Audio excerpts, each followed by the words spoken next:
Jackie. Maybe that's one reason. Let's change that, actually. I think I spelled the name right. Yeah. Jackie.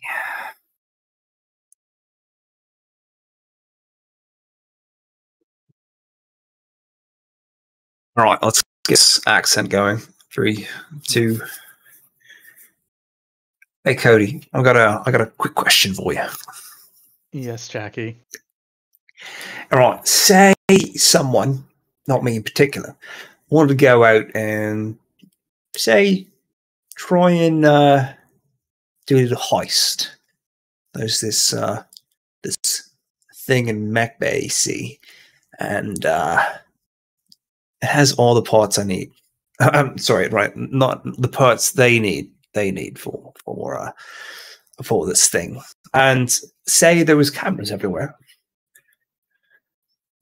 I feel like you would be the person to ask for some kind of guidance on this personal problem that they're having.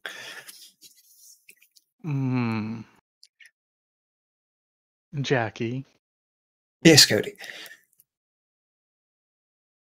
If I was to try and get around the cameras, you would need to find the control room where they're at. Right. And turn them off. But if this person was trying to steal them from the mech bay, I would also inform them of what happened earlier today with the Iron Eaters.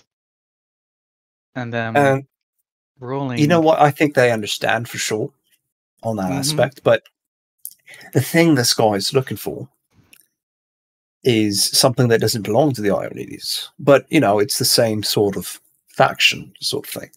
So it's not them, but it's another faction. And they might get pissy. And I completely understand that. The question is, how do you not get caught? You turn off the cameras, you go in there, hopefully no one's there, you remove the part you need and run off. Here's the thing. Where are you going to hide it? Now, this wouldn't be too much of an ask, I suppose. Your research Mech Bay place would probably be the best place for it, don't you think? I think. But it couldn't be together. You got to think of this, right? It couldn't just be the whole mech, right?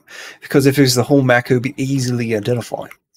So you'd have to kind of trip it for parts before it gets to the Mech Bay, your research facility that you have. My dear Jackie, my dear fleshy Jackie. Yes, Cody. No. Dang.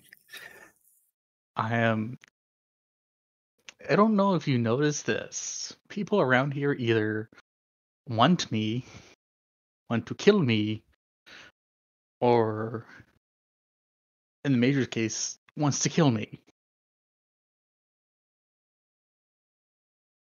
What if we had some more time, right? What if it's not tonight, but another time we could plan it out compared to just going it right now?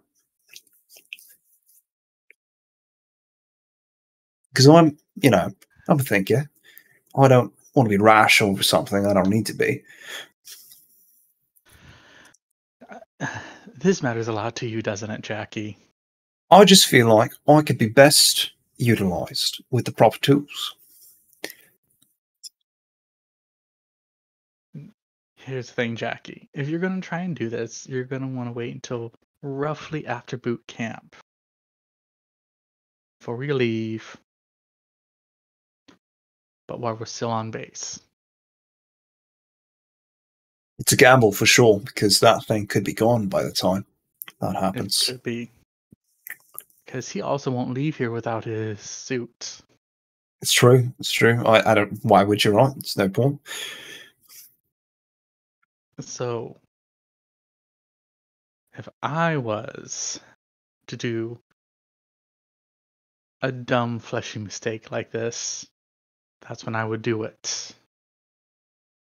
Okay, I take your words to heart. All right, I'm gonna put this idea in the back burner. Mm-hmm. And Matt, if you need a willpower test from me or to do that, I understand. But she's also going to try and be smart about it.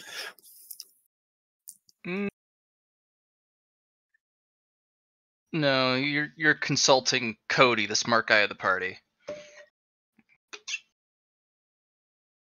All right. You still want to do it, but of course, I still want to do it, but yeah, you can hold off. I'm a thinker, and 2 brains are better than 1. I know that for sure.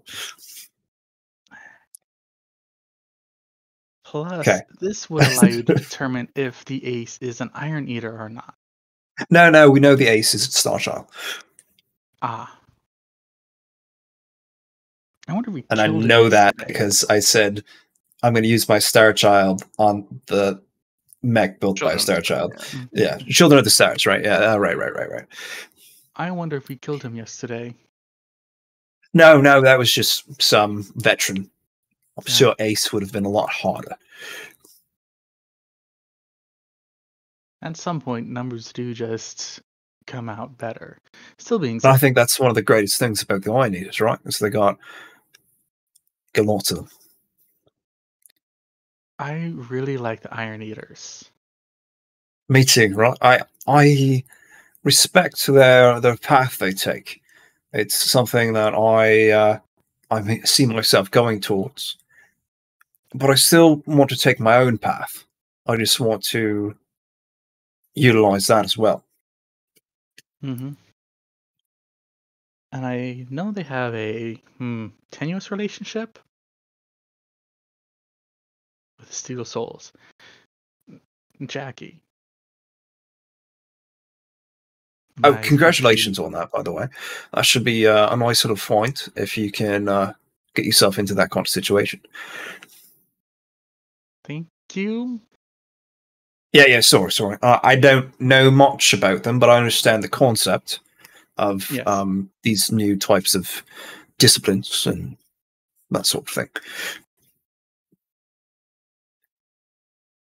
And then you'd be a cultivator like me, I guess. Yeah. And Jackie, I don't know, how hard is it to change, the path we take? Yeah. It's all about resolve sometimes. If you want to stop, it's going to be really hard. You know what I mean? Mm-hmm.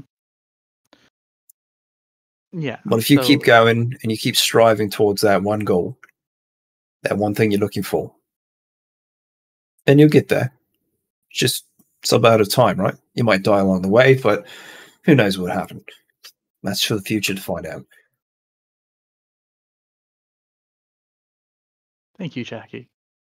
No worries, Cody. I'm glad we're bunkmates. It's going to be a good time. Same here. I am glad we're bunkmates.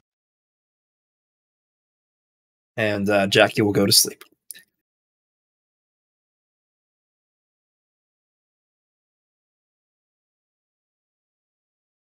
It's a good vacation. I'm enjoying myself.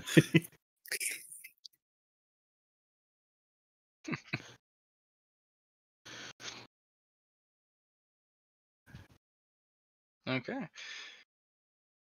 That means everyone's asleep. We do have to wait for a little bit on the other guys arriving, but Cody, you actually do go to sleep, both you and Jackie. Like, no stay up cultivator shenanigans, no working on projects. Nope. Cody knows he's gonna get beaten in the morning, so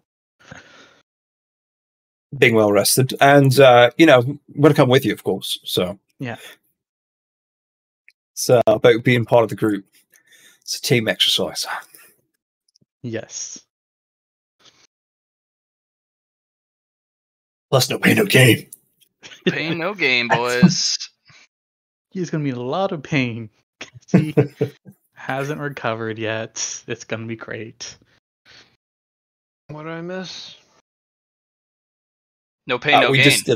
We did a little scene where Jackie. Well, actually, Cody talked Jackie down from getting herself killed.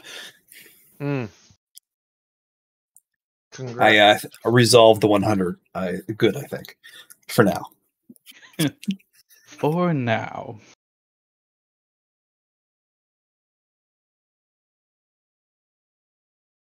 I also love how Cody was able to cheat his way into getting the queen size bed. Yeah, no, it's extra workspace for sure. Mm-hmm.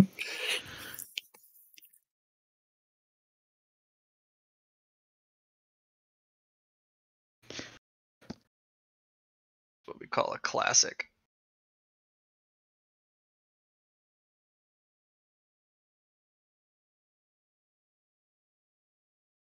How was work today, Ogre? A bitch. Tell me about it. I got stuck with the retarded coworker that turned an 1.5-hour job into a 4-hour one. On the plus side, you get paid for it, right? But still, fuck. That sucks, man.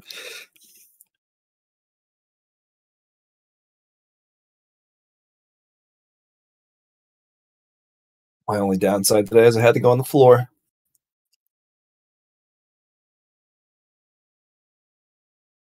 Worked a shift, no big deal. We were down a lot of workers today, so boss and I went down on the floor to help. And then I threw it on the ground. Oh, yeah. Good old Lonely Island. So it's safe to assume I do not wake up in the barracks, Blat? No, you were waking up, unfortunately, in the med bay.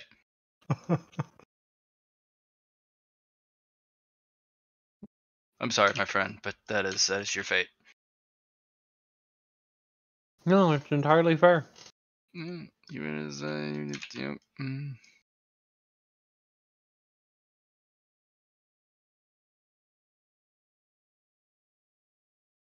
one of those situations where it's like, I hurt.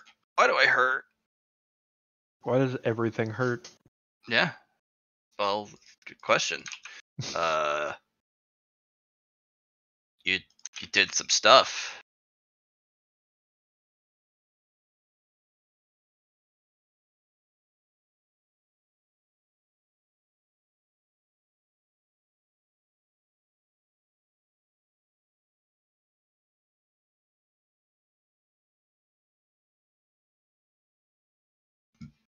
We're still waiting on Farakalakasasa.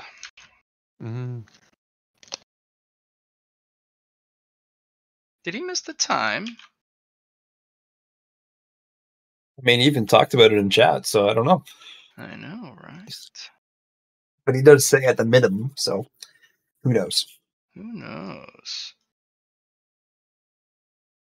Maybe he had a nap. You know, that's not a bad thing for him. I don't think he gets enough sleep as it is.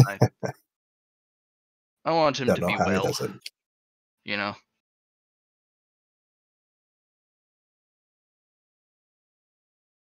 Want him to be the Wells. And sometimes it can be hard to be well. Can be.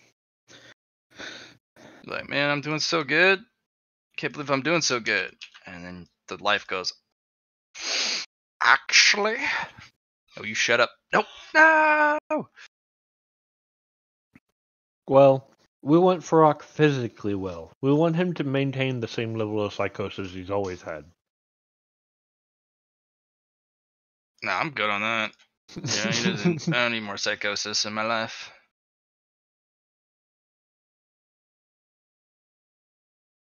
Why would you put that evil on me, Ricky Bobby? Because I saw a license plate today that was simply Dubbers. Dubbers? Dubbers. Those. Fuck, man. Why do they gotta be Dubbers? Spelled Daburs. Nah, that makes sense to me, though.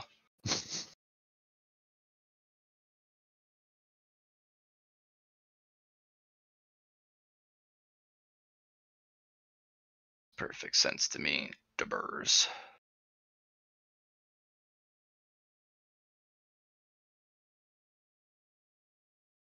I'm gonna sit here and eat my guac and my burritos. Oh, you have burritos. Very nice. Yes. I went to Moe's Southwest Grill and got a pair of steak home wreckers. That sounds amazing, but I have no idea what it is. Just a poor old Canadian that doesn't have those kind of fancy stores. It is a made the way you want it burrito. Nice. With plenty of meat, pico, and salsa. Sounds good. Ooh. He has arrived. Dun dun dun.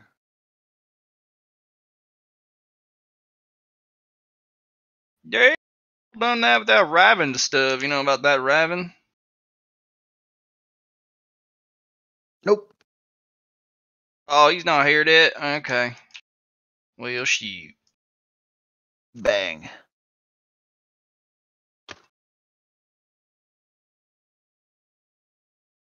What we gonna do now, man? He's not here.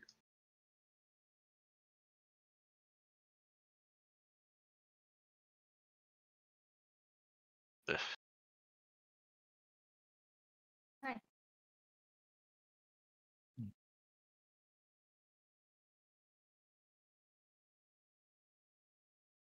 Well, welcome everyone.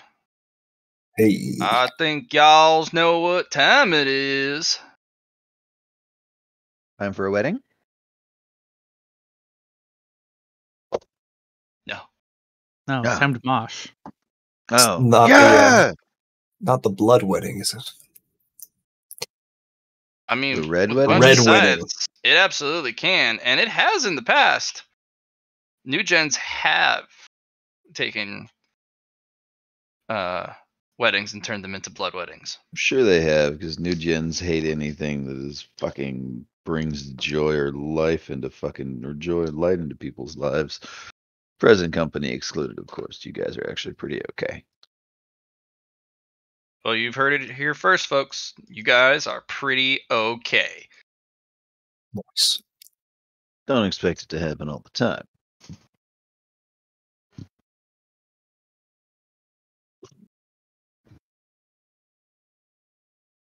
Pretty okay so far.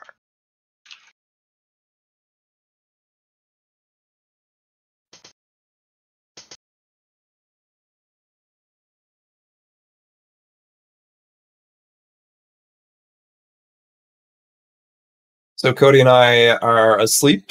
Nix is waking up in the med bay. What about good old Duke? Duke is also waking up in the med bay. Oh, fun stuff. Because fuck me, man.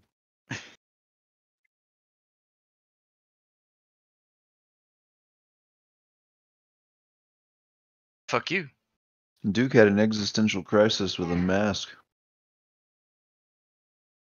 And was like, nope, I've decided rather than do work, I'm just going to do drugs and call it a night. Okay.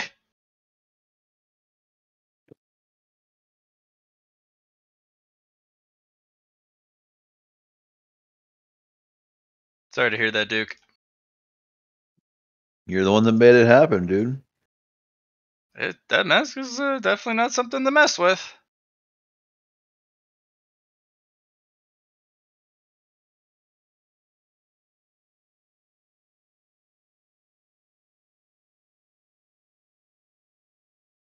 On that, we are agreed.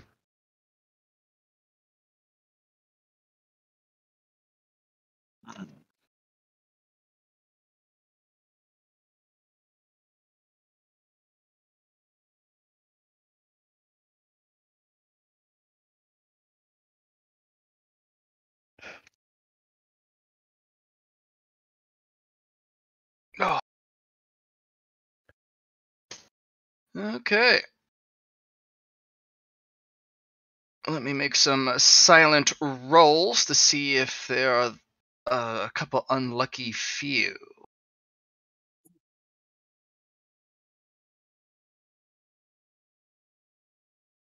Nope.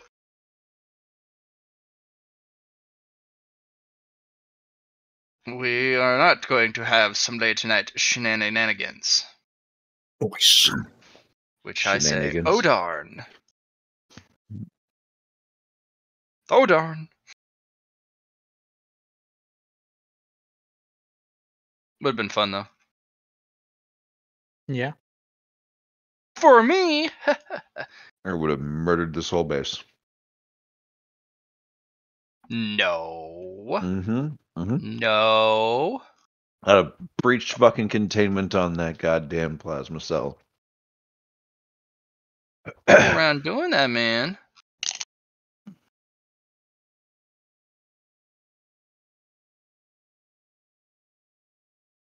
You ain't just go around be doing that, man. You'd be surprised what I can do.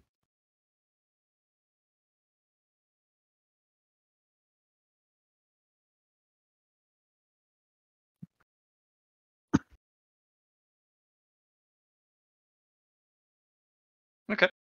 Alright. So you guys are woken up. The guys in the med bay first. You're actually, let me grab your tokens and move you to the med bay. Because I do have a med bay for this. Nice. I know.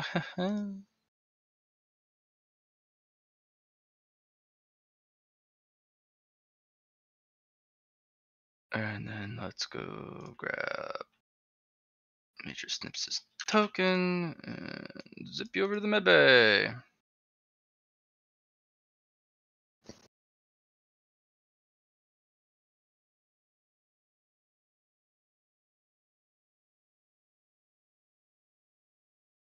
I'm just kind of looking over. There's a pause as you guys are kind of woken up by some nurses. Hey, you need to get up. Come on. Either I can get you up or the major gets you up. Nick is just going to rockily sit up.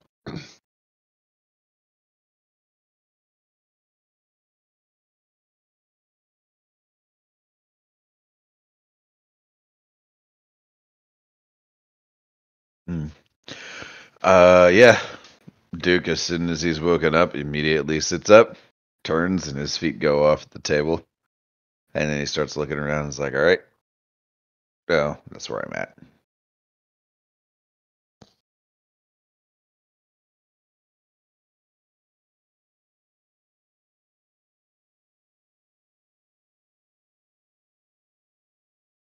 Gentlemen. Time for us to be somewhere. Yes. Yes, you are. Now, I hate to be the bearer of bad news, but you knew this was coming. This should have been no surprise.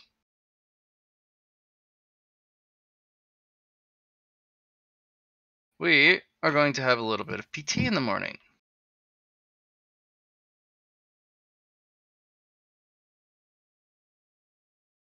Follow me. We're going to get the others.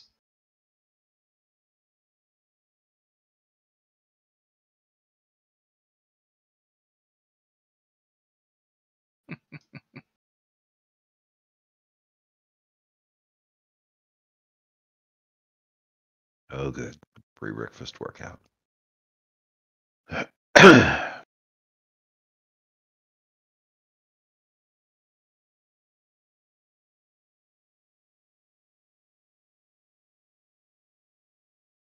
You can move your characters. I believe I have you on the map. Alex isn't in yet, I don't think. But Nick's I'm sure is. Nick's good. Nick's just wandering over. Just gonna light me up like that,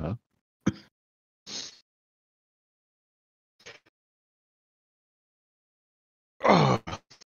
Nick's is entirely checking for himself to, he'll go put his clothes on and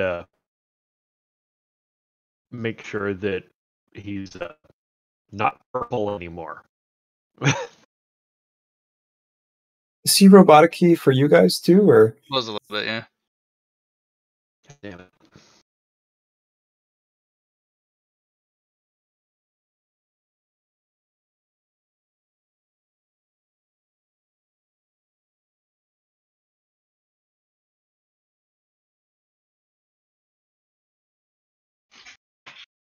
any better? Yeah, sounds good to me so far. Said Nyx is just going to get his clothes back on, making sure he's not purple anymore.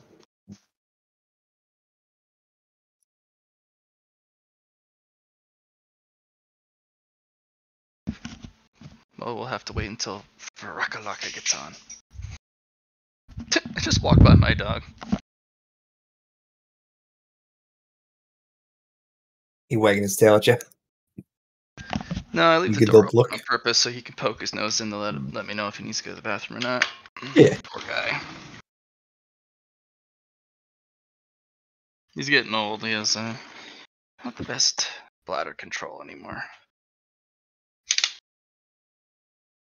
Good thing Matty Boy is looking out for him. Poor guy.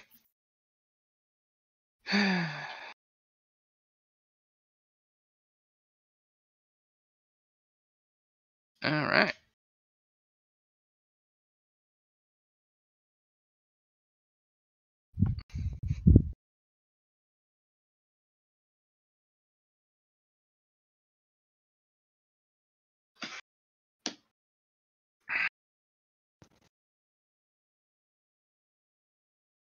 And then we move you all over to the barracks bench.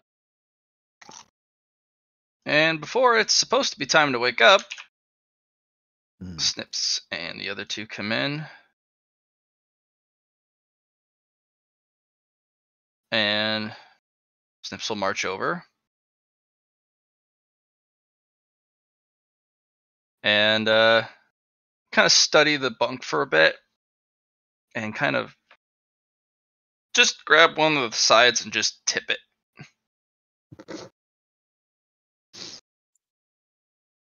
I see. Well, I am in the middle of the bets, I'm assuming.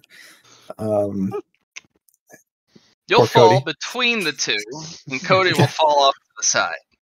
Make a toughness test, Cody. I was having such a nice dream. Oh, I was away from the master. oh, I'm here. Oh, Mum. Oh, nice to see you. Cody, you were stunned. Pain. Life. Unwanted physical contact with the floor. At attention. And Jackie will go to attention. Get dressed. We're moving out.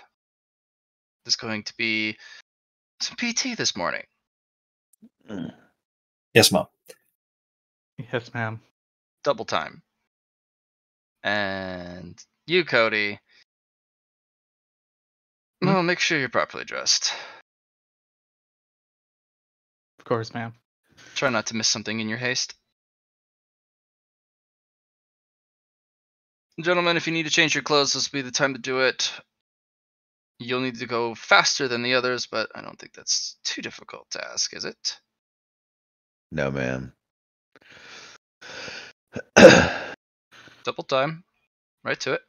Aye, ma'am. And then he's going to turn around and, without a shred of modesty, start stripping down naked in the middle of the fucking squad bay.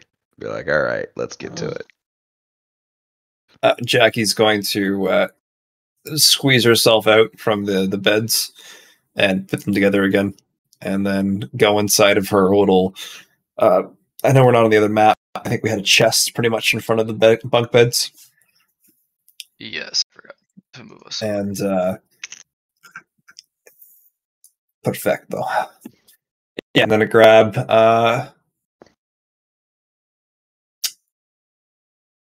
her jogging pants and sweater. I'm gonna take off the whatever she was wearing beforehand and put into that, and go from there. I think we might need the breather, so I guess I'll hold on to that for now. But I kind of look to the rest of the people. Are they going to PT too, or are they actually just resting because they're they're still asleep. They're like, it has nothing to do with us. This is just this is Scythes training. I gotcha. Cody's gonna quickly get dressed.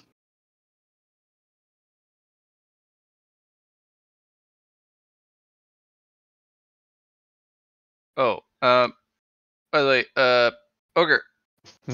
I meant to bring this up. I was trying to listen to the recording last time, and I may not have noticed it during the actual play, but could you not vape into the mic? Either just don't do it during the session, or make absolute sure you don't, because I may not notice it because I have a lot of things to do as a GM. But when I was listening to the recording, I could not hear it, and it's a lot louder than I thought. Fair enough. I'll mute myself when I hit the vape. Very much appreciated. Just wanted to bring that up. Yeah, no worries. Really get into the session. All right. Boom, boom.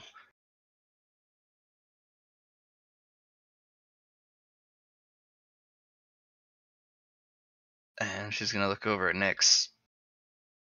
Oh, it's your bunk. Unless you don't mind working out in the clothes you slept in. Nyx just cocks his head, is like, I only have one set of clothes. Do you? Have you checked your footlocker? Fair enough, and he'll wander over and check the footlocker. Yeah, there's a set of uniforms in there. He'll quickly swap into a set of one of the uniforms, though he's keeping his coat on over top.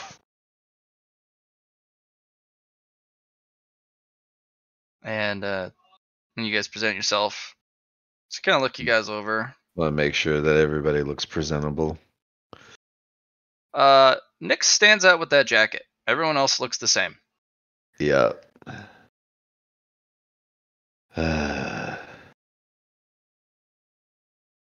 Yeah, no, I mean, before we all fall into formation in front of the major, he'll be like, you might want to lose that. You're not going to need it where we're going. Nope.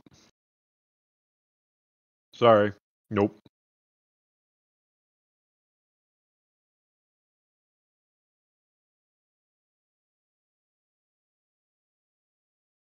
He's just going to shrug. Be like, all right, fair enough. Good luck.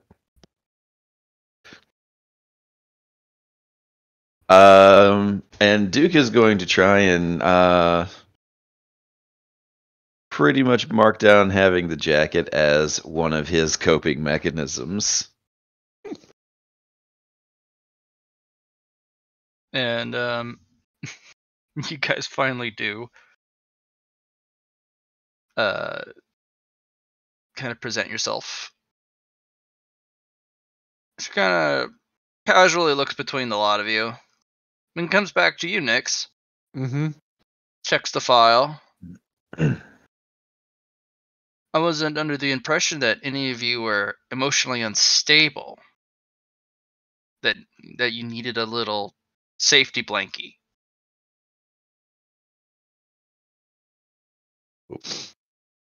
Do you need a little safety blankie to get you through your day?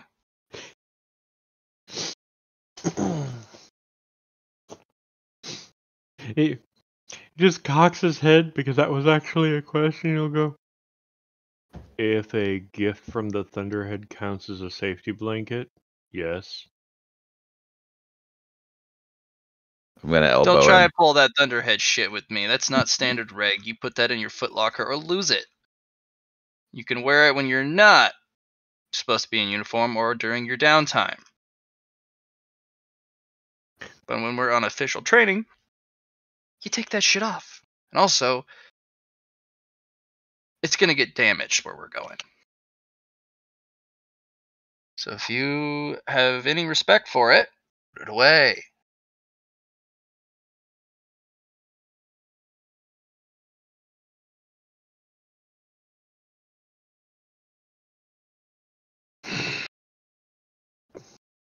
Or is that too much You're for you? in the army now.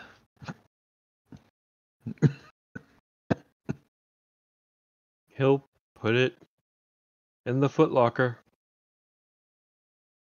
To the PT yard. And you guys will go to the yard. And you guys are told to do a couple warm-up laps. You guys told to stretch. You guys are given a little bit of extra time to do so. The major will actually come over to Jackie and will literally like push and lean on certain parts to really help the stretch because you're just too big.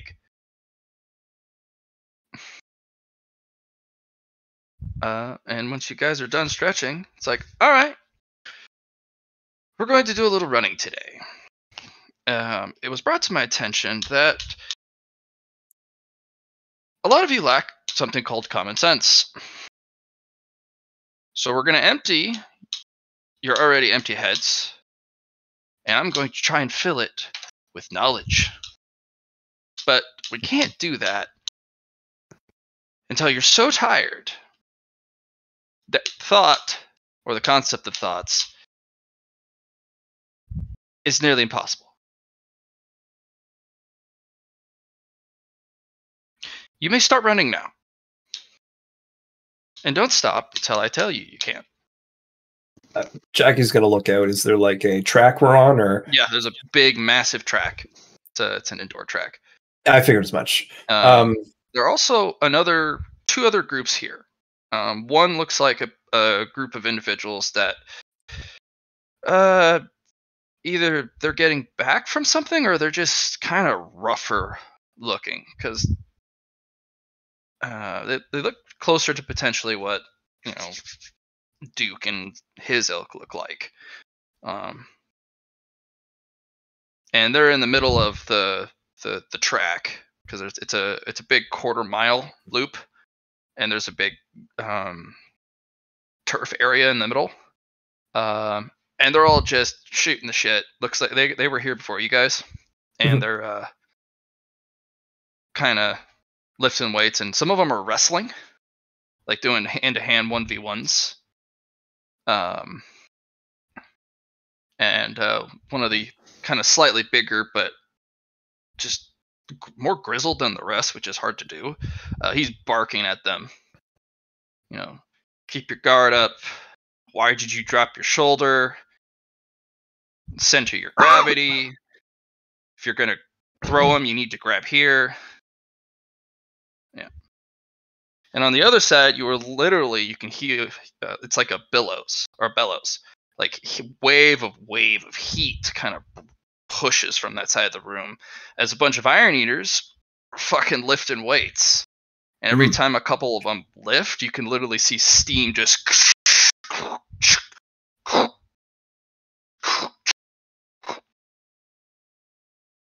It's like watching a pneumatic press, and the amount of weights they're lifting, it's impressive. Nyx is just gonna start running.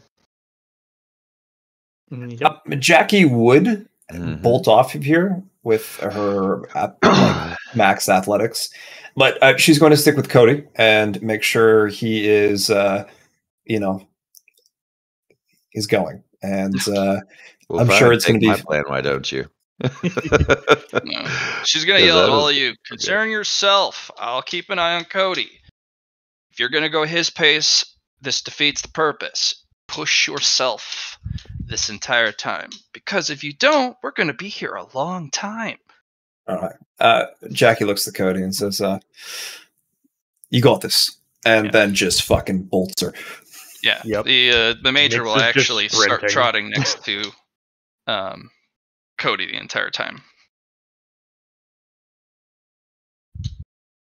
Cody's gonna run as fast as he can. For all of 20 seconds. Yeah. Yeah. You guys ready for the race? She's gonna pick you up. No, one of us is part horse. And she's kinda gonna support you with your shirt. Mm-hmm. Keep running. I'm not going to rejuvenate you. You're going to feel every last step of this, and it is going to be probably one of the more miserable moments of your life. And I'm going to make sure of it. This is what happens when you put your superior officer in jeopardy. Yes, Major. It's more like, yes, Major, because you were stitching, you're cramping. It's just like, Can hardly breathe. And Cody thinks back.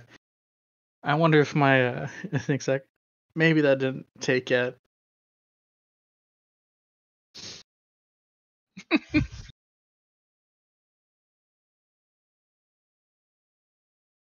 All right. For those of you here, you may roll athletics. Yeah. All right. Here comes the one. There was the 100. one there. That's right when you needed. Cody, you're just like, nope, I give up. 10 for 10. You will literally pass out.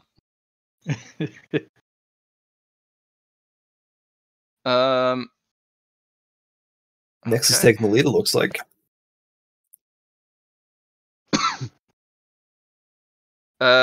That's Dude, because rough. you're running, you get a little twinge in some muscle groups that used to have some prosthetics. And unfortunately, it just, oof. Yep. It's like, This wait, is we're off that's to a not supposed to great hurt, start. motherfucker. So you We're gotta off nurse to it a little bit. We're off to a great start. Okay.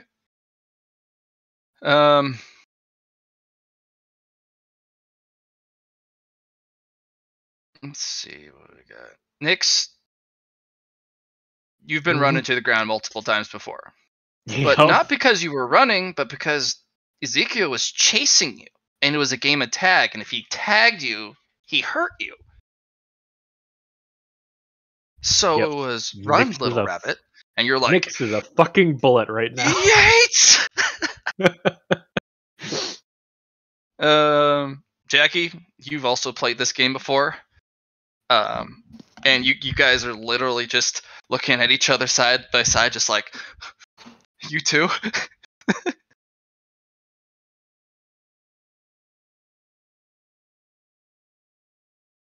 All right. Oh, come on. Duke, you're taking a slower pace. Cody has literally passed out on the track. Major is just standing there like, what just happened? Did you literally just pass out?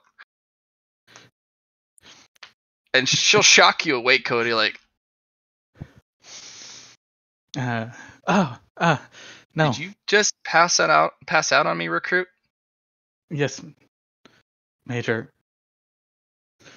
I don't think that is one of the first times I've ever seen this happen. You lasted all of 20 seconds, recruit. I'm like, oh wait, I'm gonna pull out my card. Could this be why?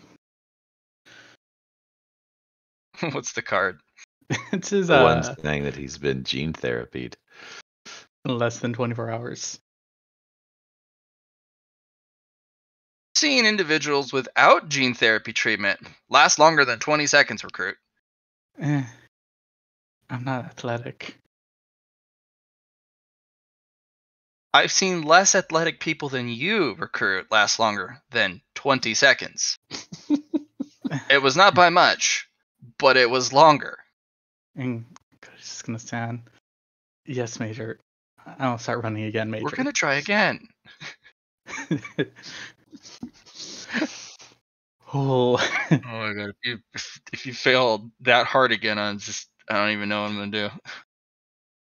I'm feeling like you got like a 9% chance, right? Or wrong skill. Sorry. I mean, there's not much of a difference there. I know, right? 1 point. If you're not passing out, you're still going. You're like, this hurts. This sucks.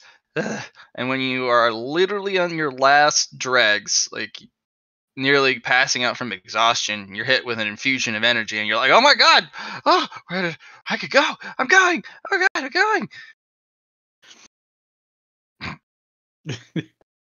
And this will go on for hours, Cody. This is miserable. But you guys who are ran ragged, let's get another athletics test from. Well, you You also rolled acrobatics. Cody, athletics. It is not any different. Not any different. Okay. No. It's like 1 point. Athletics from the others. Here we go. Here we go.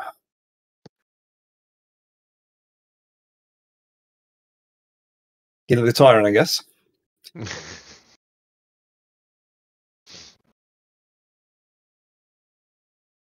Nyx was really good about juking.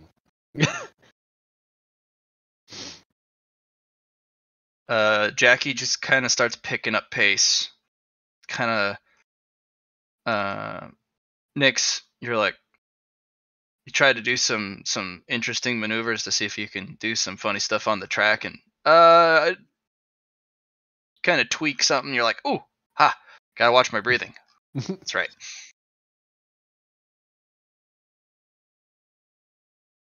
All right. Where's Dukes? Nice. All right, Duke. You've taken care of the stitch in your side, and you've blasted forward. You haven't caught up to the other two, basically just bullets ahead of you, but you're moving. Right. Just gonna try and settle into that stride that he can keep up all day. Okay. And I will have one more roll from everyone. I'll up arrow enter it this time. Yeah.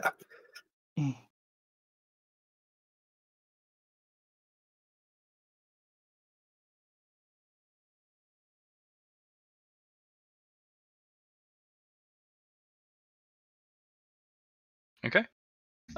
Cody over here with the 9. Yeah. So Cody, you will earn yourself a point of athletics. You got some The major experience. ensures it.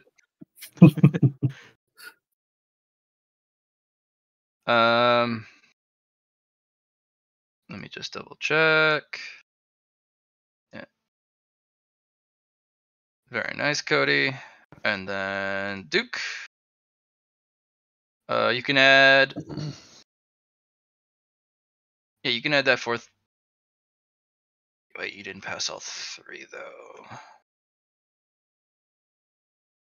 I could spend a boon to have passed all 3. Would you like to? Sure. Okay. You'll get a 4th mark in your athletics.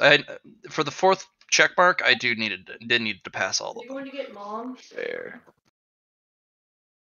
Jackie. Took a look at your character shit. You already maxed out on athletics. Jesus Christ. Yeah. You don't get more athletics. Good.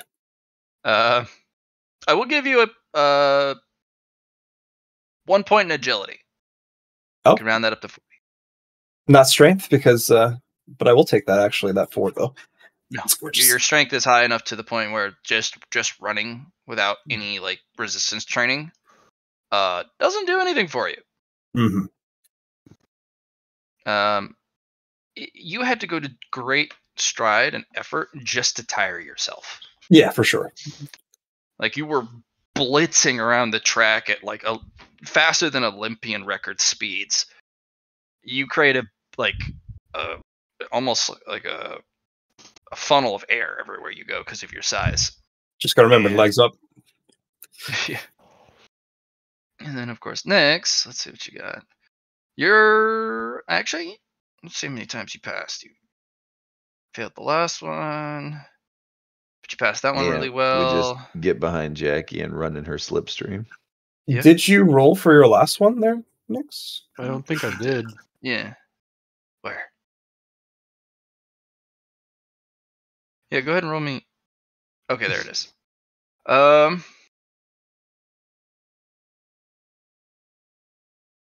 You won't get the next athletics, but I will give you 1 strength. Okay. You needed to pass 1 more of those. Did you want to fate point them? Nah. Okay. Nah. All right. You guys are Cody's so damn tired, he could, like, you're barely able to function. And then, the major kind of gets you guys off the starting line. He's like,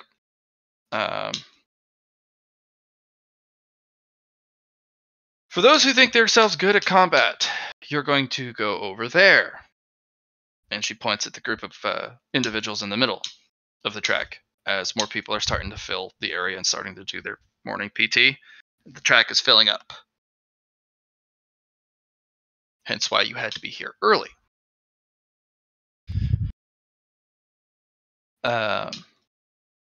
Cody, you have no rhyme or reason or even the means to be in the presence of those veterans. We're going to go help you weightlift. Yes, Major. Damn. We need to get some muscle on you before I can have, in good conscience, put you anywhere near those killers. Thank you, Major. Oh, don't thank me yet. This is going to be as bad. At least you're not going to get the shit beat out of you.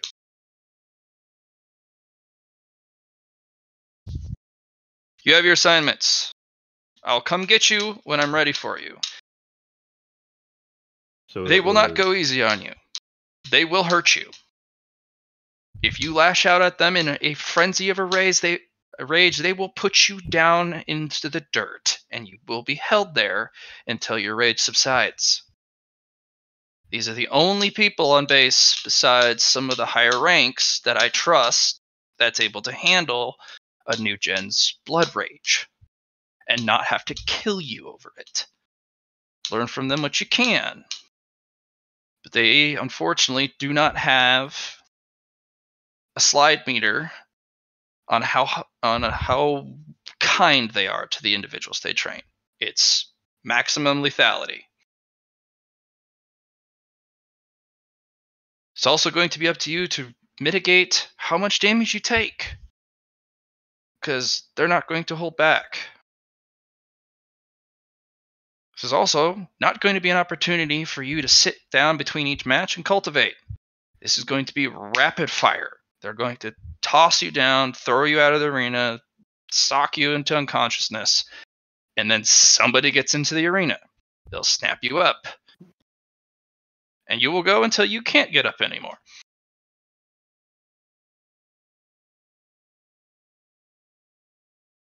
Go.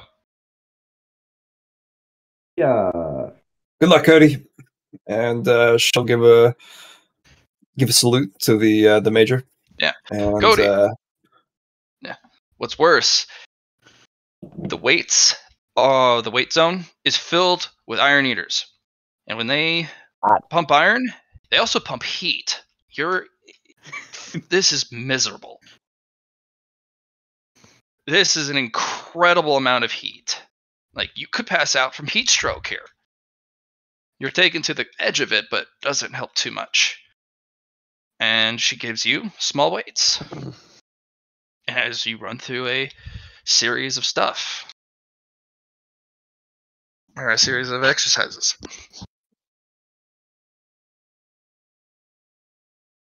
Go ahead and roll strength. Nice. Nice.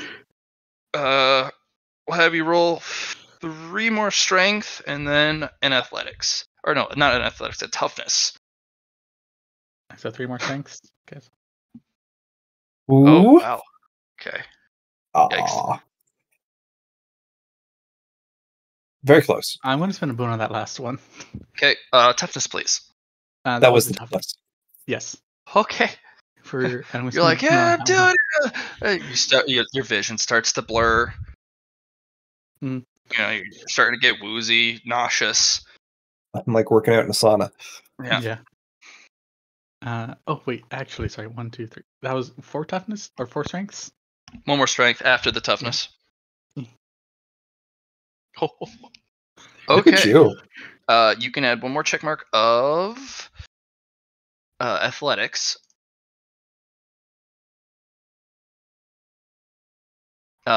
And you can spend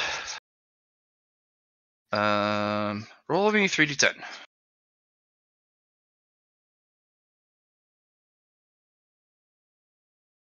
You can spend those between strength and toughness. You can allot those. Okay. So you have 14. You can divide them how you choose between the two stats. Mm-hmm. Okay, boys in the middle. You walk in, and they all kind of look at you, and they kind of step outside this kind of a little makeshift arena. It's small. This is barely enough room to... barely larger than a closet space. Oh, fun. Right? This is And- knife fight arena.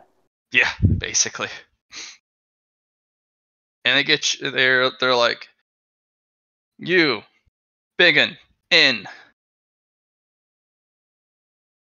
Name's Jackie. Nice to meet you. Don't give a fuck who you are. Get in the arena. You don't deserve a name. You are nobody. Prove yourself.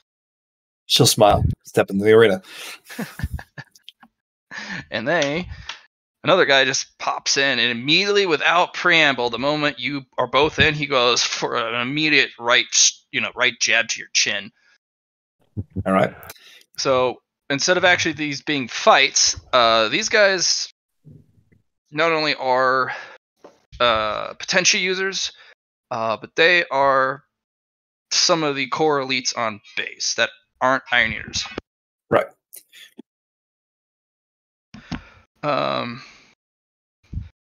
Jackie's going to dodge. Okay. Actually, it's going to be I'm not going to have these be fights. These are going to take a really long time. Okay. So I'm going to have you roll. You get about 5 rolls. You can pick between a defensive stat, a perception-based stat, or an offensive-based stat, and that can be a skill as well. Jackie realizes that this is time to work on things, and what she needs to work on is perception. So she'll be rolling awareness, rolling scrutiny, Sure. rolling base perception. Since I don't have any other ones, and going to be rolling. Can I roll for Potentia here? Watching them use Potentia techniques, getting an idea for those. No, these guys aren't. These guys only just use Potentia when you guys kind of flare up and use it. Okay. And I will roll a toughness test.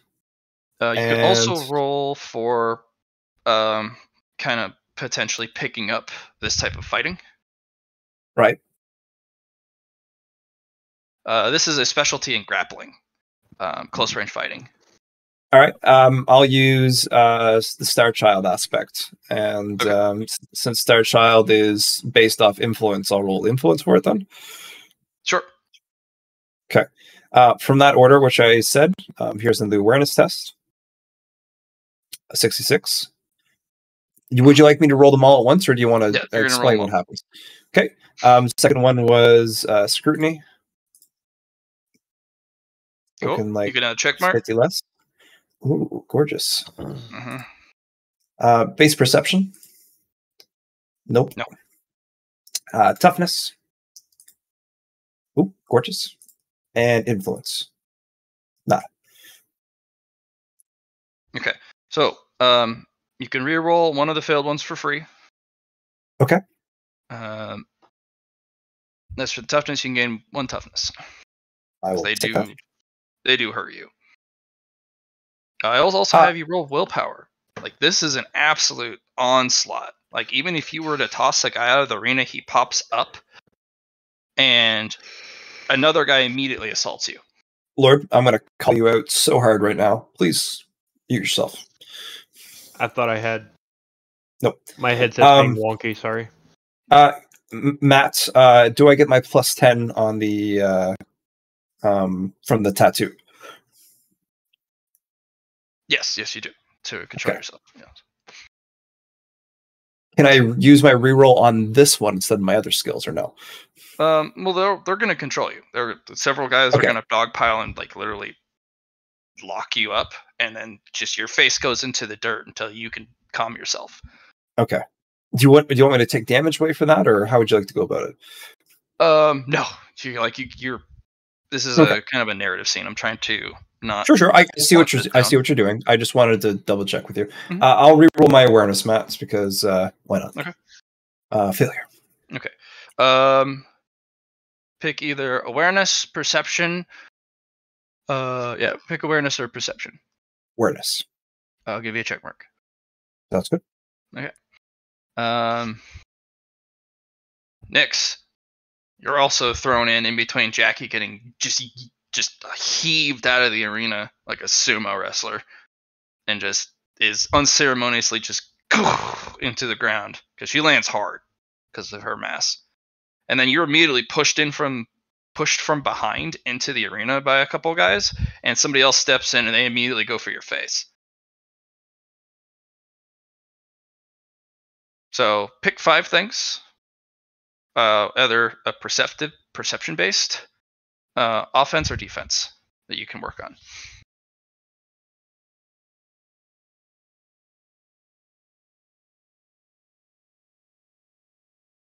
You're also muted now. Yep. Wait, me? Yes, Yeah. you. Sorry. Make what rolls now? There's 5 roles that you can pick of your choice. Okay. You can pick from a series of perception-based skills or the raw stat, defensive or offensive. Jackie picked a bunch of mostly perception, but I had 2 that was defensive.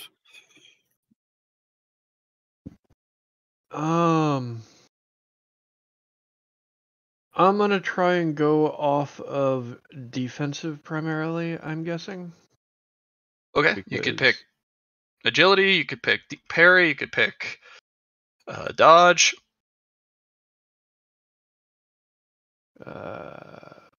Willpower?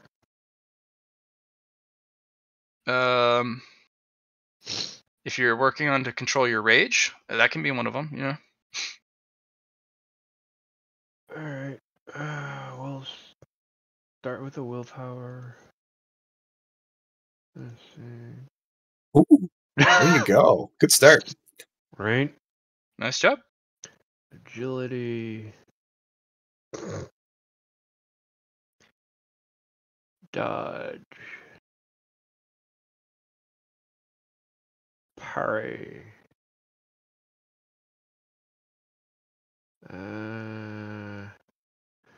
We'll throw a perception in there at the end because why not? It happens. You get to pick 1 reroll. I'm not gonna have you roll frenzy because that's a 1. You control it. I'll reroll the agility. I rolled damn near the exact same thing. Beautiful. Okay. So, pick either agility, dodge, parry, or perception.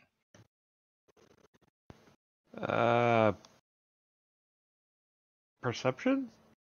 Okay. Roll me. You'll get 2 perception. Yeah. For your willpower, though,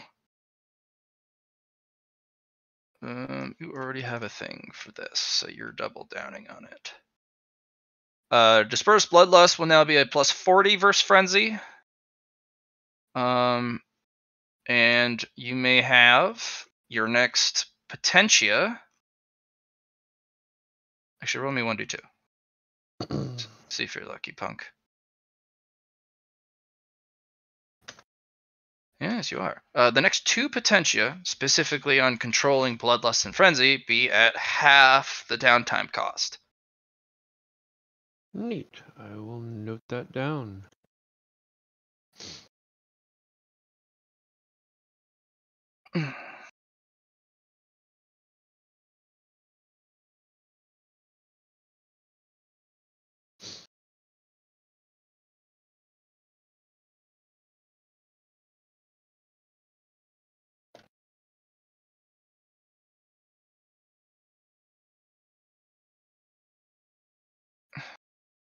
They're no more gentle with you.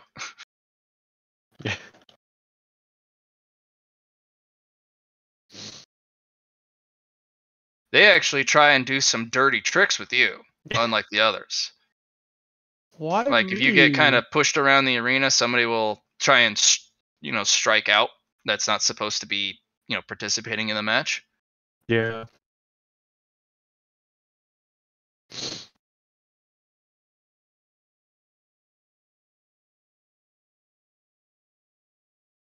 So, are you here?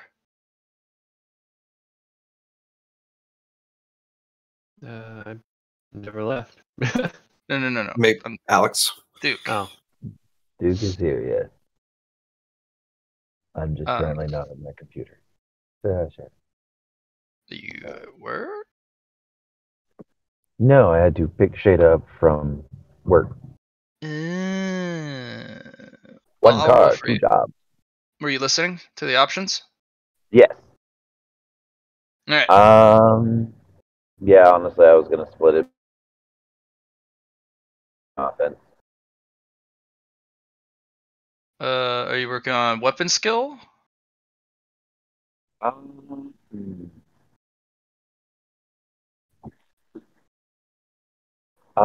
believe my weapon skill is currently higher, so I'll probably try and bring ballistic skill up. Okay. I will roll ballistic skill for you. Pat! 4 more.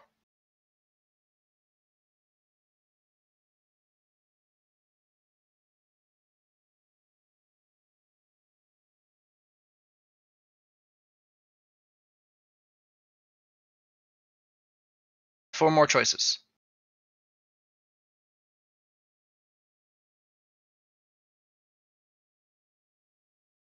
How many Must more? be talking 4. 4. Oh, I thought I was going to split it between perception and offense. Yeah, but you can pick which roles you do. Right. Well, I'm probably running straight stats right now because I'm trying to pick up something else for.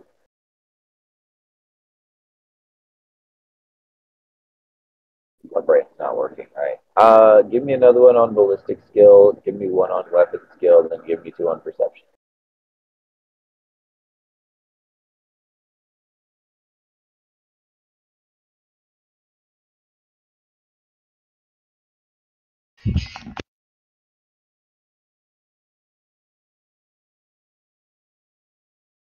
And then awareness. Okay. Pick either awareness or weapon skill or ballistic skill. Does he get a reroll, Matt, like we did? Oh, yes. 1 free reroll. Yeah, pick. You want me to reroll your awareness, weapon skill, or ballistic skill?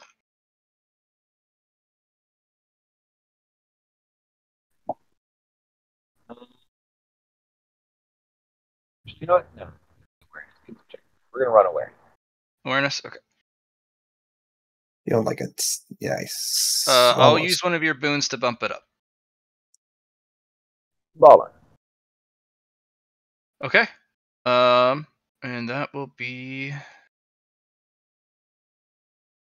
good for you because I was trying to do a minimum of 3 things. Or a minimum of 2, 3 if you're lucky. 4 or higher. Okay, so all done. You guys are beaten black and blue. You guys are sore. Somebody had to have their limbs pop back into place, or their joints, as none of them were particularly gentle.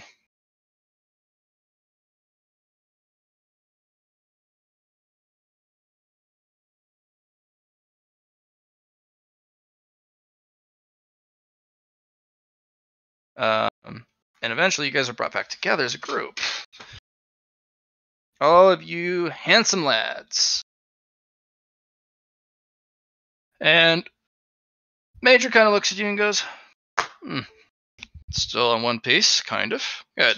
Obstacle course time. You have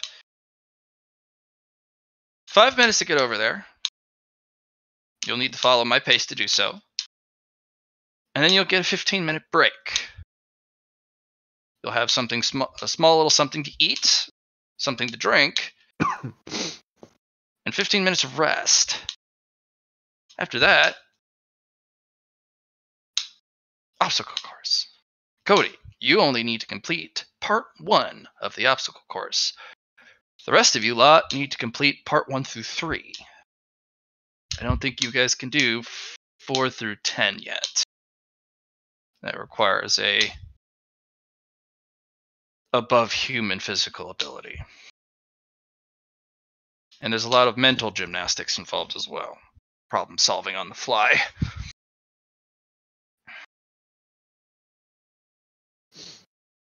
But you can attempt it if you so please.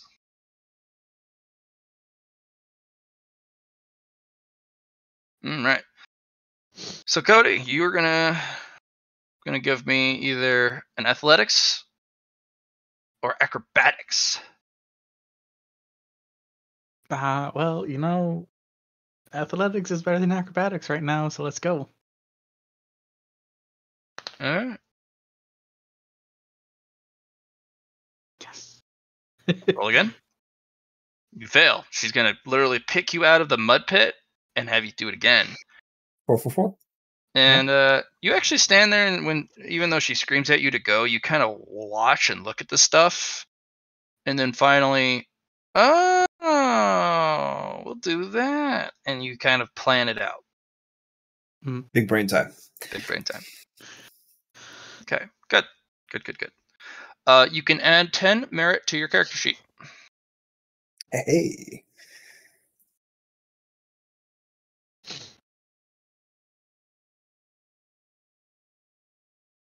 Next. Mm-hmm. Athletics or acrobatics? Oh, try some acrobatics here. Okay. Yeah, you'll make it through part 1 through 3. The third one is, oof, that is rough. But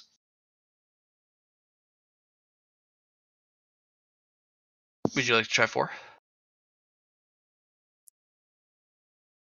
Sure, why not? He'll be stupid. Okay. Roll me acrobatics at a -40.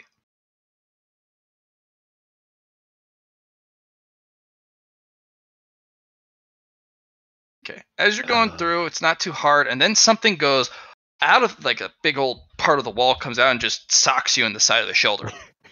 Like, actual, like, wipeout. Just surprise, bonk. Love it. And you go careening into the pit of mud below. And it's like, oh, now I get why she was warning us. Ow.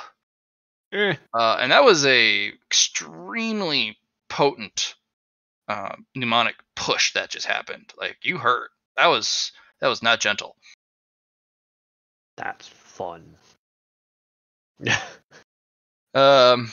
And from all the exercise and abuse that you have gone through earlier, you only had to complete 1 through 3. Any more would be up to you, but you were good to take a break. He'll try it once more because he's suicidal.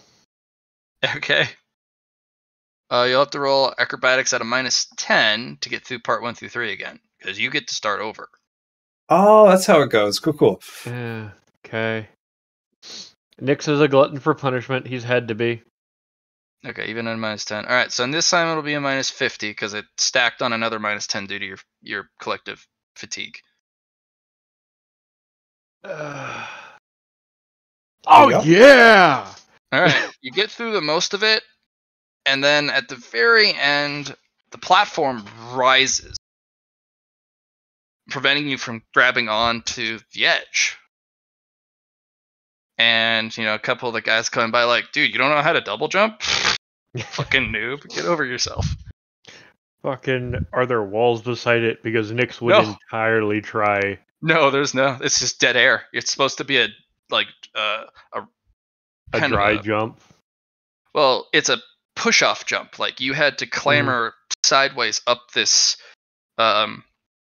like vertical plate, and you're hanging from your grip at the top of the plate, and you have to turn all the way back, hold off of with one hand and do just a push leap off of a side plate, like a wall. And it's a huge jump. With your physical ability, you'd be able to maybe grab the edge with your fingers. I mean, he hasn't fallen off yet, so he might as well be stupid and try something. So no, literally the platform, there's a little wall that comes up. You basically have to jump so powerfully that you can clear the jump and land on your feet with extra, and do it with an arc, so you jump over it, or you need to double jump. Like you jump and then you somehow give yourself another jump, literally off nothing. Oh, what I was just going to say is try and do something cheesy, because anime, right? Sure. It's just he's going to try and jump, smack his hand flat against the wall to get the suction of his palm, and see if he can pull himself up the rest of the way. Because why the fuck not? It works in anime. Have you built anything like that? No, this is just him trying something stupid. Because why the fuck not? But it does not stick. It was worth a shot. Your hands are way too sweaty for that. He's just chuckling. He's like, alright, fine. Yeah, he got me. Yeah, a bunch of guys just shake their head. Dude, you gotta know how to double jump. And they just continue walking past as you pull yourself out of the mud. Yep. That exhausts pretty much the rest of any energy you possibly had for another attempt. Alright, Jackie. Does Nick's not get any merit? Oh no, he gets 10. Yeah. He gets 10 too? Okay. Yay. Alright, Jackie is going to be brutal about it and just athletics the whole thing. Yeah. So you're gonna do athletics? Yeah. Nice. Okay. You'll get through part 1, 2, 3. I saw Nick's go. Let's try. Give it a go. For 4. It'll be a minus 40. Minus 40.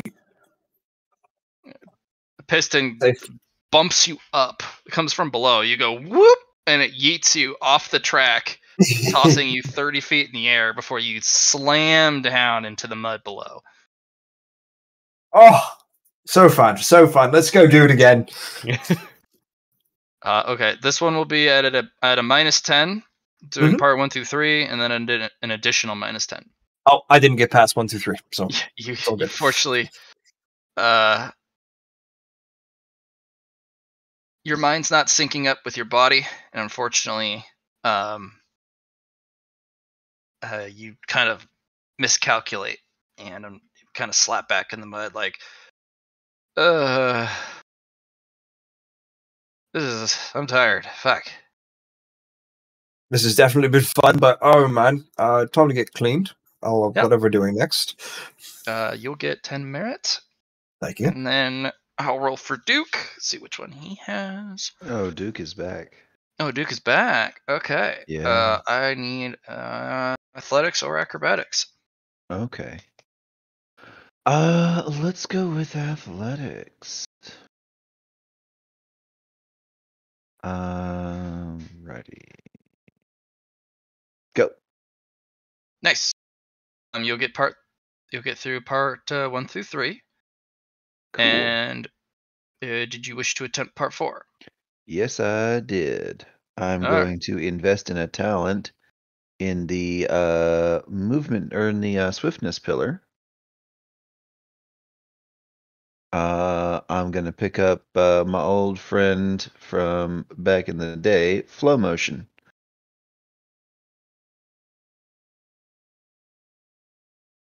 Allowing me to move vertically at the same speed that I move horizontally. That was specifically a combo skill that you got with...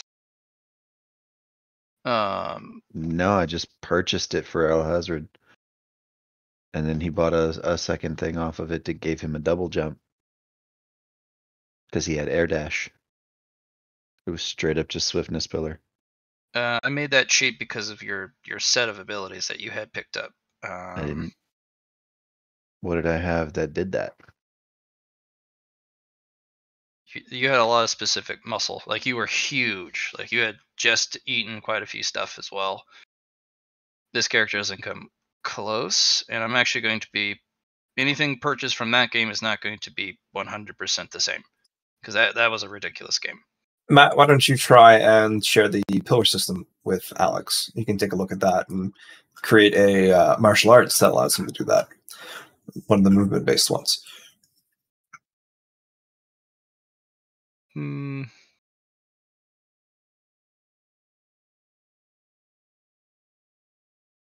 gonna have you guys hold off on merit expenditures for this.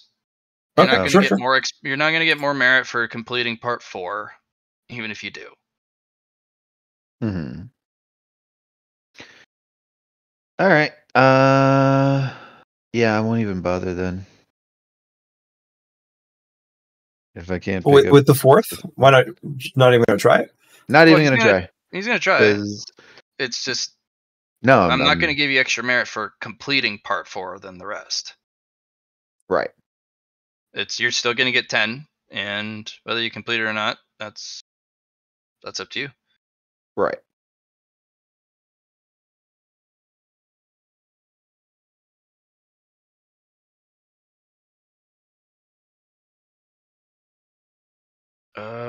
I'd have to go study your character sheet for flow motion. Yeah, you can pick up flow motion, but it'll it'll just be vertical, but it'll be vertical surfaces. As for air jump or a double jump, I'm gonna need a bind for it.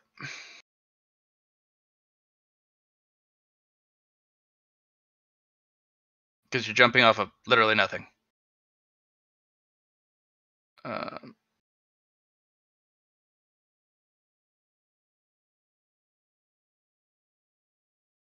Excuse me. And it'll give you a 1 meter jump per bind purchase on a second jump. You can go 1 extra meter. Yeah, that's...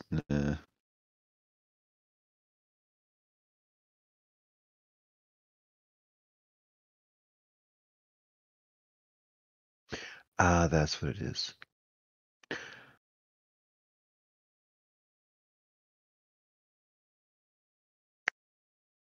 I'm looking at the character sheet. That's what it was. I had psionics. That's what let me purchase flow motion.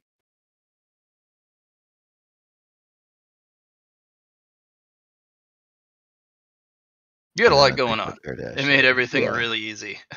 You had a lot going on. All right. So I'm not going to bother with that then.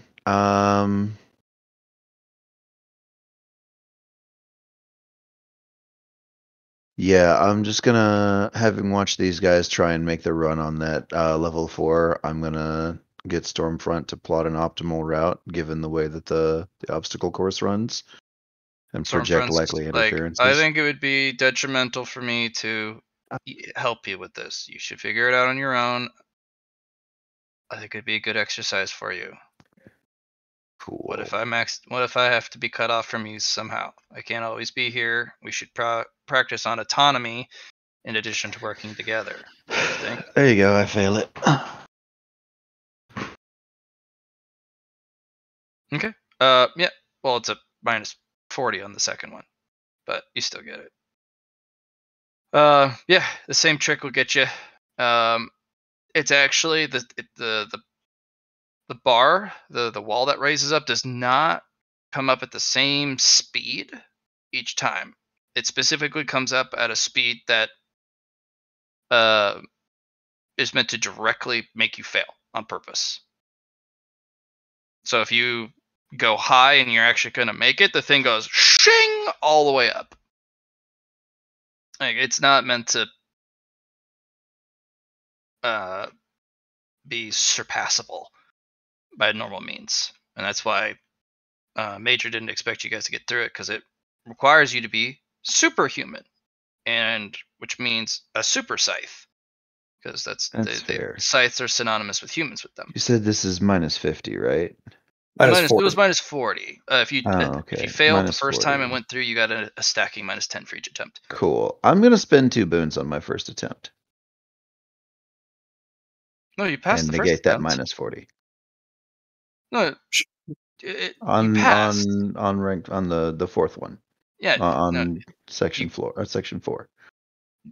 You only needed 1 boon to pass it. Yeah, you don't make it. No one makes it past the wall unless you have some sort of trick. But you make it all the way up to the wall, which is hard as it could be, and you do get your 10 merit.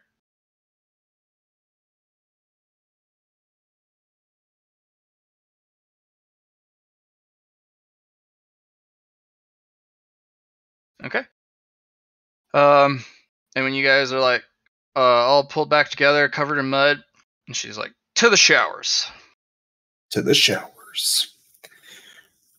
You guys are, you line up, form up, and you guys send to the showers.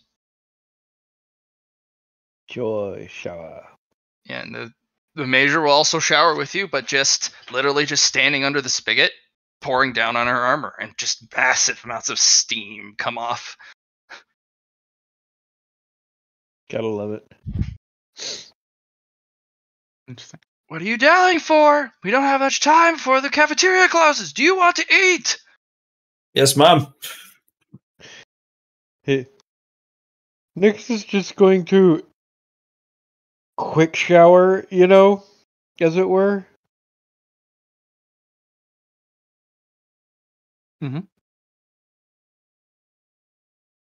Yeah. I mean, that's basically military showering. Yeah, you guys shower in record time, and new clothes are actually waiting for you. Your muddy ones were put in a bin. New clothes were set out for you, even new boots. And you guys are marched at a very brisk pace to the cafeteria.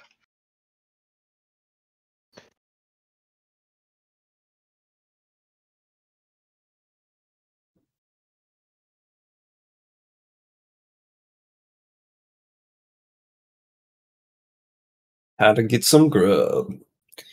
Is this lunch or is this evening breakfast. supper? You guys are woken up extra spicy early. Yeah, this is punishment. Like, this is IT. We're getting fucked with. This is not normal training. We're probably going to be seeing a lot of this, honestly. Why do you say that? Because we are an amazing collection of fuck-ups. I think we're just fine.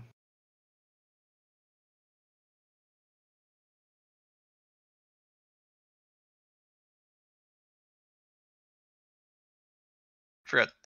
They gotta place some new dudes on the map. Well, breakfast time? Oh, just dudes as in NPCs. I got you. Mm-hmm.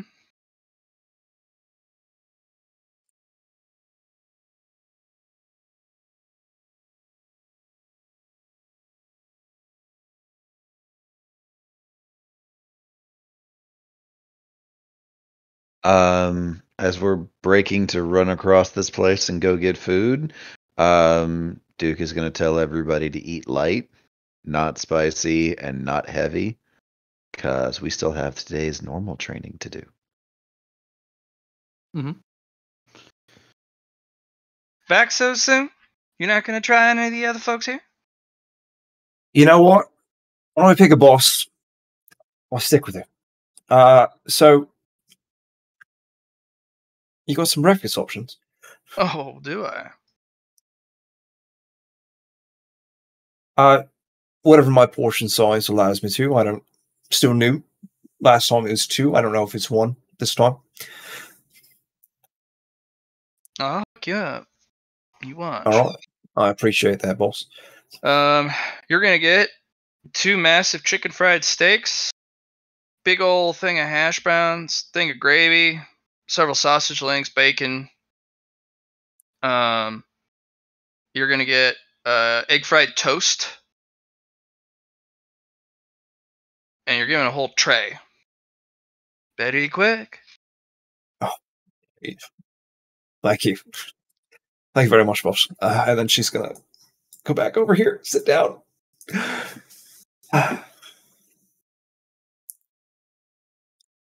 During the morning, cup of calf is part of the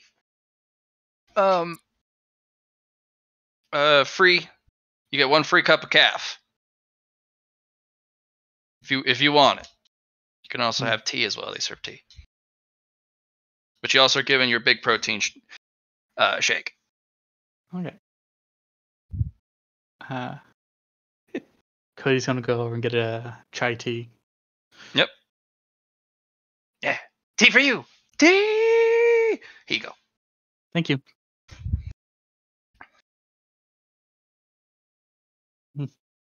Nyx is just gonna step up and be like, I heard you have grits. I do. Grits me, please. She's gonna give you grits, and what are you looking for your breakfast? Because she does have a couple options with the grits. Depends on what you want with them. Eggs, bacon. He's basically going with something that will fill with. He's going high vitamins because he's studied that when he was trying to work out. He's going,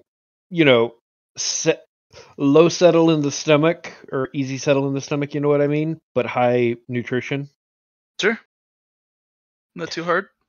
And he's just going to get grits, some secondaries with that, and go for some and get a cup of calf.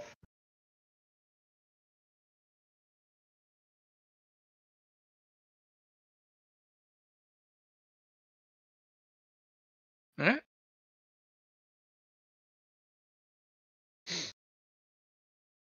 Then he is going to sit down and begin stuffing his face.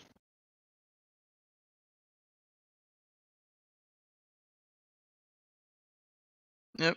And the moment you guys are done finishing your orders, and the major gets what what they were wanting. Oh wait, sorry, Duke. You walked up to Samurai Sword.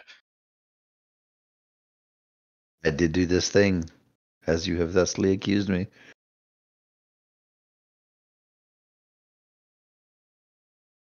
Better hurry. I'm about to close. What can I order?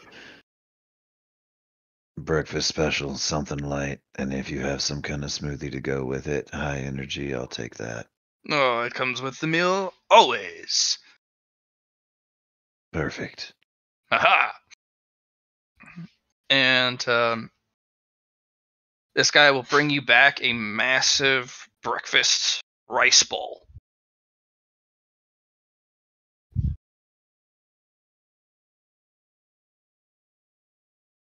Fair enough. And all the toppings are kind of like the way the ramen is divided into portions, where you can either eat them separately with the rice or mix it.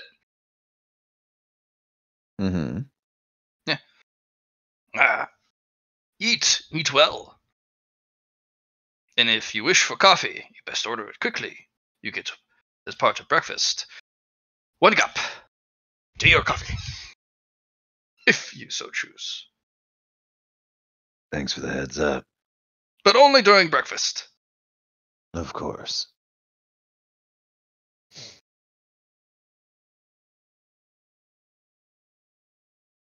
I'm going to take my food and slide to the next one over. What you need, sailor? Something to keep me running. It's going to be a long day. Well, depends on your gut. How's your gut health?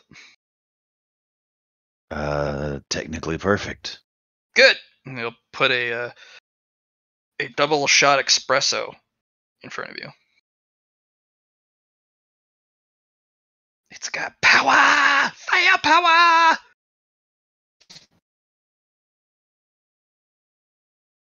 I'll just kind of look at it for a second. And you've got something in here that makes sure I won't crash in 45 minutes? You have perfect gut health. You'll be fine. Fair enough. Have a nice day. Be well. Be well. I'll be something. Nice. You're a Scythe. You should be able to utilize the caffeine power and extend it beyond its regular operating time. The other guy's like, I don't think that's how that works, Nico. Shush you. They're Scythes. Anything they eat after breakfast, anyways, coffee or not, they're fine. They'll have enough energy. That is more believable, but we're gonna have to work on that. Coffee. You guys just shovel that shit in. Put it in your mouth and let it slide down your throat. 5 minutes later, all of the places, the signs flip to closed. And they, start cleaning their station. And you guys aren't kicked out. You just had to order before a certain time.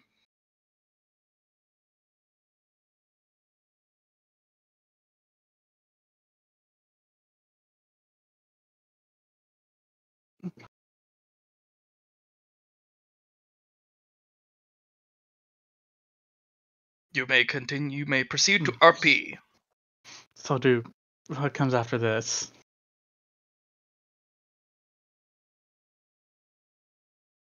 Say that again. So, Duke, what comes after morning PT? Lunch. Generally, there's a period of study if we're doing that sort of thing. So look forward to another 4 hours of PT.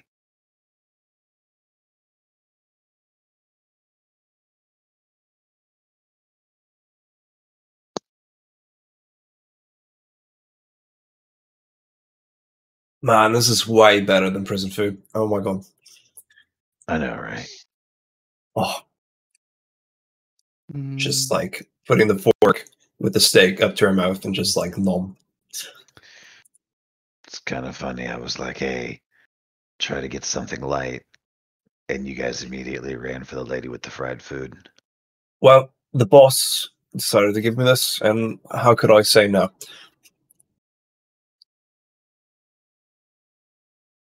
Her food is absolutely delicious. You should try it next time, dude. I'll get around to it. I figure I'll sample them all eventually. No, the biggest issue is that we've been doing, an extra 3 hours of work today? Mm-hmm. Between now and lunch, you might lose all of that.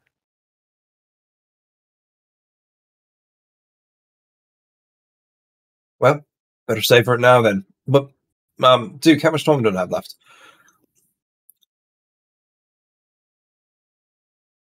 You have until I finish eating. All right. Looks at your plate. What you got? Starts golfing it down. Chewing, though. That was a real fucker. Squad leaders got their food last, had to finish first, and then everybody else had to leave when they were done. The fucks.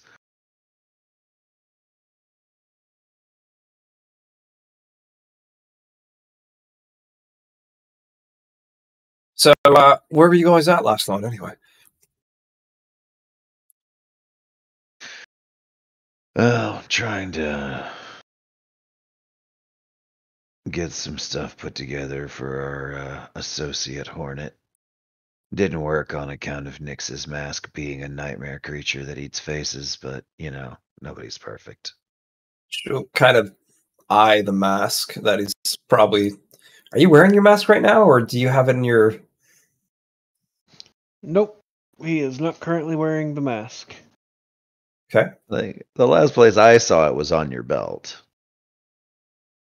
And I don't think even the Major has noticed it yet. She noticed it when you wear it, but not even the Major's keen eye can tell if it's on your belt. Right on. As a note, don't try and take it away from him. So, Duke, when are we going to go check out the Iron Eaters. They said they have some armor for us. Well, as soon as the Major dismisses us. All right, sounds good. Cody, you still got some parts left of the alien tech, right? I have several pieces of alien tech. Do you think we could make something? We got some time. I'm not sure. It depends. So alien tech, they grow it. They grow each component to be a certain thing. Right. And essentially, what we have to do is hodgepodge it back together into whatever we need it to be. All right. Okay. All right. It's a bit like taking 3 or 4 different people and trying to do surgery to make one whole person out of it. Yeah. What do they call it? Chimera? Something around those lines? Chimera, yeah. Chimera, that's what it was. Yeah, thank you. But if we can't make a chimera out of those pieces, then that's all right, I guess. I was just hoping to maybe use some of those things and help one of the Iron Eaters out. He's well, it kind of depends on what you're wanting to make at that point. I know you're a really good mech builder, and his is light type mech that's really flexible. I feel like it would be it'd be a good thing to help him out. Why but that's just my opinion. Out this random guy though, because he helped us out. He didn't. He literally confronted followed us. Orders. You're right. And he followed orders. After he followed orders, he confronted us about you owing him because the parts needed for his mech were used to stabilize the wormhole. We had a small conversation, and it turns out he's headed towards one of the most lethal fronts in the war. So we said we'd flip a fucking coin his way. Now, whether you want to get involved in that or not is up to you. Well, if I owe him, I owe him. You only owe him if you decide you owe him. Right, but good faith and all that. I feel like it would be good for you, Cody. Give you something to think about. I have many things to think about. I'll see what I can do for him. I mean, the only thing that I could offer to try to help out really is that flail, but as he's looking for something to work with his mech, I doubt that would help. Unless he knows somebody he could trade it to.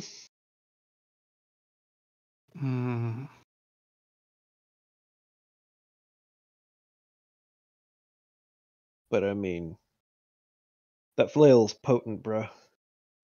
Did you guys get a copy of the schematics?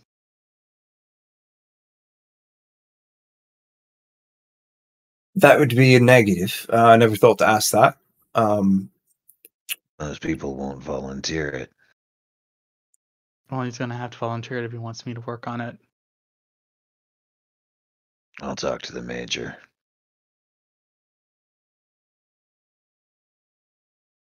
Eh? You do you. I will defer to your judgment here.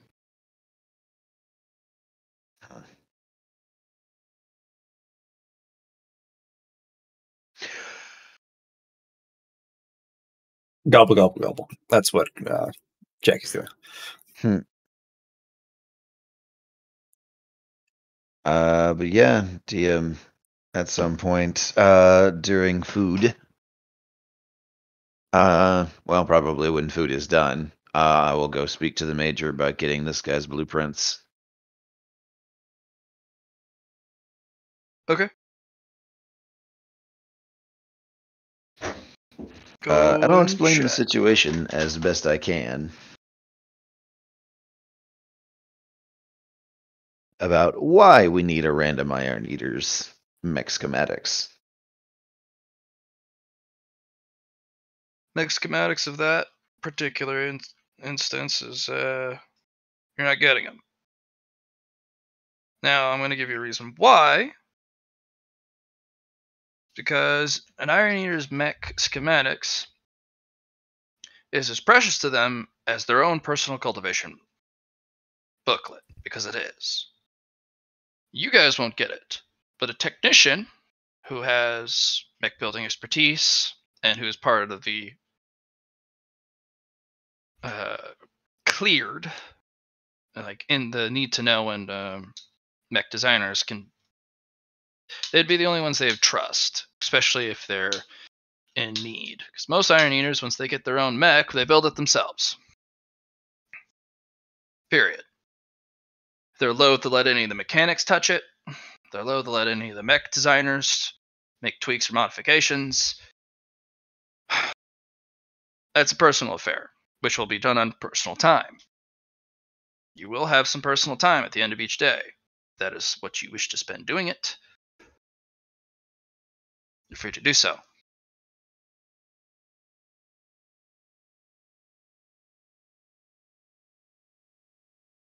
You'll have to find him in the bay. And you'll also have to arrange it so that he is in the bay to meet you.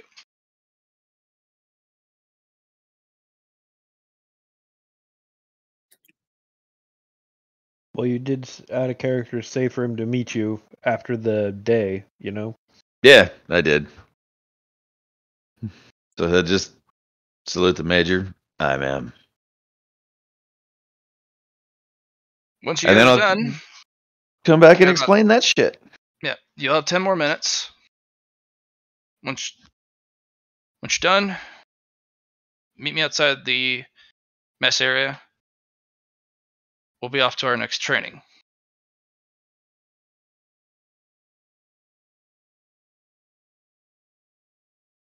Man.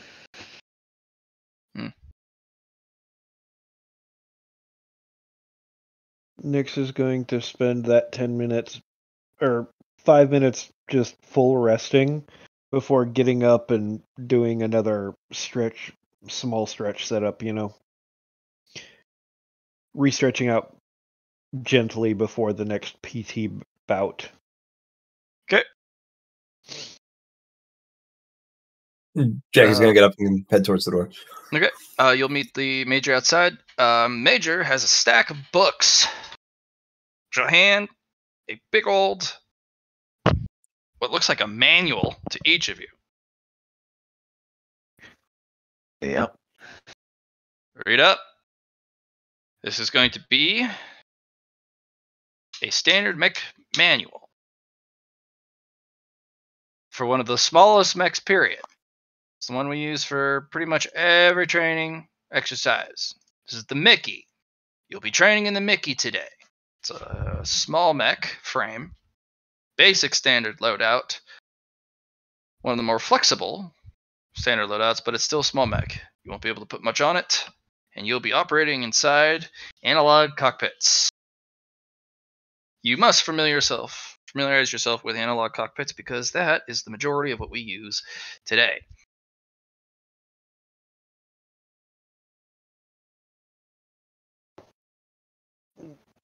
You'll be given an hour. You may choose where you want to read it, but you'll be meeting me here in an hour's time plus 5 minutes. And you'll be sent a basically kind of a directional, basically a nav line from where you are to where you need to be. And if you move, your dot follows the where you're going, and it just extends the nav line. You're like, going the wrong way, go this way. This will be to the minor hangar.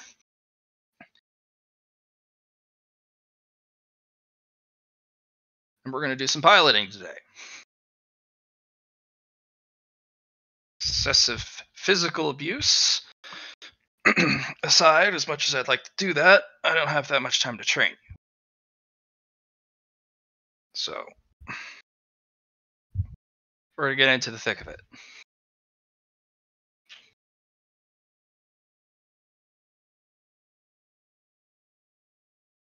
You're dismissed. Thank you, Mom. And the Mickey is an inch thick book with diagrams and pictures, but most of it is block text that you almost have to squint to see.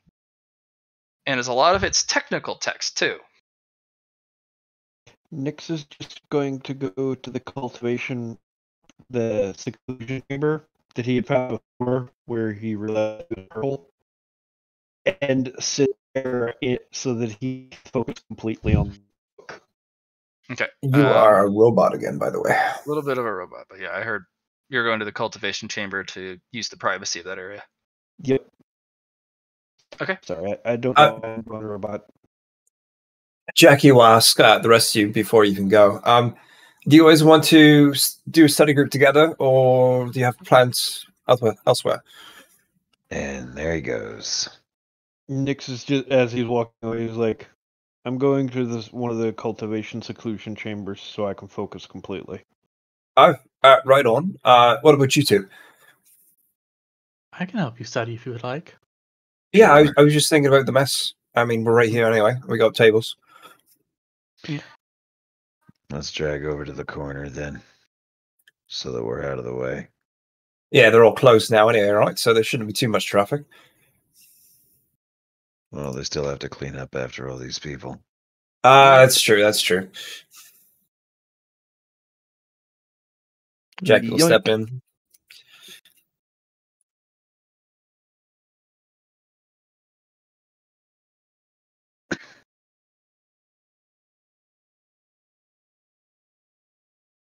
And Duke is going to sit down, and the first thing he does during this hour is he literally takes the book, opens it to the first page, blinks, flips the page, blinks, flips the page, blinks, flips the page, blinks, and goes through the entire book like that.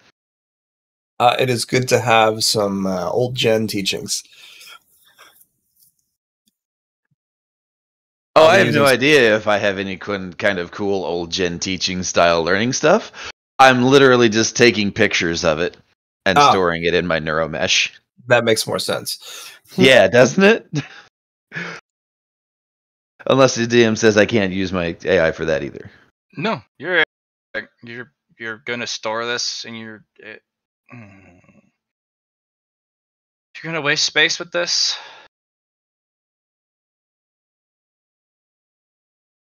That's the plan. As long as do you have all this information already? I could just look it up. You don't have to store it. But I mean, there's a difference between storing it in your neural mesh and actually knowing it. Storing it in your neural mesh, it creates a picture, but it doesn't mean you learned it. But it means you can pull up the image at any time. Right, which means we don't have to squint at it. We can zoom in on it. We can transmit it to their data pads, and we can study it easier than having to fine print this shit. I suppose that would be it. Nah, that does sound logical. Alright. Sorry for being grouchy. That was... We'll delete it when we're done. Pretty forward-thinking of you. Once we've, actually put it in the gray matter, we'll delete it out the mesh. It's a lot harder than you think. That's what I have you for. I'm not here to scrub... Never mind. Just ignore me. Just being grouchy.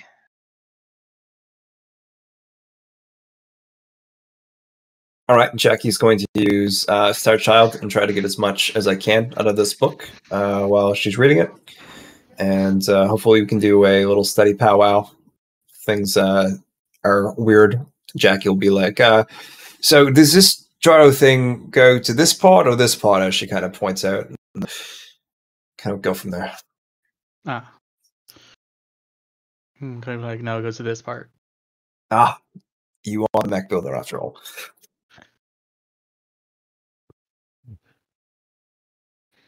But I'm sure there'll be some engineering knowledge to relate to and Duke has his infused knowledge, so I'm sure there shouldn't be too much of an issue trying to figure stuff out for there either. And Cody's Cody, so I mean, there's that. So is this like a technical manual, or is this like the controls as well kind of deal? Yeah, it's not only a technical manual, but it's also an how to use mecha. Good stuff. That's why it's so thick. Yeah. You do notice that there are a lot of specific details about internal components missing, like the schematics of the power cells, or classified kind of shit, like redacted, or you don't need to know right. It works to build a power cell, but it does explain maintenance and or repairs and or if you see this light pop up, check engine light comes on. Check engine light. Check power core. It's a very intense, particular book about parts maintenance, repairs, and you can definitely tell this is probably not just written by the technical staff. This is probably written by the Iron Eaters. It's a little too thorough, especially about maintenance and repair. Right. There's an extreme in-depth section about clever uses of the analog cockpit.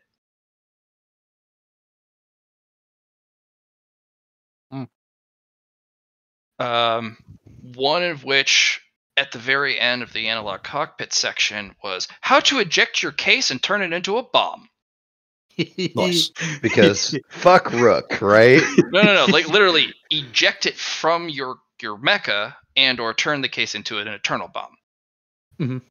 But this one literally allows you, if the main gun's destroyed and you have no use for that ammo, or the missile rack's destroyed, you can eject the case, arm it, and fucking yeet it at a guy. Fun. Which is that is so many series of overrides. Like it is like half a page long of the steps needed to do that, and you have to do it in the exact order. But it works. And I'll have you guys roll int and or logic if you don't have if you have logic, I give you +10. Otherwise, just int. You can roll mech building, by the way, Cody. And yes, you do get your inspired.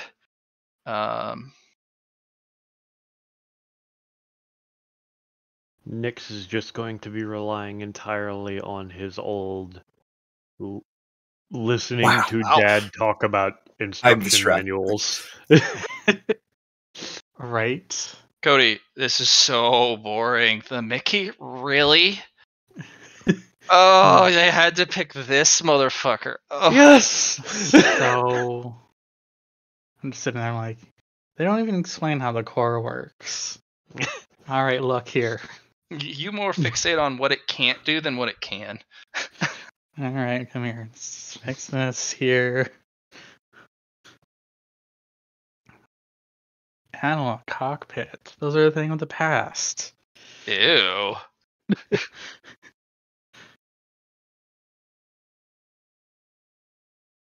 Yeah, no, it's you're sitting there like, these motherfuckers. All right.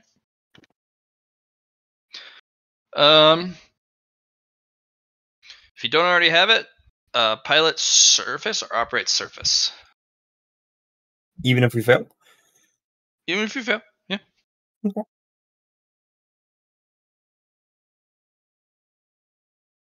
Operate surface, not aeronautica. No. It's not aeronautica. Yeah, surface. That's what I said. That's why I said surface, not aeronautica. So we got operate surface, and what else? That's it. Oh, all right. Yeah. What about for those of us who made the check? I mean, you guys would be helping the guys who didn't. You understand it better. What you about Nyx would be by himself. He would need to pass. I did pass. You did. That's good. You'd be explaining to Jackie, both of you, Cody, your mech building's high enough that you understand the Mickey, but Duke has to help you. Did you use a boon to pass? No. No. Oh, because I then already Duke, used you it were earlier. literally sitting between the two of them, explaining. I'm translating from Cody into Jackie. Right. And you're the reason why they pick up the skill. I already had it. Yeah, so did I. Just to make sure everyone has it, gets the roll on it without a minus 20. It's the whole point of the exercise.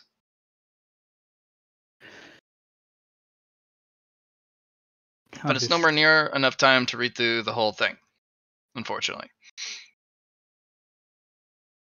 You guys will be met. Let's grab all your tokens. You guys can roll 1 awareness if you'd like. Me included, or just them? Because I'm in No, the you're not seclusion there. chamber.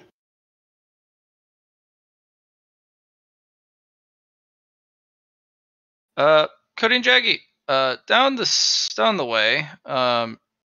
These guys all eventually clear out. This is guards. They come in and kind of go based off the rotation, but there's one individual who wears this kind of imperial outfit, starched, white and black and a little red and gold trim. And they're sitting there with probably the fanciest food you've ever seen, and just sipping tea and reading some sort of fiction novel.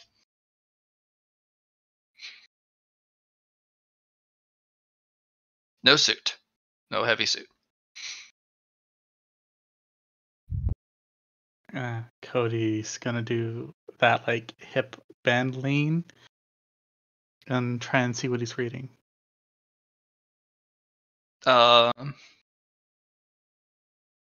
The novel's called The Fall of the Star League, a space opera. Interesting. And then I'm gonna look up male or female. Not sure. Looks doesn't have the bulge on the chest for breasts, but looks very feminine. I'll look at the lapels. That is the base's ace. You could definitely tell by the starbursts on the or on the lapels on the side of the shoulders. I'm like, Then I kind of like elbow Jackie and point. Oh, what are you saying? This is one of the more petite individuals. This person doesn't particularly look like they're loaded with muscle. Like, that's the ace. I see. They're actually just a bit taller than Cody, maybe by a couple inches. They're a little bit above enigmatic size. But Jackie knows how that works. It's all internalized, condensed. You cannot see any potentia at all. But I know their clan. After Cody points out that they're the ace, and there's only one ace on the base, and they're children of the stars. And it's okay if I can't see it. I understand that. As you guys walk by, you kind of it flips a page, and without looking, you can get a copy of it on the concourse, but only soldiers get to use the concourse. Your recruits. Something to look forward to, I suppose. It's a privilege. That is true. We will look forward to it.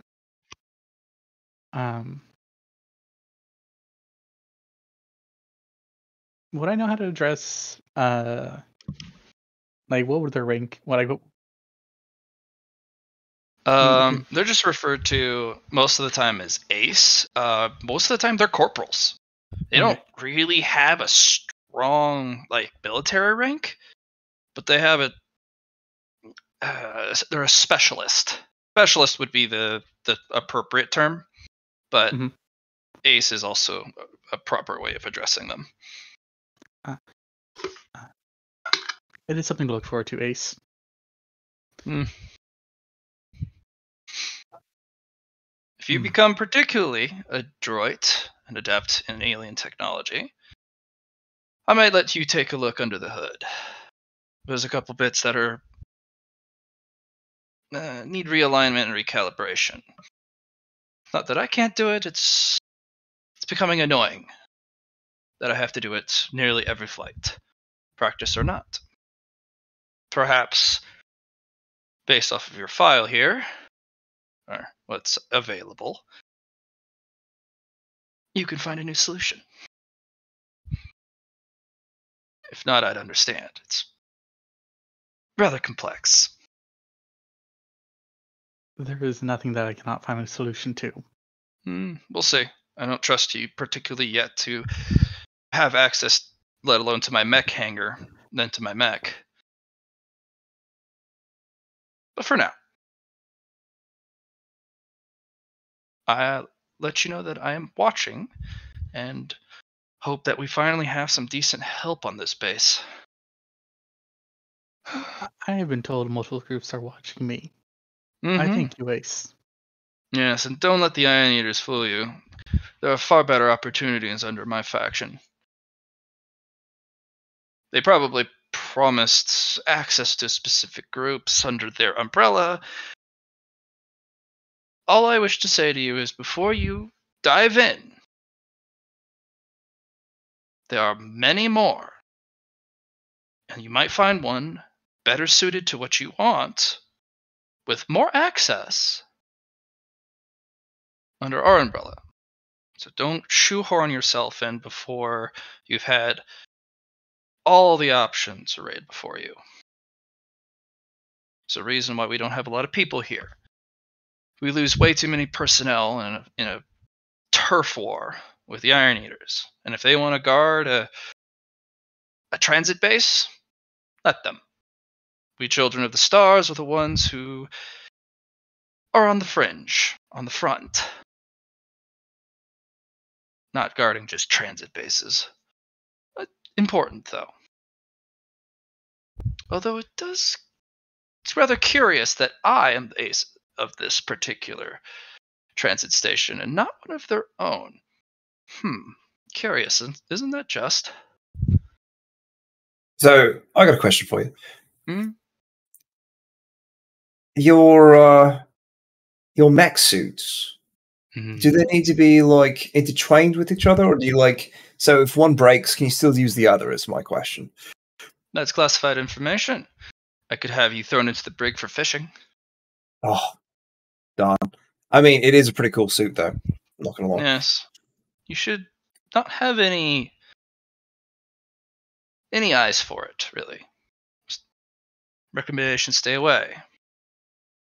All right, fair enough.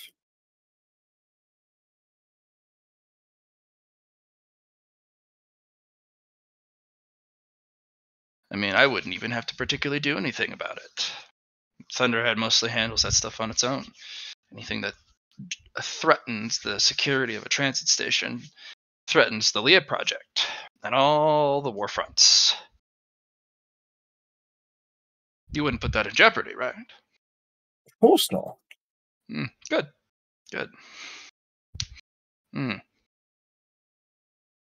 Any last questions before you're about to be late?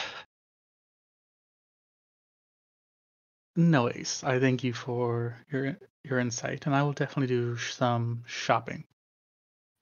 Only when you're no longer a recruit, fully graduated and all. They don't have time for concourse while you're training. Of course. And Cody will salute and head off.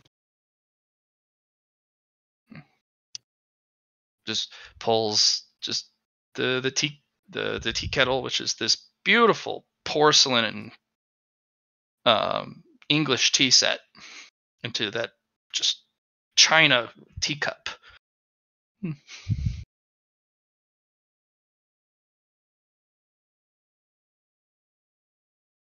Very posh, very luxurious. Probably thousands of luxury chits for that tea set, tray included. All the saucers. Probably. Yeah.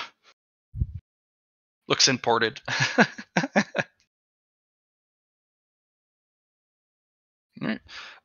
You guys will meet the Major in the nick of time. Nix is like a minute early. Yes, Cody, you could be a minute early, yes. I'm surprised she didn't try to rip your head off or just ignore you completely.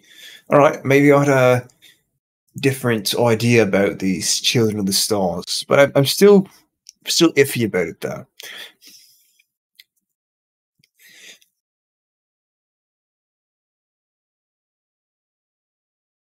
Welcome to Small Mech Hangar. Small Mech yeah. Hangar specifically for micro and small mechs only. And no, Cody, you will not find your Apollo stationed here. Of course not.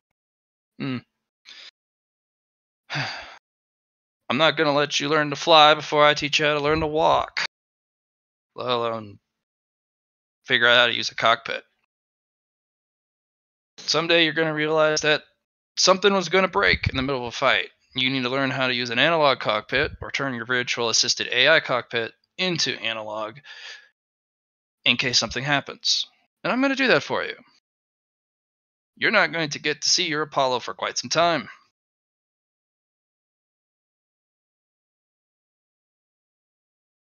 But that's not going to be a problem, right, Cody? Of course not.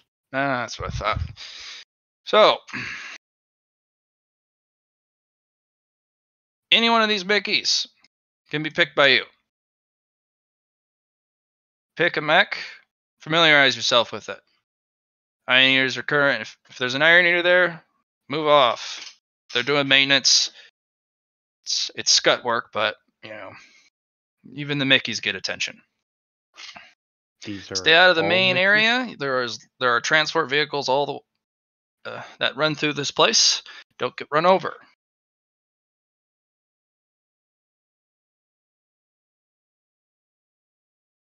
Mickeys are literally these guys. The Major's standing back. Oh no! These are microframes. You don't know what about those ones on the bottom? Those are no. You are not using those. I figured, but they were similar size, so you know. These are the Mickeys. Yep. I'm gonna give Valentine a nod as we're. Yeah, Valentine's got the main CPU component literally pulled out. Just kind of nods as we all walk by. Yeah, just tinkering with the CPU system. So Valentine, how'd you like the Apollo? It's buggy. It works great until it takes a hit, and then the gyroscope, unfortunately, doesn't compensate quick enough. It's an over-engineered piece of junk, but I'm going to make sure that it's our over-engineered piece of junk. Too many moving parts. Doesn't take damage well. It's particularly brittle when transforming between one mode to the other. In fact, a lot of the armor plates move out of the way to reassemble and recover the exposed parts, which leave an incredibly vulnerable period of time in which, honestly, there's almost no armor coverage to certain spots. If you get hit with missile or some sort of spray shot or a lucky hit, you take damage directly to the frame.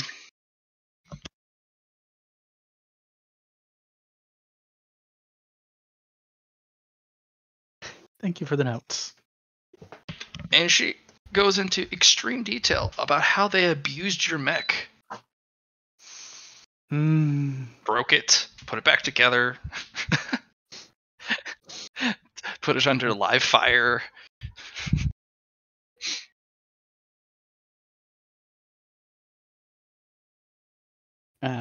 Cody's like, I do hope you saw what I was trying to do with it.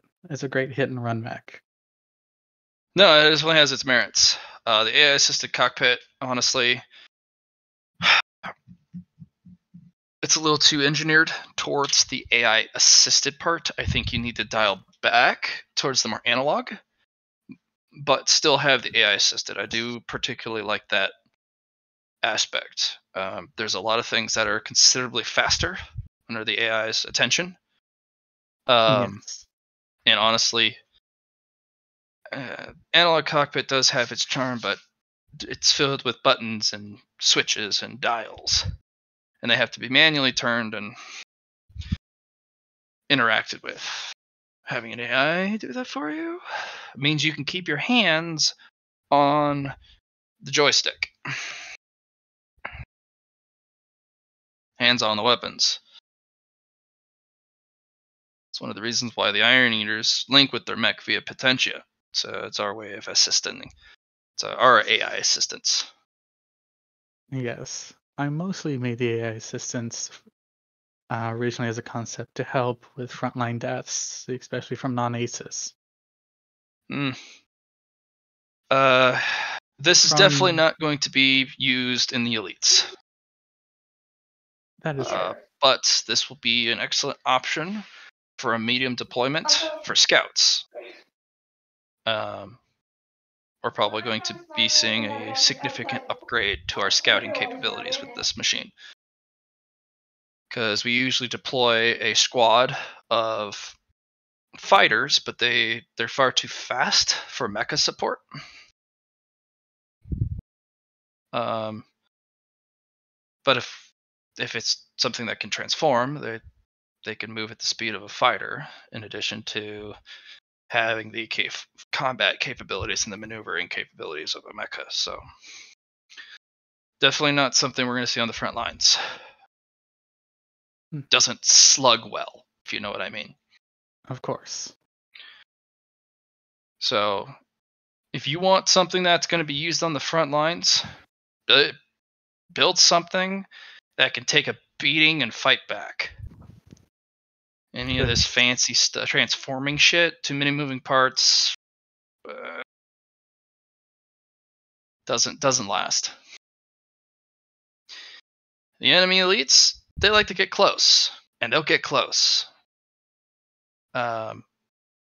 Transforming into a fighter in front of them to fly away, you're already ripped to pieces. They're fast, despite their size and their bulk. They prefer melee weapons too, particularly an axe kind of shaped object, double-sided axe sometimes. I know they're mimicking our weapons. It used to be some sort of lance that they use, but now they use lever-based weapons too. That mecha couldn't stand a single hit from them. It would be good to chase down drones and fire ships. But on the front line, honestly, it gets shot up by the regs.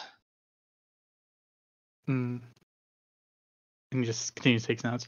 I did build the Apollo as support, so it's good to know that it's doing its job. Very good support, especially if you were to stick a series of missile pods. That would be a great missile boat. Maybe as a hit and run with a PPC. I was thinking the PPC. I do have certain schematics for a shotgun. Again, that has to go through the factions on the front. Just because it works at home doesn't mean it works up here. That is true. Or if it's practical. You also have to sell it. The elite pilots are the ones you're going to get the most bang for your buck. There's actually an economy up here, specifically around custom mecha parts and custom mechas. That is fair. And the biggest people with the most sway, the most money, the most influence, access to stuff, elites and aces. Besides the Thunderhead, of course.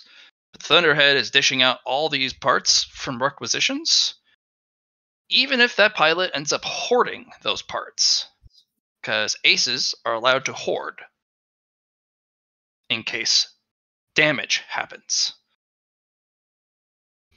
Elites, they get it on a by-need basis, but they also get it first before our soldiers do. Aces are allowed to hoard entire treasure, like entire warehouses of treasure, because they get a non-renewable once a month requisition score. They max it out every time, guarantee it. Use it or lose it, as they say. Use it or lose it, just like in the budget. Aces also have their own budget score too, so you can kind of see where they double dip. And of course. Yeah, so aces have a lot of money to throw around. If you can get one to particularly like your services, you can charge a lot, or you can ask for a lot. Although you got to know what you're doing. If you're messing with an ace's mech, that's a swearing to secrecy. You just don't. That transcends pretty much any front. Yeah. I don't want a bullet to the back of the head at any point. If you're qualified to work enough on a ace's mech, you wouldn't get a bullet. No, somebody would, of course. They'd cut your head off and put your brain in a robot and make you work on all the mechs. Yep, that one. You don't get to die. Have You're you too guys useful. not heard of idioms? No, he's got me on that one. No, you're just using the wrong idiom. What? No, it's... Yeah, you don't get a bullet to the back of the head. It's an idiom, and you're putting logic behind the idiom. Right, because the idioms clearly, are all based on logical your old concepts. age has made it to where you can't understand idioms. Clearly, you're a fucking idiot if you're using the wrong idiom. Get in the fucking mech and quit wasting time. It's an appropriate idiom. Can you guys stop yelling at each other? It's healthy. No, yeah, I know, but it's just like, come on, guys. If there's not banter and or you're not even talking to each other, even in insults, that's the real problem.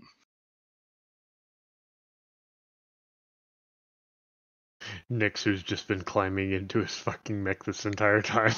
Yeah, it's not on. Duke is none of these are on. Like trying to fucking pull the hatch to open the damn thing.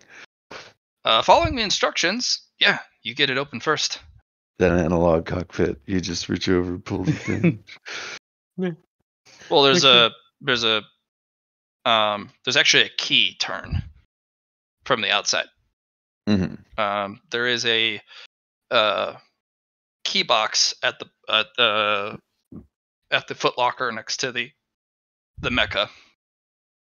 If you have an access code, which you are given, you can open up the footlocker, grab one of the access keys, which also doubles as the start key, because you actually need a physical a wedge key, and you slot it in, turn it, and then that turns on the power, and then you hit the ignition and it starts.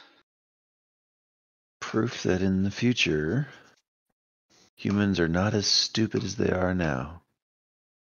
So I guess Nix is going to, do their thing. Okay. Yeah.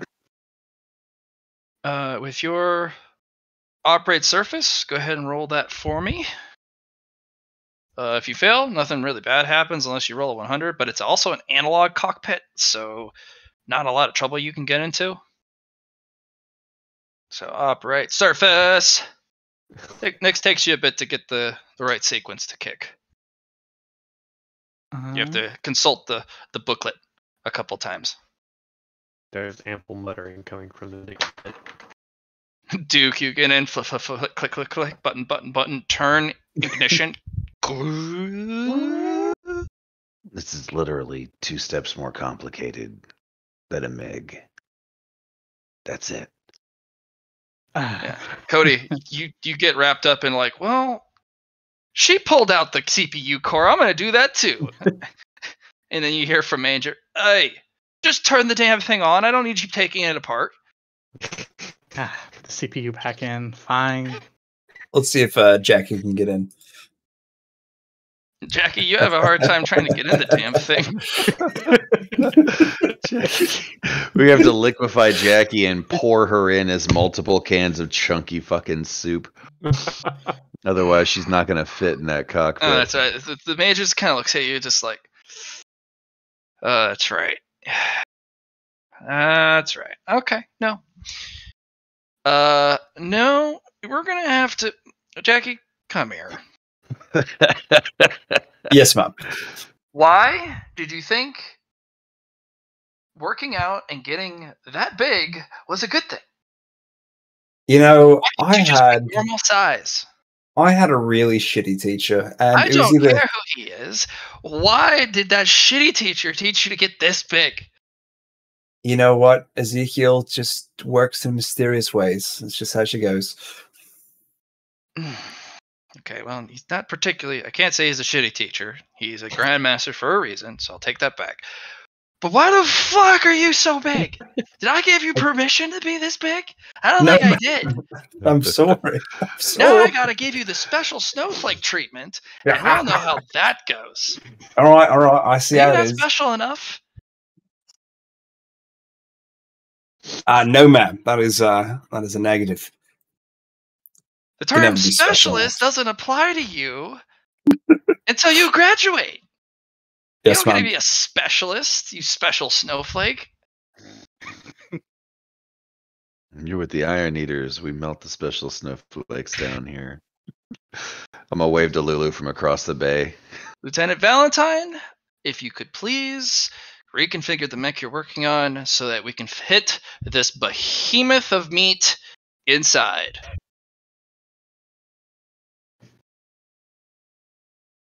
It's kind of the head pulls out from this. Hi, Major. Ah, jeez. Just what I needed. Another fucking weirdo with special mech needs. Jackie's going to watch Valentine do this. You literally have a special needs You mech. hear a vroom, vroom, vroom, vroom, vroom, vroom, and you just hear a bunch of bolts clatter, and a big old rig comes over, a crane rig, with a different cockpit. Nice. And she swaps out the cockpits for something considerably more forward-facing and wider. One extra large cockpit coming up. Much appreciated, Valentine. Save it. Well, maybe you should work on compacting your muscles instead of being so damn large. I'm sure I'll get there someday. Honestly, you should have worked on it during your original cultivation, but I don't know what you're cultivating besides some new gen shit, so... whatever. Yeah. Jackie, don't ever let this happen to you. If your mech gets totaled, and you are an Iron Eater, you're stuck on bitch duty almost forever until you get a new mech. So, don't lose your mech, okay? Sounds good to me. And then just literally swaps the cockpits. And it's back in a matter of moments. Just does all the connections, closes up the panels, and it's actually something you can fit into. All right, let's try this again, guys. She explains where the certain panels from the instructions were put. Right, swap them. Yep. Some of the more important buttons are a little larger for your larger fingers. Oh, so you so don't kind. fat finger multiple buttons. It's a lot more spaced out, but it also is a little bit more cluttered. Each area specifically has a lot less space between them, so there's a good chance of you bumping multiple ones if you get hit while you're hitting multiple switches and buttons. Mm-hmm. But you can fit, and all the buttons are immediately available, and there's less turning left to right or reaching across or reaching up. It's reaching forward. It's slightly to the side because your mass makes it really hard for you to do that. You're less flexible. I understand. There's a lot less room for you to move around the cockpit, so they have to get that more forward. Well, all right, Cupcake. There you go. Much better. Not pass, but much better. Go ahead and roll operate surface. I did. I rolled a 61. Takes you a bit, but finally you get the thing all booted up, all four of you. Much better than that. So. She'll put the CPU core back in. Alright, well, let me go see if you hurt this poor thing.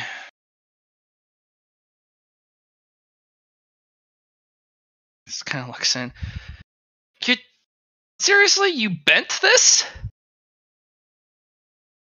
Oh.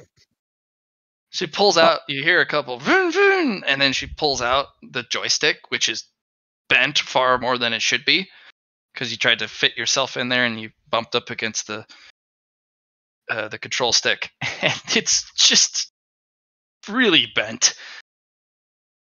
Really, Recruit? Do you know how cheap these things are? And she throws it on the ground. It's like, they are cheap, but you don't just go get to break them.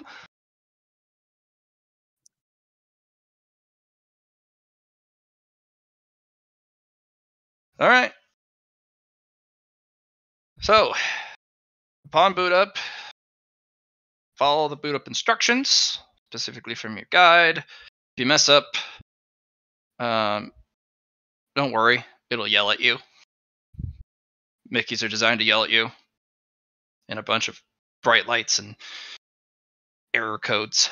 So follow the instructions, and then once you have control of the mech, I will instruct you from here.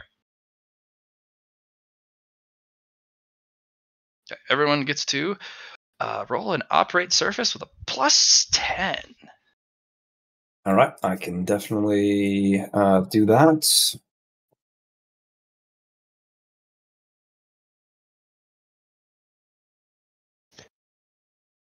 Let's see here.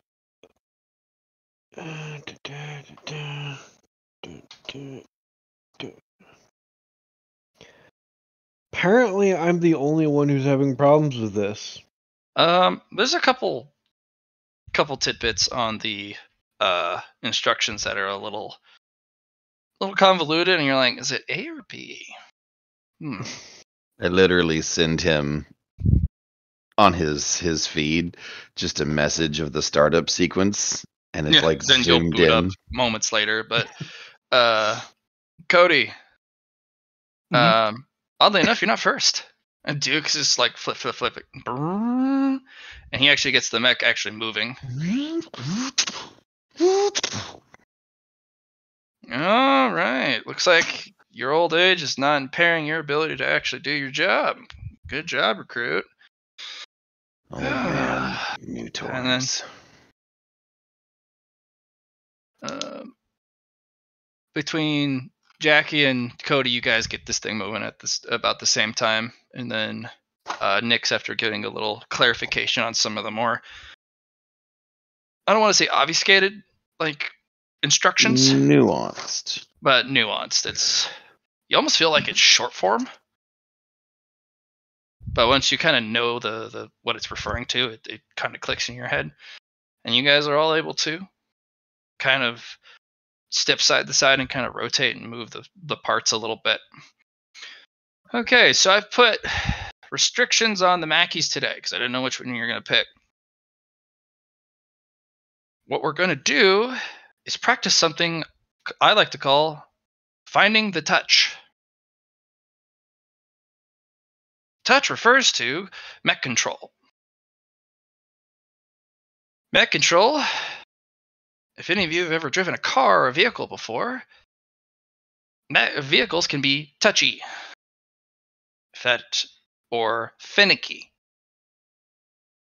I've restricted the movement so in case you over control, there's not a catastrophic damage to the mech hangar you're in. So what we're going to do is we're going to do a couple exercises. They're going to be rather slow, and it's going to be a little boring after a while, but it allows you to hone down your initial overreactions to something within something more tolerable, something more normal, something within the touch range. So go ahead, all of you, roll me operate surface. This time will be a plus 10. Oh, the plus 10? Excellent. Yes, plus 10. Nope. Nope. Nyx has not made a single operate check. Yeah, Jackie, Nyx, you guys over throttle this thing immediately. And it's like, see, that is why I do this, because you would have both broke your hangar bays right just there. Cody, plus 10? Operate test? Yeah, sorry, Surface. I was just thinking. I was just wondering if I could get that as an int test on agility. Oh, it's... Does it matter on the cockpit type? It does, yeah. This will be agility. Okay. I was just curious. No, it'll be agility for now. Because you've never really done stuff in this cockpit yet.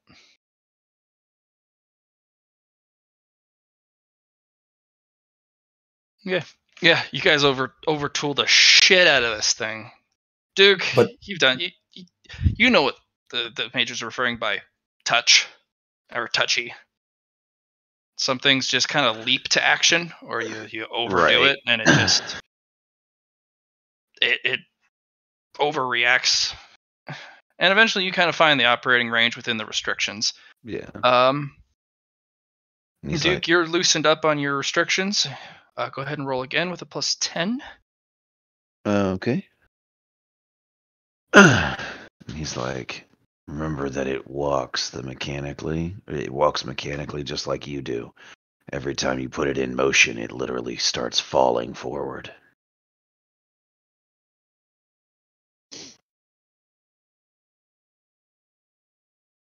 Okay, you can have your second check mark and operate surface, and you are allowed to operate your mech outside the hangar.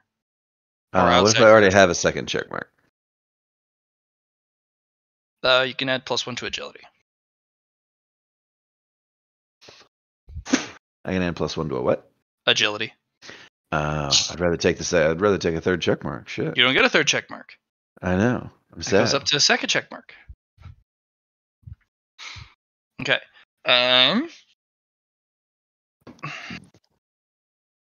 Let's see. Jackie. Nyx. Yes. Cody. Operate surface plus 10. Can I use Spark of Brilliance here? Not really. Okay.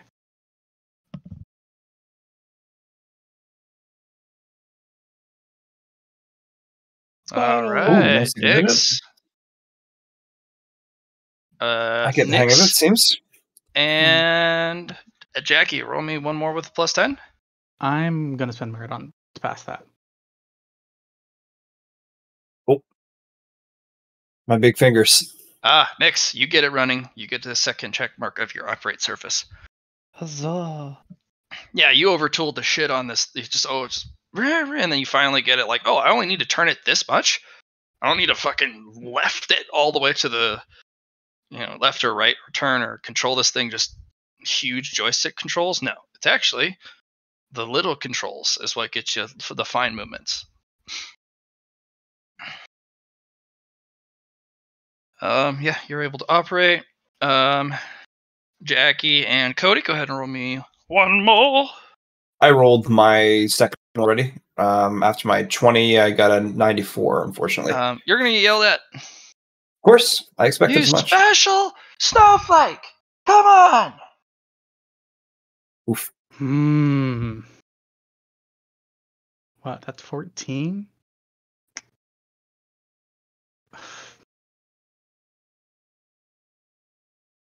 No. More than that. No. Yeah. If you got the next check mark, but you already got 3, so it would be about. I have 2 check marks in it so far. Oh yeah, you do. Sorry. If the third one would be 9 merit, we do have 10. That is true. I could buy my 3rd check mark here. So it's Matt though. Matt's doing new things with the merit instead of getting the 2nd check mark for free. I already have 2 check marks. He already has it. Oh, then you Me can and buy him them. both already have it. Yeah. I mean, yeah, sure. Because it's going to be important anyways. Okay. You can have 1 agility. Good job. Jackie. Yeah.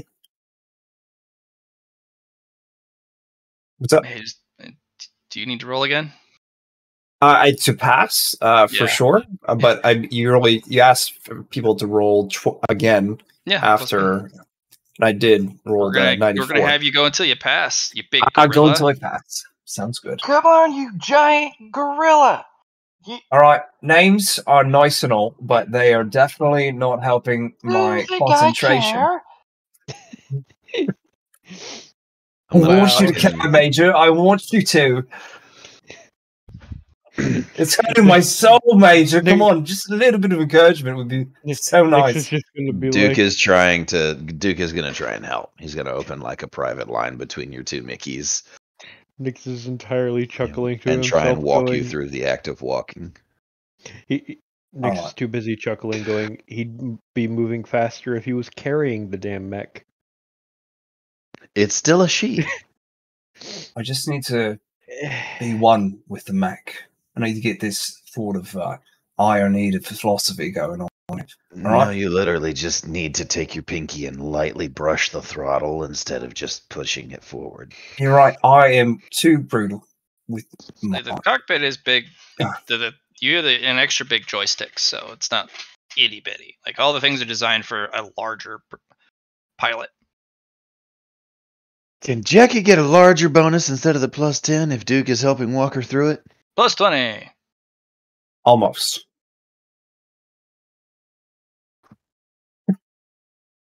It's become almost a comical thing, and a lot of people are poking their heads around the mech as Snips just lays into you about you being just an ungraceful gorilla. Is this the product of people being sent from the homeworld?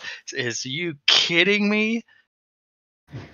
She'll throw in bits of advice here or there. Proper English. Yeah. Do you even speak proper English?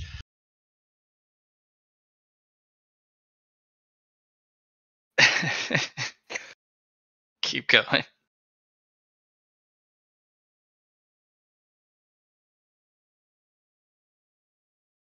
Come on, Twinkle Toes, you can do it. Yeah. Jackie's going to kind of feel out the controls, take a deep breath, and try again. With +20. There you go. Had to pass it. You finally put your dancing shoes on. Thank the Thunderhead. Oh.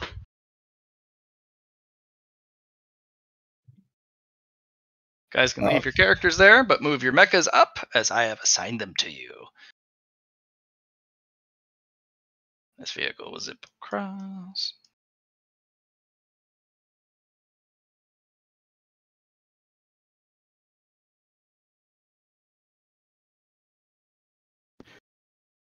I'll meet you by the deployment area.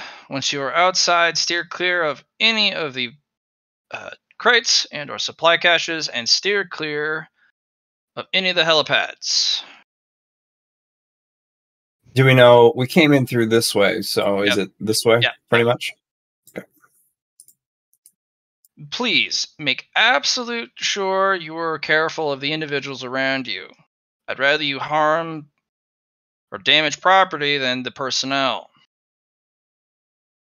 You do not want to be harming personnel.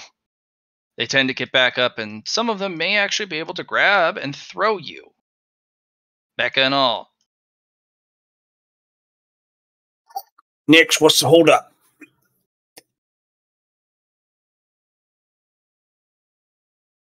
Over? I needed the over, didn't I? Yeah. No, the map was larger than I thought.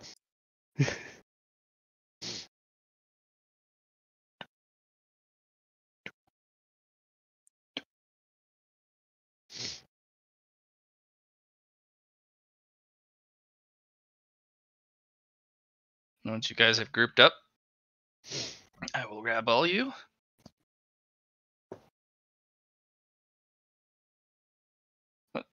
Come on, Cody. You can get a little closer. He won't bite. Hard. All right. And then we will grab those guys.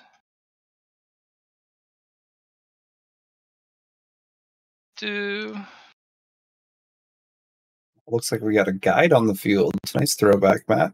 Mm-hmm. All right. You guys will roll out of this door.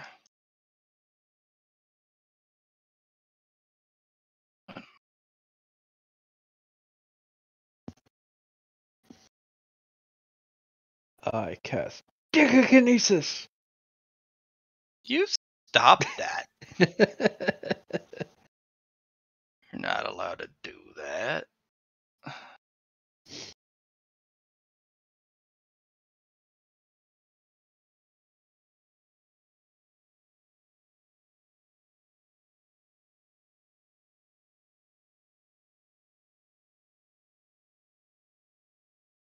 Ooh la la.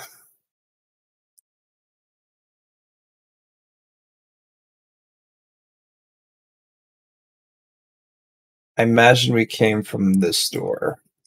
Well, there's a door that we were standing on top of. Oh, was there one too? Oh, I couldn't see it from our tokens. Nice. Yep.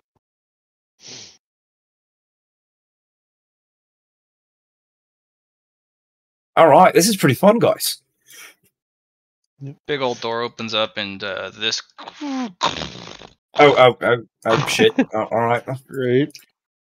Gentlemen, what did I tell you about staying away from the helipads? Line them against the wall. Come on. It's not that hard. Which wall? Whichever one you want to get shot in front of. Yeah, there's a little ping over here. Zoom out. Ping one more time, Matt. Where they guys? Those the guys are over where Nyx is. Okay. You guys are moving rather quick, but each step covers multiple of your steps. Well, I guess I'm right here. Shit. All right, boys and girls, we're going to the shooting range. Each one of those little Mickeys of yours has a little bit of weapons tucked away. I made sure that you were at least armed, but I have turned off your ability to fire, at least for now. We're going to get your training wheels under you, and hopefully, maybe, you could take your training wheels off. Sandstorm, we're not due for one for a couple hours. Visibility will start to cut, and we should make it inside before that happens. If you persist on staying outside during the sandstorm, you will be cleaning that mecha top to bottom and getting all the lovely little red dust out of it. It does haywire on the machines. And I don't really want to have to clean my mecha.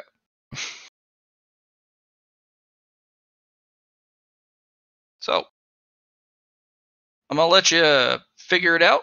We got a lot of flat terrain ahead of us. You can move as you please, but as long as you are within nav range.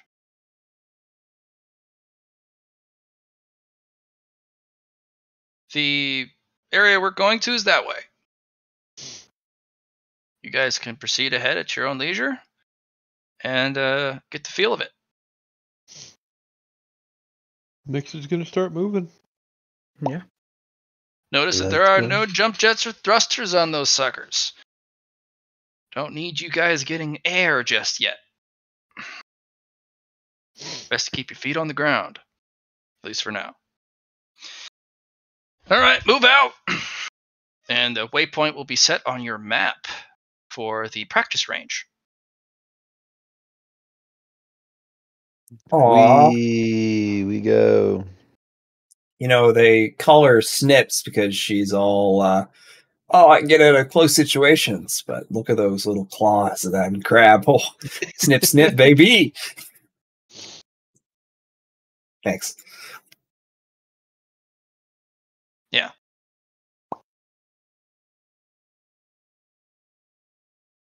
And you guys will... Anyone tried something crazy on the way there? Nyx is just trying to, he's sitting there and like judging the reactions on the arms and fingers as he's walking. He's trying to gauge the response times as he's walking with arms. You know what I mean? Mm-hmm. Mm-hmm. So like, Nyx is like throwing punches and stuff just to see how it reacts.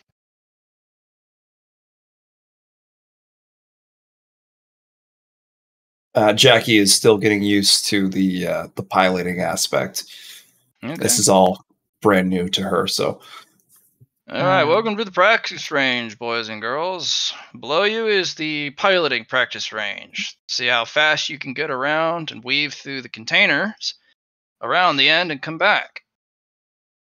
And up here, between the rust-colored and the orange-colored containers, is the shooting range. You can shoot them all you like. So we're going to actually start a little bit with figuring out how to fire weapons. So you watch your spacing and remember the rules of the range. It's a little bit safer since you're in a mecha, and those light lasers I've tuned down to basically you're not going to be able to hurt each other. They're set to green prism. So, but as you've reviewed the rules of the range, anyone know the rules? Duke will start listing them off. Yep. Keep firearms pointed in a safe direction. Oh, you want to do it? Treat every weapon as if it were loaded. Keep your finger straight and off the trigger until you intend to fire. Never point your weapon at anything you don't intend to shoot. And keep your weapon on safe until you intend to fire.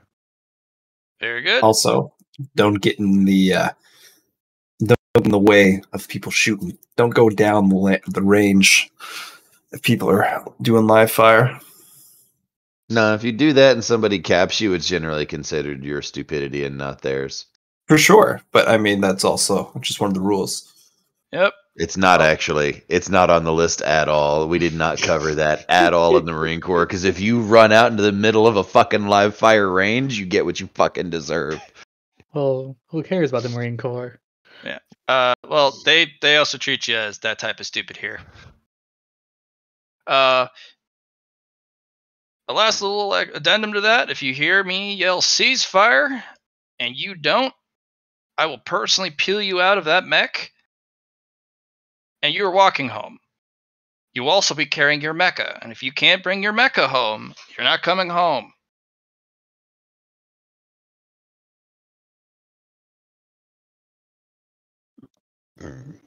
All right, line up, space up, be on the inside of the line of that container.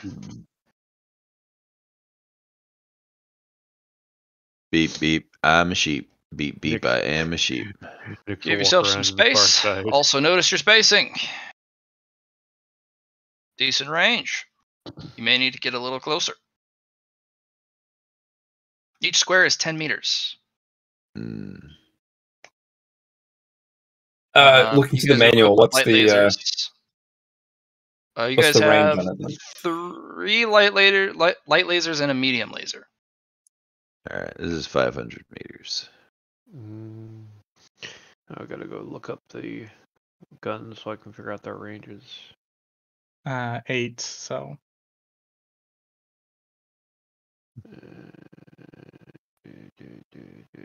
So when we were doing the testing for the stuff earlier, they had a range of 8 in space, which was essentially kilometers.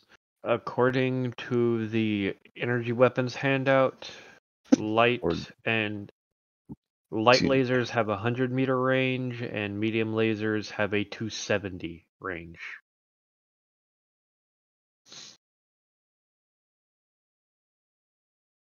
This is a huge map. Yep. And you guys zip ahead as the Major just clomps along in an enormous machine. All right.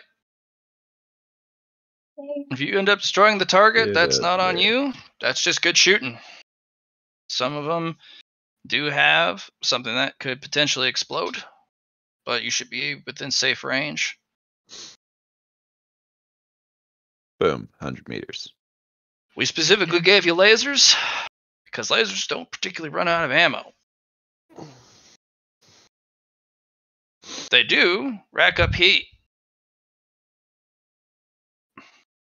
So watch your heat, but since they're green lasers, you shouldn't rack up that much heat. Alright. Why don't we make some weapon skill tests? Weapon skill or ballistic skill? Sorry, ballistic skill. My bad. And for those of us who have Art of Killing, it is completely useless to us in this juncture. Yep, you haven't linked your Art of Killing through your mecha ability.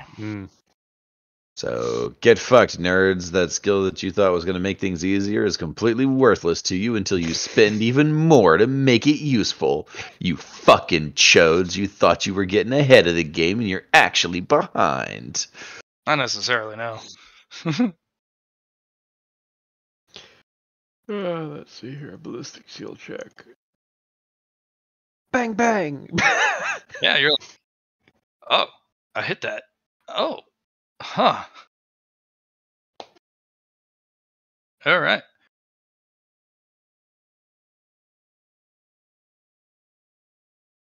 Did Cody roll? I think Cody rolled. Yeah. All right. You guys fire. Nick hits a target. You guys unfortunately miss. It's a little different, even though the reticle lines up. There's a little bit more to it that goes into the analog cockpit. The Major will actually go through a series of instructions on how to best utilize the analog cockpit. I'm going to spend a boon because I want to hit it. Sure. Okay. So the analog cockpits have a little bit different. They have a series of cameras, and the cameras specifically help guide the reticle. Sometimes, especially on this planet, the reticle drifts because the cameras can be slightly obfuscated or shrouded by dust. And you'll also find that while rare for that to happen in space, sometimes the cameras can have a hard time lining up a good shot for using the reticle in space. Best thing to do on particularly this instance is to do what they call iron sights. Now that's an interesting concept because there aren't really any iron sights on mechas. What they refer to that is you turn off all cameras except for the two on your head, or at least a two pairing that are really close to each other, so that all the other cameras on the mecha don't pitch in their data and potentially cause drift. And she'll actually run you through some instructions on that. You turn off all cameras, which makes you very blind. It basically tunnel vision to your scope of your vision. But it makes your shot way, way more accurate, and there's less drift. Anytime you use iron sights, you get a plus 40 to hit, but your range of vision shrinks. Which means you are a lot more easily ambushed and or hit from the sides. That'll be a talent you guys will pick up under Snips's guidance, which is the iron sights technique. To activate it, It is a bonus action.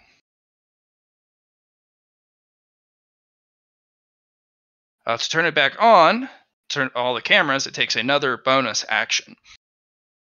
So at the moment, only one per turn, which means on the next turn you can bonus action turn it back on. But that also means you're doing a whole round of having a really narrow scope of view. All right, so it is 7. About dinner time. Let's take a 10 to 15 minute break, and we'll come right back after some food. Does that sound good? Food. Yeah. All right. I'm going to go make some food. I'll see you guys in 10 to 15 minutes.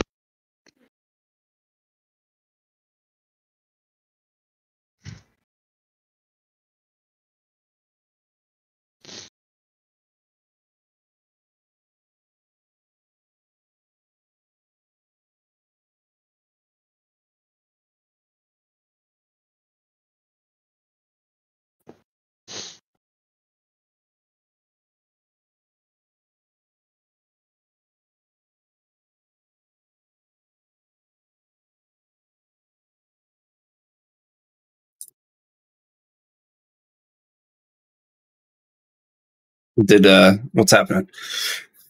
10-minute break for food. Excelente.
The crazy cray cray.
No, welcome back.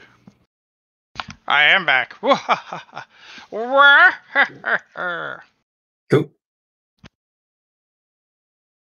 Thank you for the break, Matt. I really wanted a shower today, so finally got one.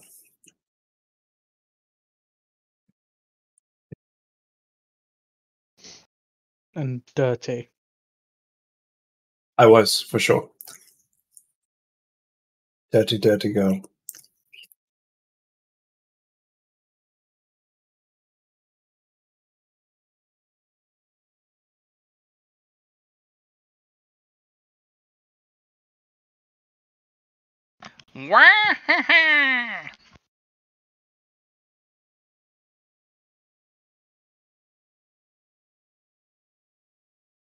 So I don't think I caught this map, but you're saying that there was like 3 light lasers and 1 medium, or? Yeah, 3 light, 1 medium. Okay, cool. So I guess after I try for the 100 meter, I'll go back and get my bearing for the 270.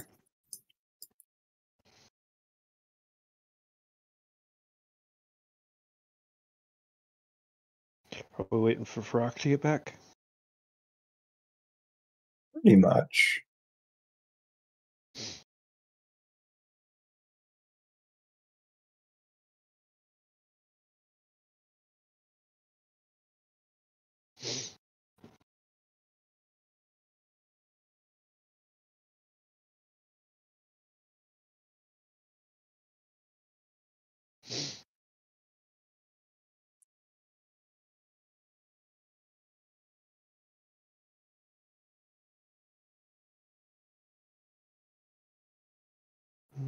I'm just going to see if I can link all the weapons together.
Alright.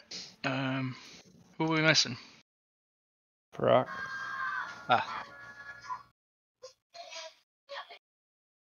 Very much just rock. Cool. Is the plan after doing close range just try the medium laser, or what's the? You guys are allowed to test all your weapons. Just be careful of firing lines. The medium laser can actually chip off a bit of armor. Yeah, for sure. Right now it's 20 to all parts. And this is where Jackie rolls a 100 and hits Cody in the back of the mech. Who's closest? Hey, Duke, you're kind of far away.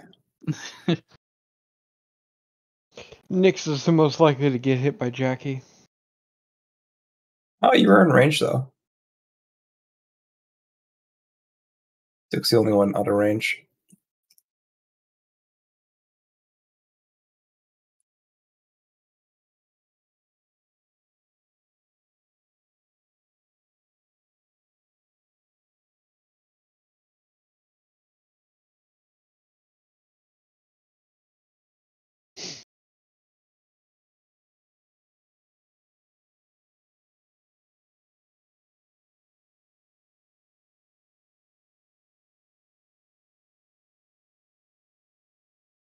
Uh,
right.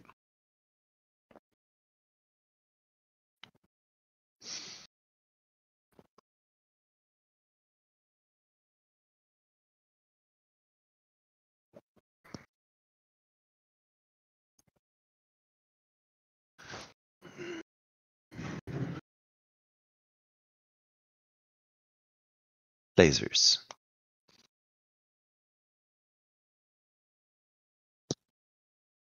It's all about the lasers. It is.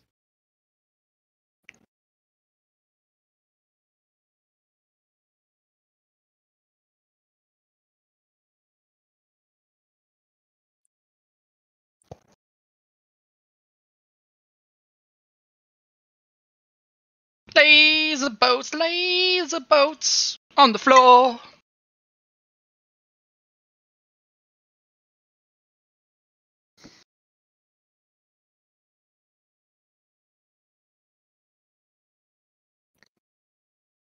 Yeah.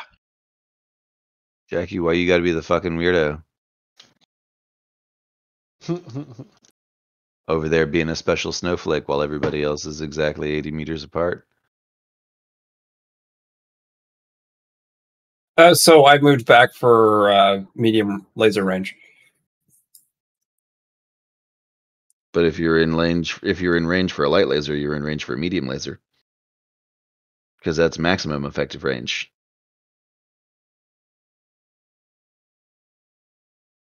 True that.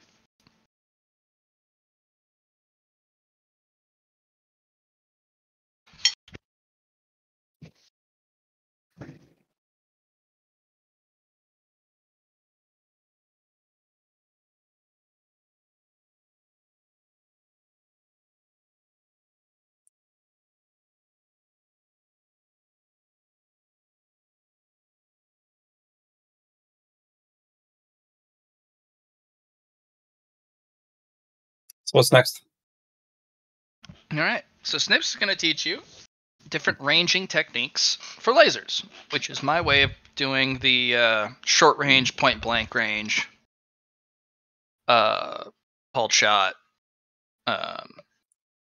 Being able to add bonuses to your shots. Mm-hmm. There are specific techniques that Snips will teach you about range shooting, in that the things you learn here, throw it out the window the moment you get it in space. Space does wild stuff to weapons.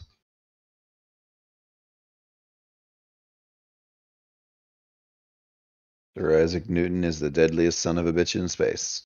Yep. Lasers do a really weird thing. The lenses that are used diffract quicker on a planet with atmosphere and particles. Mm-hmm. In space, they have not only extended range, but the lenses they use are particularly made to excel in cold environments. Meaning they run hotter, but it's balanced out by the nature of being in space. Mm. If you ever decide to swap, or you have a prismatic cycler for your lasers, which is a very rare object, but what that does is it allows you to actually manually toggle what lens the laser runs. If you ever toggle blue or purple on a planet, you're in for a bad day. Way too hot. Don't ever do blue on planet side unless you are literally desperate and your mecha is designed to cycle heat.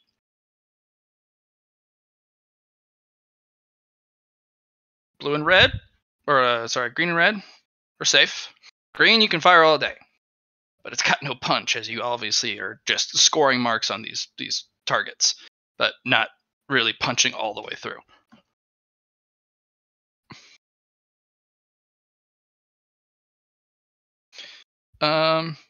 Snips will then have you guys do something actually pretty cool. She's going to have you guys do a little cyclical march. So you have a rank that walks perpendicular to the targets, and at the end they do a little 180 in a kind of a loop outside. So it's like a tread shape. You got two guys walking on facing the targets, the other guys are walking behind the guys, so you guys trade in and out. And it's basically you're walking and you're moving, all the while the guys closest to the targets fire, and then those two guys fire as much as they can as they walk by them, and then you guys rotate out. The other two get rotate back in kind of a moving and shooting thing. Huh. They mechanized Rolling Thunder. Yeah.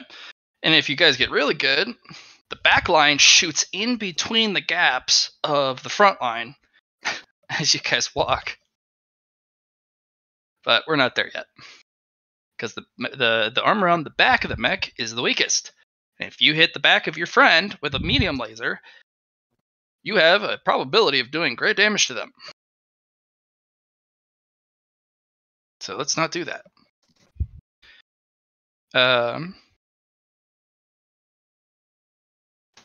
Let us have a operate surface roll from everyone, and a weapon skill roll. If you guys wish to target with iron sights, you can. You told us what that does. It does. Yeah, it did. Talent. It's a plus 40 to hit, but I narrow your view range. Especially in like space or in places that specifically have limited range. I narrow the cone to a very small sliver, but you get a big bonus to hit. Mm. Basically, you're removing the amount of cameras that you can view by down to 2 that are really close, and it allows you to shoot a target with more accuracy. No, I hadn't heard it gave you a 40. It's a plus 40 if you ever use it. Uses a bonus action to activate and a bonus action to deactivate. I put it in the chat. Fine then. Yeah. Damn. 2 off. Nix has apparently on the ball.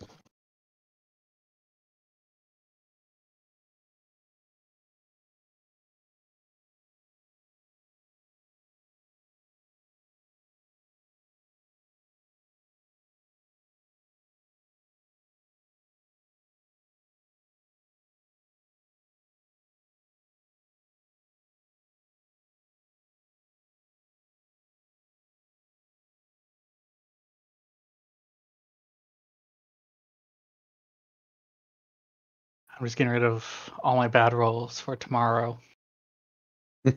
Fair enough.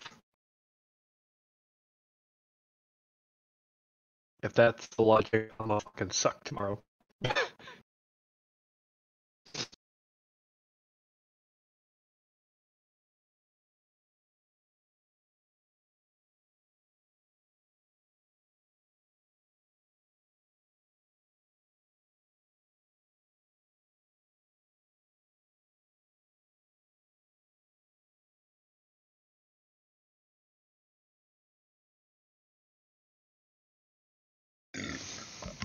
Okay, so fortunately none of you bump into each other. Nor shoot each other.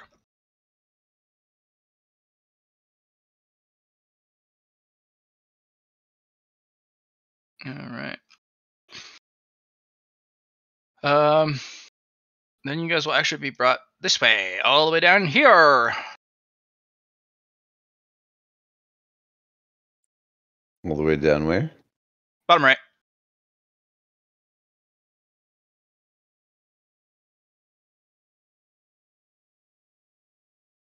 Alright, Of course. Yeah. the individual will fire a line in the dust with the laser. Alright. So what you want to do is you want to weave around the outside of each of the containers, around the entirety of the red container, and weave your way back to here. So let me actually do a freehand. So you start here, and then you weave around.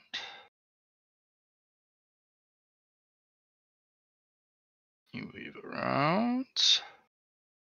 Weave around. Pretty shit, but you go around the outside, a full circle, a circle, and a circle. Oof, that looks bad. It's terrible.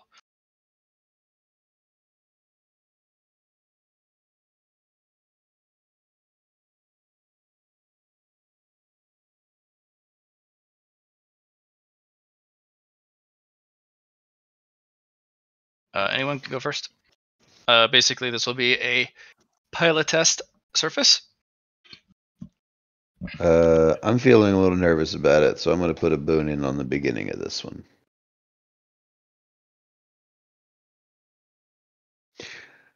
I'm going to go ahead and throw some more in there. I have enough to pass with one left over. Yay! Jaggy, you ping off the side of that thing. And everyone hears a scream. My bad. You're buffing it later. Cody, nice. Moving along.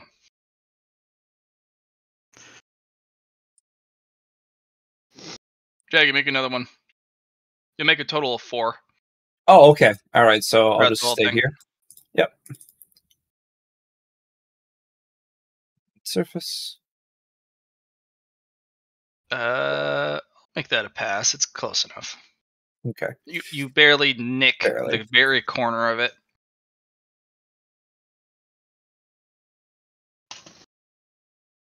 There you go. Now Cody's got it. Yeah. Same roll as last time. Jeez. I'm getting used to her. Deja vu. Nyx is just, after initial good start, he's bumping into everything. Yeah. But And he last finished round? strong. What you do is you go around and around. Round town. Deja vu. Cody, you cut that a little close and you bump off the side of the container. Dong. Uh-oh. Look at my little ballerinas go.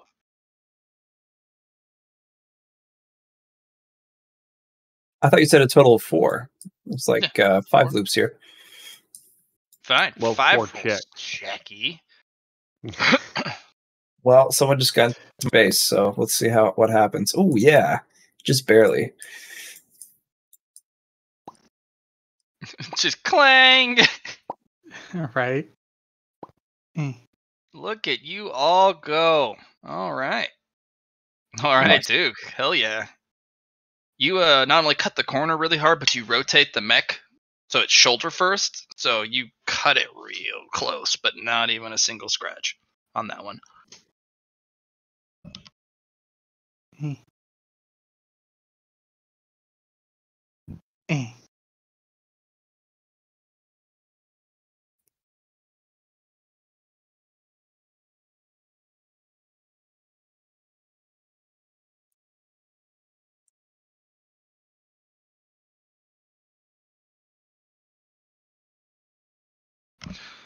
Nice job, my little chickadees. I'm very glad none of you fell over. That would have been embarrassment. And I'd had to probably pick you up.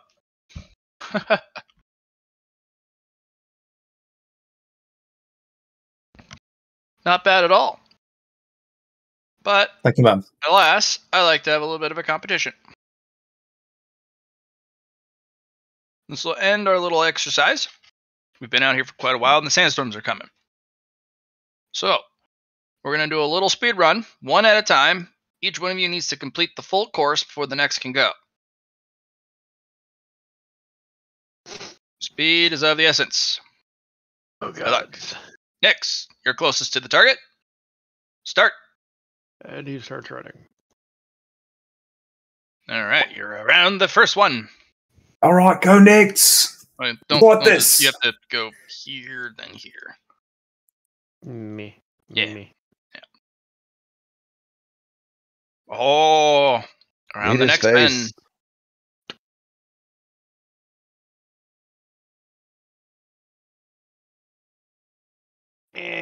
You'll hit the corner of this thing, boing, and just you'll lose a little bit of momentum. You have to.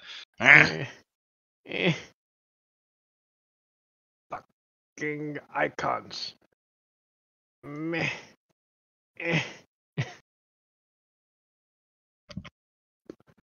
Come on, Nyx. You want to be a death scythe? You gotta go. You can't let some canisters stop you.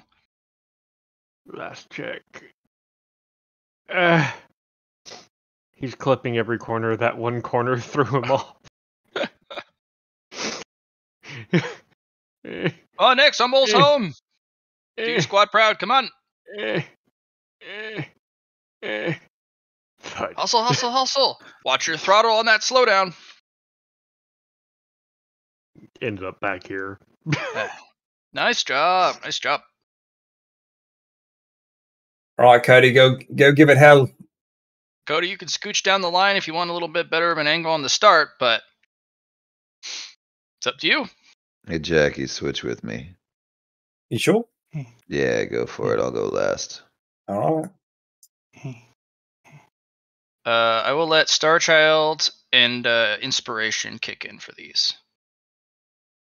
Okay. Also, you could re-roll one of those rolls, Nyx, if you wanted, with your Sure. do the fire and flames. Okay, not this time. All right, Cody, let's see the next roll, bro. Aha! Making my way downtown. See if you clip that corner. You gonna clip that corner, Cody? No. Oh, you barely not clipped that corner. You're like, oh, I'm gonna make it. I'm fast as fuck, boy. Are you though? Are you? What's your roll? Let's see here.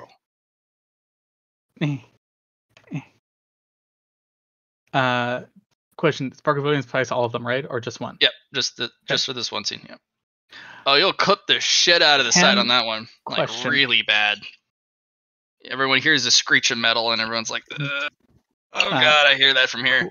Question. Hmm? I have driven from mech building. I'm technically in a mech. Would this count? Mm-mm. Okay. Mech building. Just wanted to see how cheesy I could be. Home stretch, Cody. Come on. Do that Mickey proud. Nice.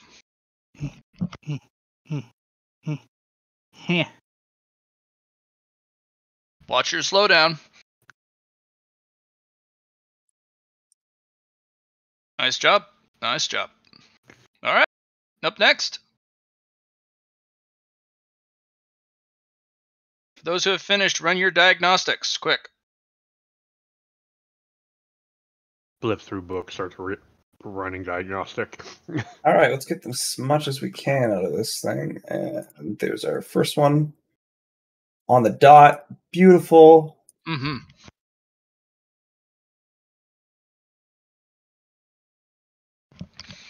Star Child will give you a +10 for all these. I didn't think I got pluses from Star Child. Let me just double read it. Did I put it in journal for you? Where's that at? Nope. It's in the handout. I took it out. Why don't I have it there for you? And no, it's not.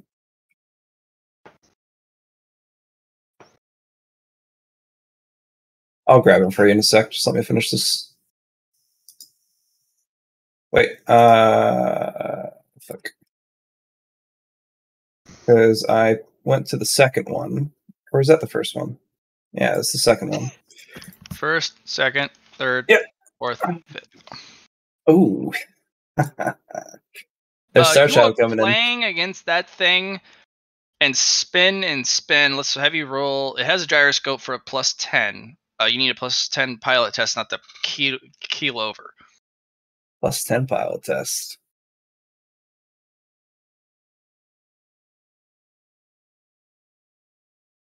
+10. Nice job, Twinkle Toes. Keep going.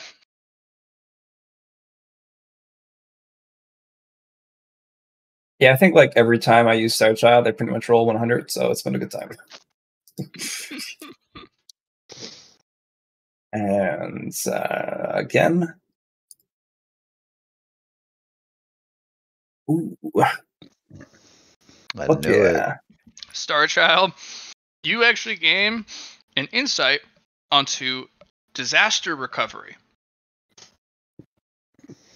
where your gyroscope literally goes, oh god, oh god, oh god, we're falling, or we're out of line, or we're spinning, and you kind of just flick your wrist a little bit, and you kind of pull back on right before you hit the ground, but your arm pistons in and pushes out in a push-up, and it puts you right back on your feet.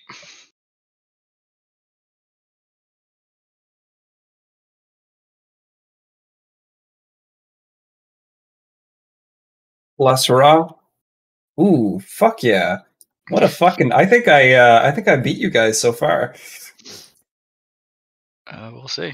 But yeah, you besides that little trick I did there.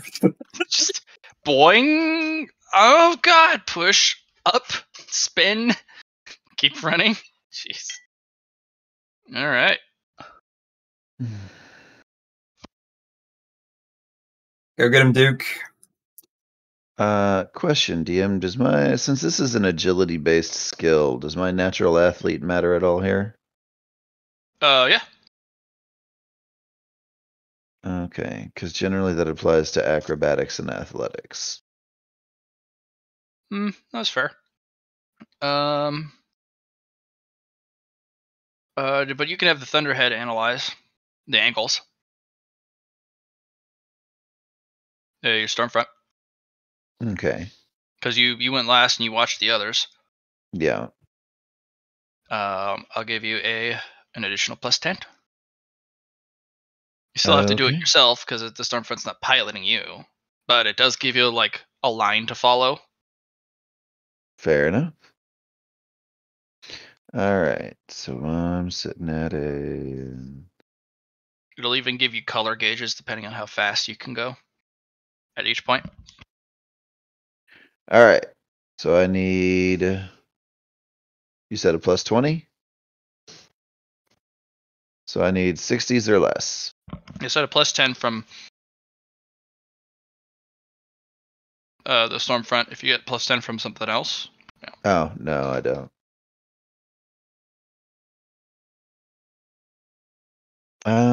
So but you also get I know you have 2 check marks in pilot surface, so you get the +10 from that. Yep. Yeah, I never read all that down. So yeah, that is 3 failures. So nope. Where's one back?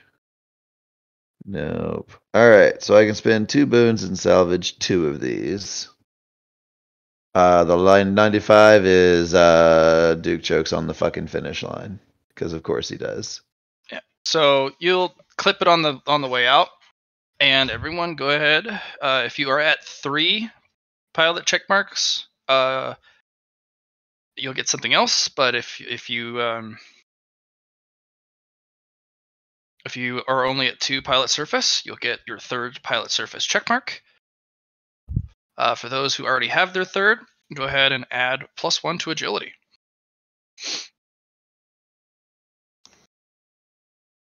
Huzzah. Jaggy. Yeah. 1. I'm not going to give you your 4th pilot surface check mark. I only have 1 check mark of piloting right now. You should have had 2 going into this, my friend. This was to get you your 3rd.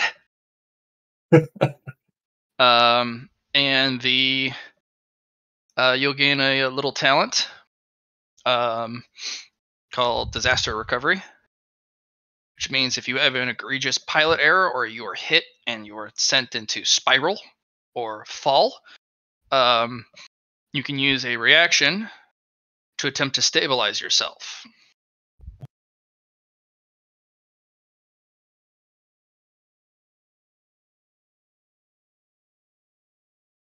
It does chew up a reaction though, so yeah. It means you can still get shot to shit for the rest of the round because you don't have enough reactions. But if you're in a lighter frame, then with a nice engine, you'll have plenty of reactions. Okay. All right, my little chickadees. Line up, follow me. Do not race back to the base. I need to have line of sight of all of you with the storm coming, and if we are enveloped with the sandstorm, you need to be near hugging me. My silhouette should be visible even to you guys, but I've lost people in the sandstorm before. Yep. And you guys will move back to base.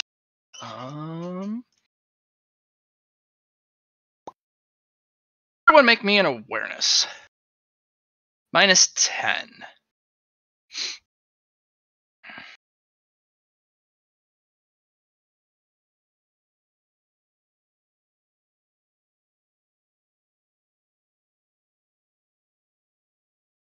Whoa. All fails across the board. I'll give it a fate point reroll because why not? Okay. Nice job, Nyx. All right, so Nyx, as you guys are running back, you see a kind of a gleam that kind of sparks out from under the sand dune, not 100 meters to your right. Nyx is just going to point at it. Just be like, nav ping? Yep. Points, nav ping. Major, I got something shiny in that. And she goes, All halt. Nix. Move out to investigate. Primes his weapons and just starts moving that way. He's keeping a quick pace because of the storm. Yep. But, has weapons trained on it. Okay. So this place has been a battlefield for a long time. It's actually been a hot contested battlefield until recently. This base has been leveled multiple times. You find what looks like a blown off mech component, a large laser of all things. Looks like it's in okay shape, just completely severed at the shoulder. He'll pull it out, load it onto his shoulder, Mm-hmm. Start heading it's back. It's actually really heavy for you. Yeah, he's slow trotting back, but he'll be like, large laser. Maybe operate surface test with this new heavy load.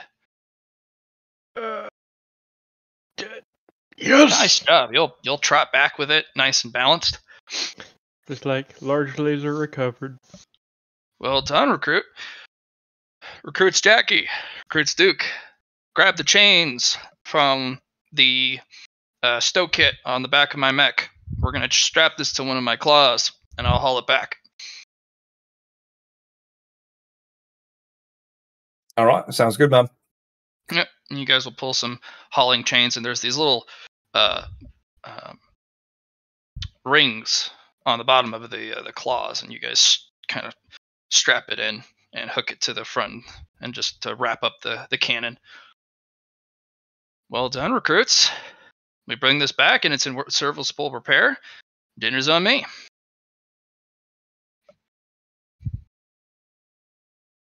And you guys will haul it back.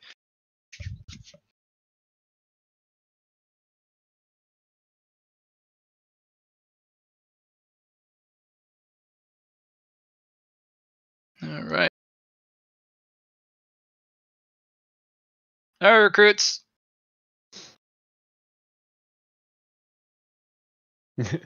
Nyx is following close behind.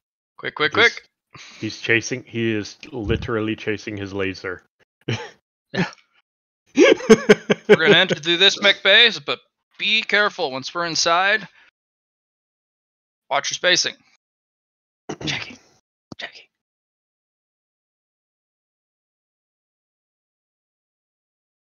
Jackie. Oh, Raggy. We lost a Jackie.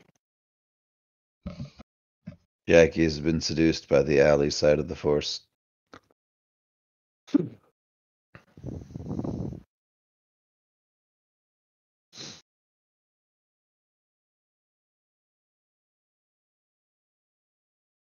I'll just move him. All right. You guys will go inside. Sorry, guys. Allie called. You guys will make a couple twisting turns. But finally, you guys will arrive in this hangar bay. Alright, watch out, little ones. Jeez. You guys will have to be taking the small mech lift located on your nav ping here. One at a time. I know it'll be a little bit of a wait. But one at a time down to the light mech bay. And you will hangar your mechs there. Watch your spacing, there's a lot of little people around. I hate for you to step on them. Yes, Major.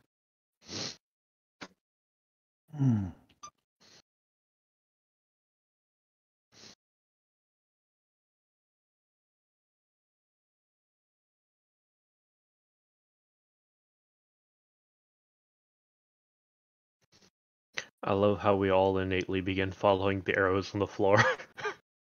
Yep. That's what they're there for.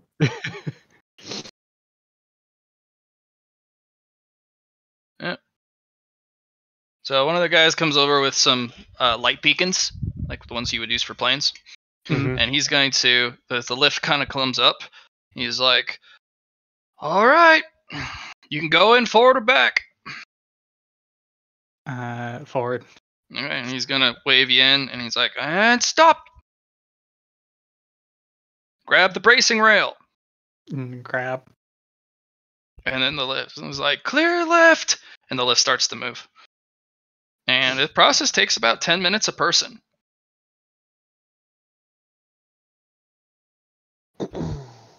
And eventually, you guys will get back down to the main hangar bay.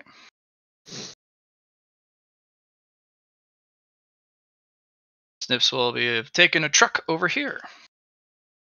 I was waiting for you guys because it took you guys a while.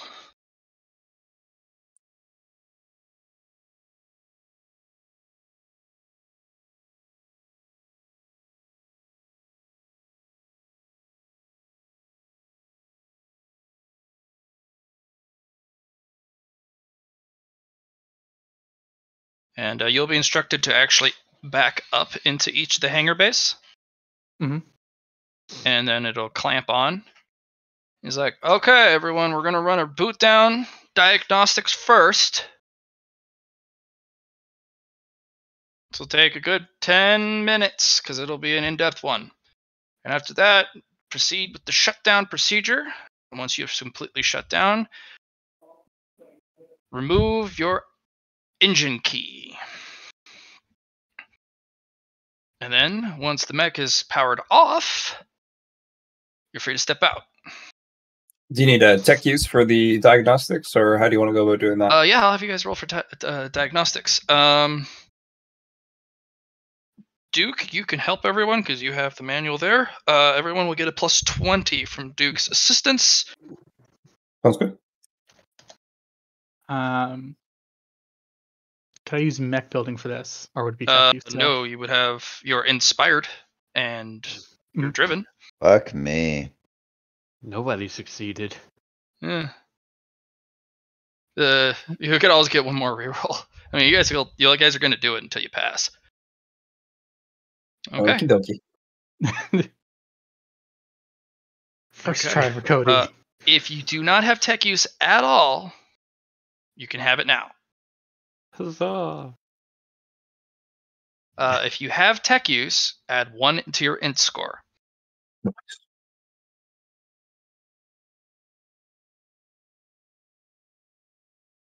$51 ints. Well done, guys. Take your keys out. Once the mech has the engine or the power is turned off, step down, relog your key,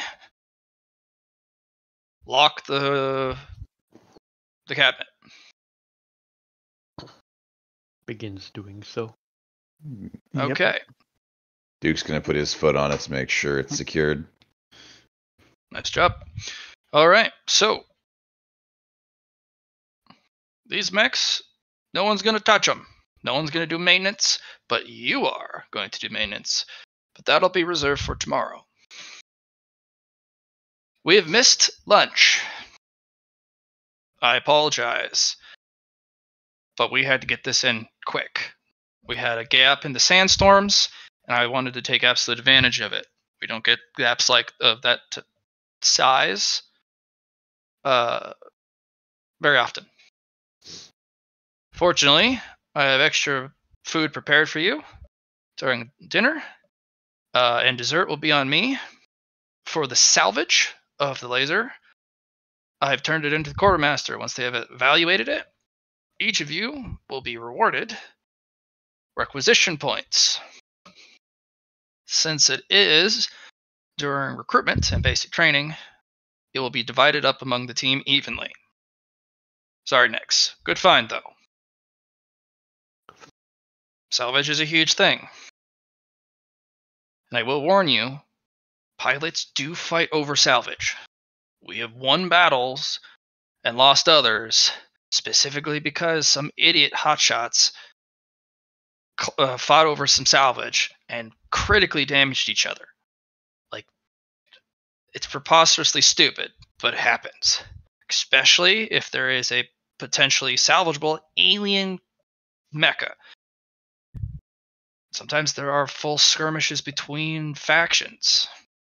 So just beware. Iron Eaters are pretty fair about salvage rights, but there is a procedure and protocol for it. Understood? I want you to write this down. Procedure and protocol that guarantees that the other Iron Eaters can't is you need to scan it, mark it, and ping it. The reason we do this is you scan it to identify what it is. You ping it so that we all see it on the map. Or you scan it, mark it that you found it. You ping it to all of us because it's technically space debris. Space debris is just as lethal as a laser, or missiles, or any other weapon that can hit you. In fact, you can weaponize space debris very effectively. Space debris is also something that can shred your ship apart to pieces. So, some cocky bastard during a training exercise turned the training field into a death field. Precisely. So, that is a laser, probably from one of the last battles to protect this base. That wasn't recovered. The sandstorms are unfortunately rather serious here, and they will bury pretty much anything. Once you've secured your mecha, let's go eat. Nom nom nom nom nom. Hop's done. All right, Duke, line them up. Let's go. I'm starving.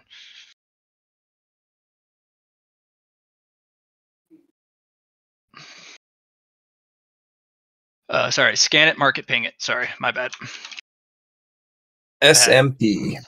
Yes, SMP. Yep. Scan it, mark it, ping it.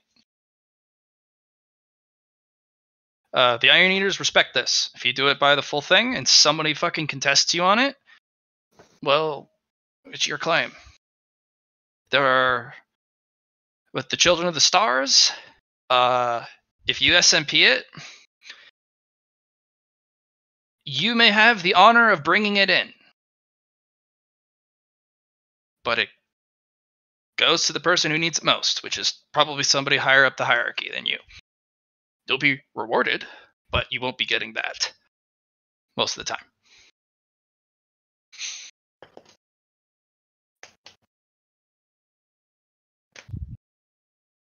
Some people don't like to SMP things because they fear that they're going to lose the opportunity to salvage it. Always remember that. This is Snips basically talking to you guys on your way to the mess hall about these regulations and whatnot. So, mess hall!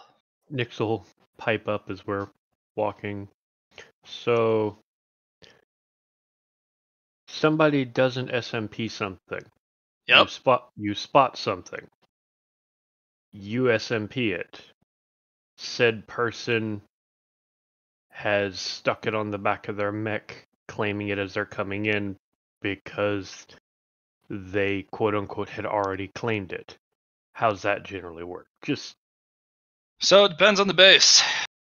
If you SMP it and it's the base owned by the Iron Eaters and some asshole brings it in, it's yours. We can enforce that. But if we don't have control of the station, the ship, or the base, wherever you're deployed, it's whoever runs the boat. Whatever they do calls it. Usually if you SMP it and you still lose it, you are still given credit. If it's not by the group, the Thunderhead does it. You labeled space debris. That is a huge thing about safety. And that means you cared enough about the safety of your other mecha pilots and your members of your squad, and well, just your forces in general, that you were willing to lose it to the other assholes.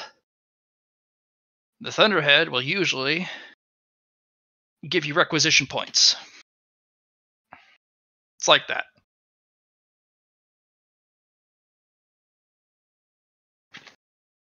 Cuckoo. But you most likely will lose it, unfortunately.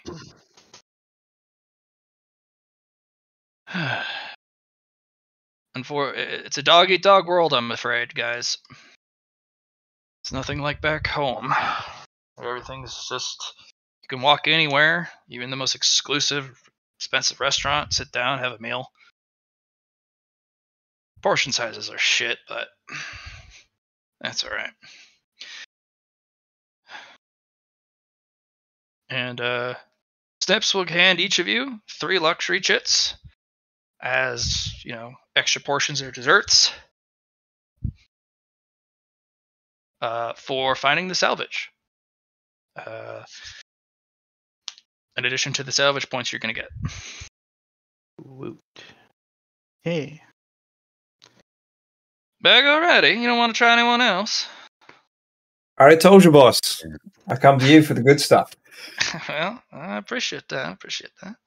All right. So what's your special today?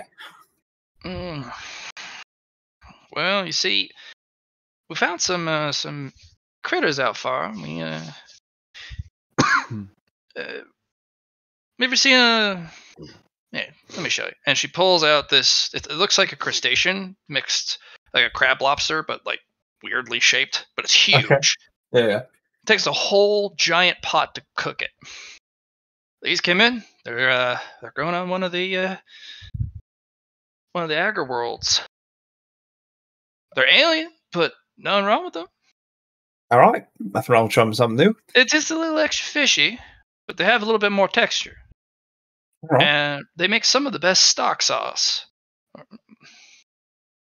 Whether you dilute it down and actually make some sort of sauce with it, or if it's just the broth. I use it for pretty much all my sauces. I got a couple. Looks like, oh my goodness, I better get cooking. Look, did you miss lunch?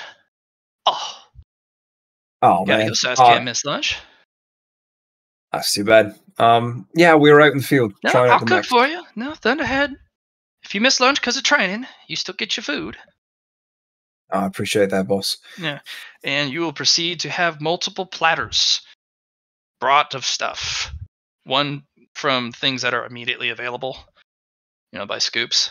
Come back, I'll cook that other thing for you. And Have you had it before? Oh, it's delicious. We've had it for almost a decade now. All right. One of my favorites. And she'll rip the back end off like you would a lobster and just take a bite. Good stuff. All right. Looks good. All right. She's going to go sit down, eat. Nix. You walk over. He's like, a mighty warrior's hunger has no match. Except for me, Koga.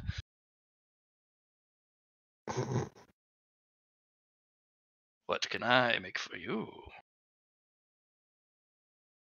Enough to fill me up. That's very, very open. Just pick something from the menu. It's like browses the menu. And he's got rice bowls, noodle bowls, ramen, sushi, traditional platters. He'll go for some sushi. Sushi? Yeah. Sushi, those are going to be luxury. Because the amount he has to make to feed a scythe requires 1 luxury token for a huge platter of sushi. We're talking upwards of lunch. Probably 50 pieces. Yep, he missed the lunch. He sets 2 down. Oh, he set 2 down. He will go back and walk out with 2 platters of the what he calls the rainbow special, which is just multiple different rolls. And he has 2 platters of 50. Here you are. Well, I'll bring the drink out for you. Thank you kindly. It comes with sake. Not much, but a little. It sets the 3rd chit down. No. Sake. It comes with it. Yes. Extra. Now, there's a rule about drinking. Yes, that's why I'm asking for extra, because I can't even get a buzz off of... You're not supposed to get a buzz. Mm. You see, drunk Scythes is not a thing you want. Fair enough. But I will bring out some extra.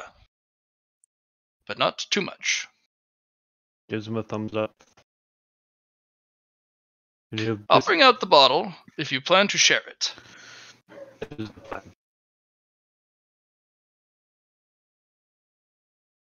And he'll get 2 massive platters and go over and sit next to Jackie. Yeah. He'll bring out a pitcher of sake. That's a lot of sake. It is a lot of sake, yeah. That's where that's his bottle of sake.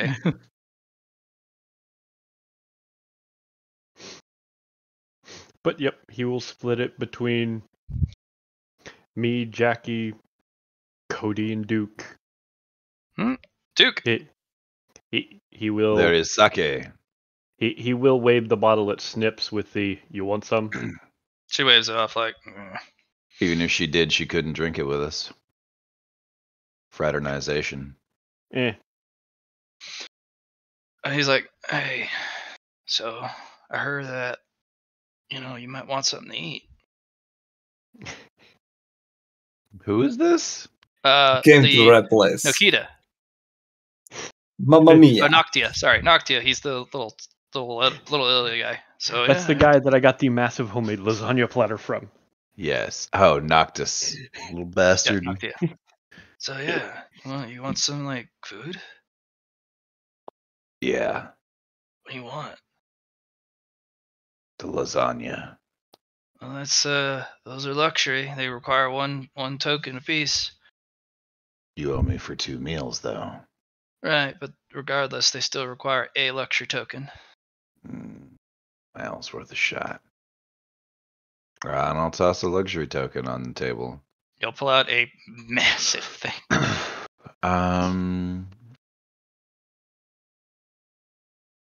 He's gonna look at him for a second and be like, "You got desserts?" Oh yeah, absolutely. What would you like? Cannoli, vanilla custard. I do. One moment, please. And he'll bring out a really large one, and a it's not a full bottle, but it's like a half bottle of wine with a cup. There you go. Nice. Anything else? You get another main dish.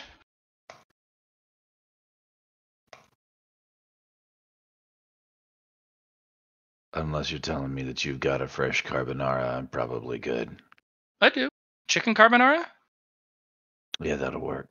Okay. Alfredo? I do have an Alfredo. Let's go. Did you want the carbonara or the Alfredo? Carbonara Alfredo is a specific. Oh, carbonara Alfredo, like okay. Yeah. It's just a carbonara and white sauce instead of. Okay, that's fine. Yeah. Okay, coming right up. And he'll put it on the tray. Have a good meal. Thanks. And I'll have the protein shake brought out to you. Sounds good. Thanks again. Of course. Thanks for stopping by Little Italy. And I'm gonna.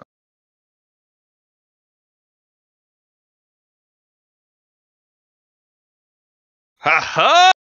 Welcome to Kevin's Amazing Burgers. How are you? I am hungry and starving. Say no more! I know exactly what I need to make you. Oh? If it is not hot enough to make me regret living, then I do not want it. Oh, spice? No. Did you want spice on it? Yes. Oh, you want it spicy? Yes. oh, and he starts bellow. I don't really want to do it in your ears, but he just full, just chestly guffaws and like almost like bellow laughing. And everyone just, a lot of people just kind of look over like, oh, it's just Kevin. And he's like, to the grill! And he flips around and immediately just, you see, and the smell and the aroma hits you like a wave. You don't happen to have a pomegranate beer, do you? I don't, but I can make you one.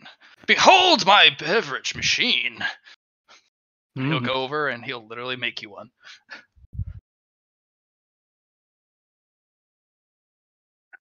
Just slides it to you in a glass. And you can enjoy that while you wait. I make everything super freaky fresh. And Cody's going to start down his beer on an empty stomach. And you'll eventually have 2 burgers, fries, and a side. What side did you want? Oh God, extra fries, curly, garlic. Curly fries? Okay, yeah. One burger is going to be super duper spicy. The other one is going to be a Juicy Lucy. Giggity. All right. Well, it's 2 patties with the cheese in the middle. And then you pinch the sides of the 2 burger patties together to seal the cheese in it. And when you cook it, you have this pocket of hidden cheese. And when you bite into it, it's fucking amazing. It's a Minnesota special. But, it's around. And, yeah, that fire burger. It is enough to punish you. Tell you what. I'm gonna take it all. I'm like, thank you. Well, you want me to top off your drink? Yes, please. Top it off, and then he'll also set a milkshake in an old milkshake glass, one of those little like fluted glasses. Mm-hmm. Did you want a malt or a milkshake? A malt. Aha! And he also fills it with all sorts of protein powders and whatnot. There you go. Hope you can handle it. I can't, but that's the best part. Well, you have a bunch of hungry Scythes at your table. Yes. They'll help you. Excuse me, pardon me. Excuse me.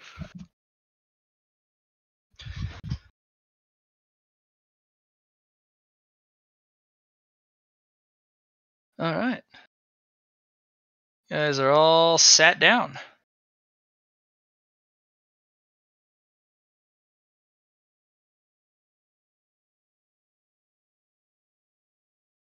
Man, I really thought I was going to lose it in that little obstacle course the Major made us do. Oh. I have getting used to the controls, though, so it's not bad analog. I feel like I got better ideas in mind. It's too busy stuffing his face with sushi. Food does not come in it soon enough. Soon you start grabbing like 2 at a time.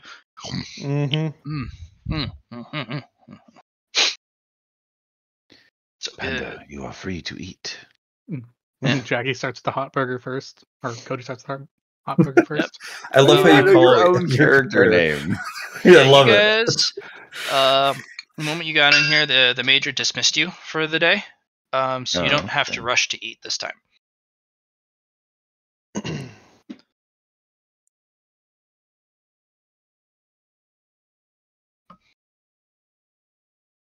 Gonna have a conversation with Hornet after this. Who's Hornet?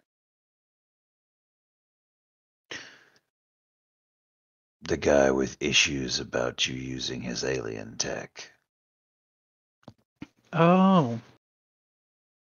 Okay. I'm guessing I should go to that meeting then. You can.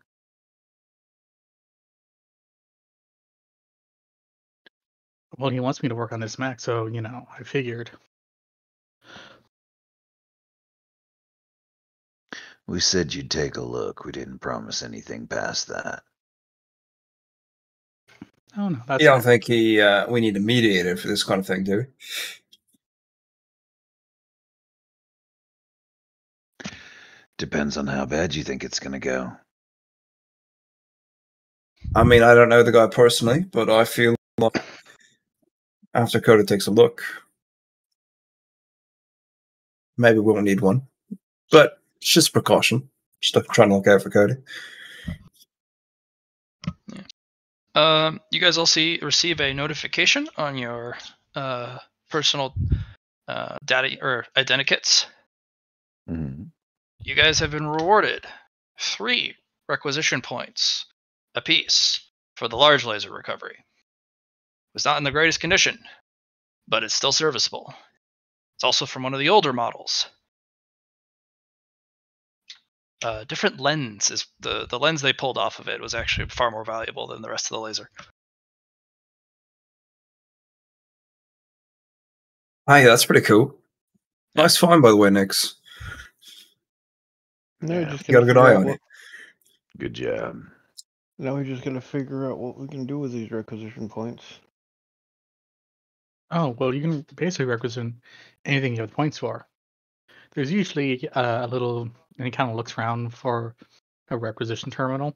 Not in here. It's the mess hall. Luxury chits. Oh, right. No. Right. So in the mech, you saw those little like terminals around that would walk up to people. Requisition terminals. Okay. Interesting.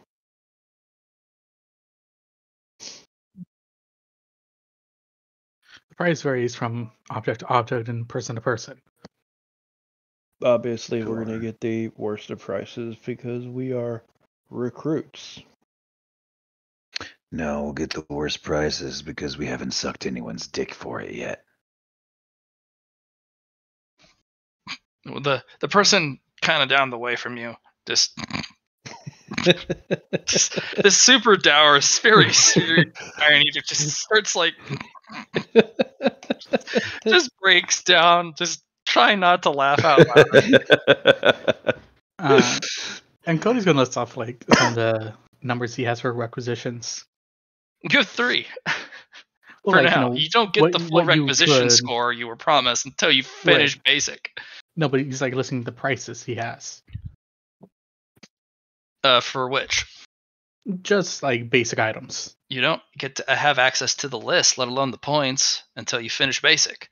I figured he would know from what he when he was. That's off of you have budget. scientific. That was requisition. entirely off of budget, which is a different system. Fair. Budget percentage is what it went off of. It's like so. Factions are going to keep all the best stuff for themselves and their own people. You want to get a chance at the good shit, you go to the worst battlefields, and you put it in your pocket so that these jackasses can't get their hands on it. Or you find somebody's dick to suck for a reward.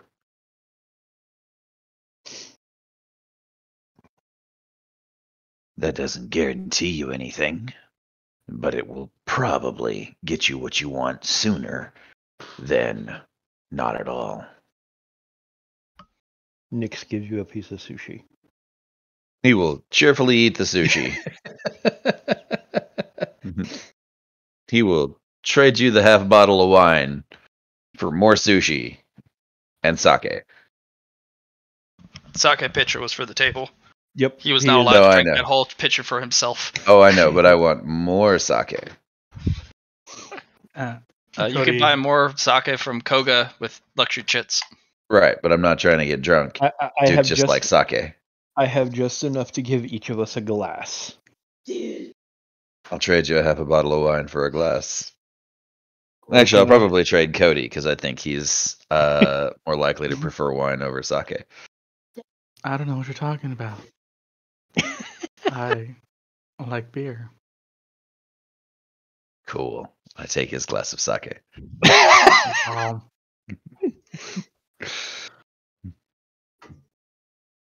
I have awoken Cody What? No to sake the for me. glory of As burgers. this person sidles over to you guys.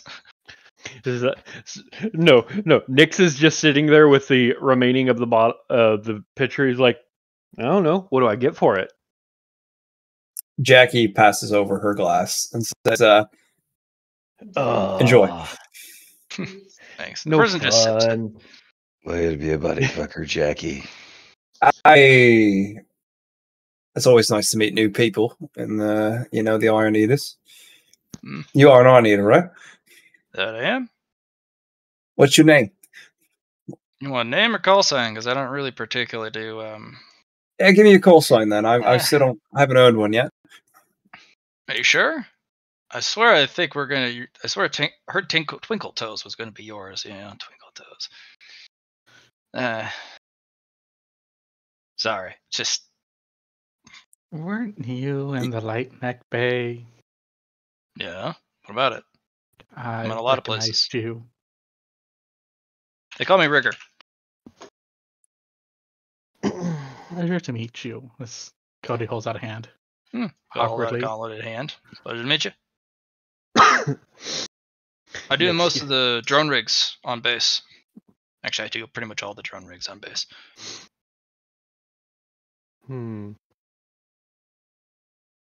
How often do people go out salvaging of like the battlefields and stuff? All the time. It's very fierce.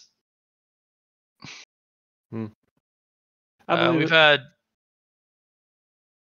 the dredgers come over and really scour the place. So any of the big frames that they could ping through the sands here, all that stuff is picked up. But if you find any of the smaller stuff like weapons and armor plates and stuff like that. Oh, like the large laser we found earlier. Gotcha. Mm-hmm. Gotcha. Gonna have to keep my eye out better. Well, if you wander further away from the base, there are some parts that fell from orbit. A lot harder to come by, but a lot more not valuable, safe, but a lot more far risky. from base. Yeah. Let me guess. There's shit out in the Badlands, past the storms. Armored and worms. May or may not be shit that the bad guys seeded here to keep us in one place. Planet had armored worms to begin with. They mostly leave us alone. But they have a particular penchant for certain metals. Mm-hmm. And they really like endosteel. It's their favorite. So most of the endosteel is gone off the planet. They'll target down lone mechs really quick then. Oh yeah, they're big enough to eat a whole heavy mech in a single gulp. Shai Halud. Love that old movie. Right. What movie? Before your time, don't worry about it. I just like the looks.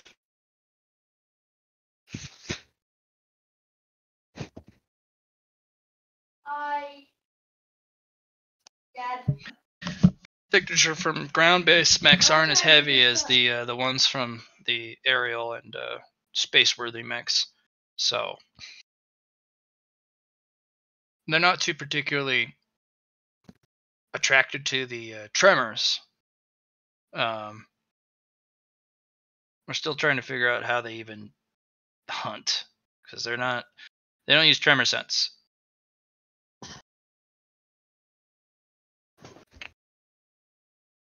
Probably by magnetism. Probably, actually.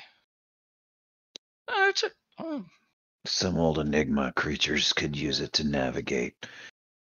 Lots of flying birds used it to get from warm climate to warm climate during seasonal shifts. Some crustaceans were known to have a similar ability that allowed them to hunt down the high iron and iodine content of the creatures they ate. I'll have to run that by command, see what they have to say. Maybe that'll help us with some recovery. If that comes out to anything, we'll invite you. Sounds good. You'll need to pass basic first, but I hear you guys are on a fast track program, so yeah. Problem is, they also have extremely powerful magnetism. We didn't even consider it due to the iron in the air. Do you ever encounter more than one at a time? No, just one. Then that probably means they're territorial, and if they have a high magnetism and they they hunt, quote unquote, via magnetism, it would explain why you only encounter one at a time, because they're probably territorial. Yeah, it's extremely hard to use any type of magnet-based sensors on the surface with all the dust, but maybe it's Right. different below the surface. Well, yeah. Doesn't All make the too much sense, rust, the iron oxide in the air, it's basically radar for them. It's a solid radar ping against anything you send in. Huh. Because they can see photo negatives through the iron oxide in the air, if they're using that particular method.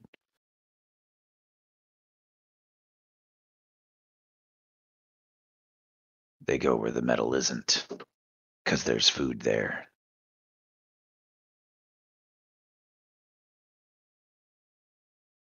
especially if it moves.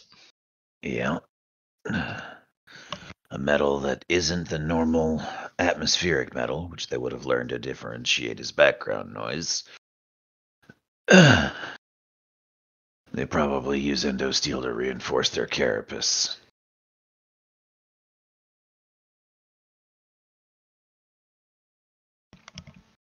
Huh.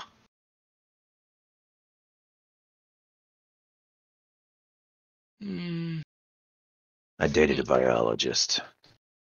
Well, no shit. Well, dude, guys, maybe. Man, it really helped us with that one. We're not particularly too focused on it. They leave the base alone.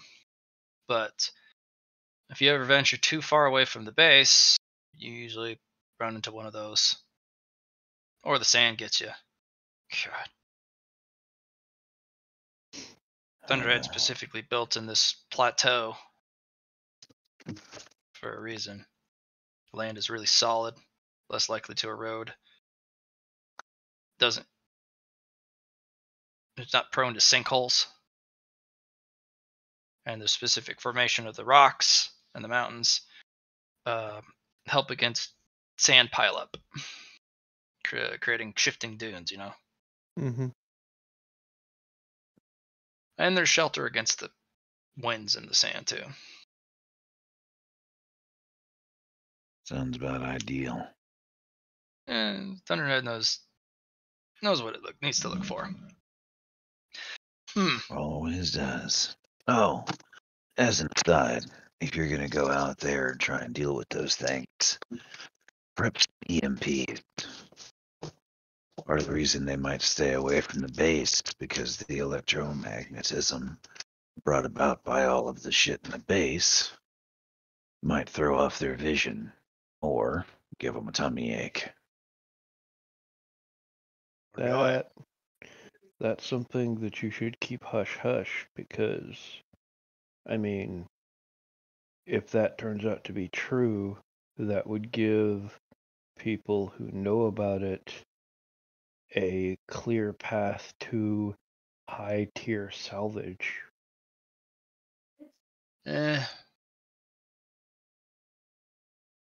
Maybe. A lot of the high tier salvage, even if we do go around salvaging for fallen debris, worms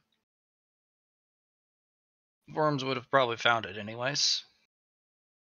So we're looking at a really long shot, but it means it's not picked clean. Might find yourself an endosteel frame at best, but shot to pieces. That's the problem.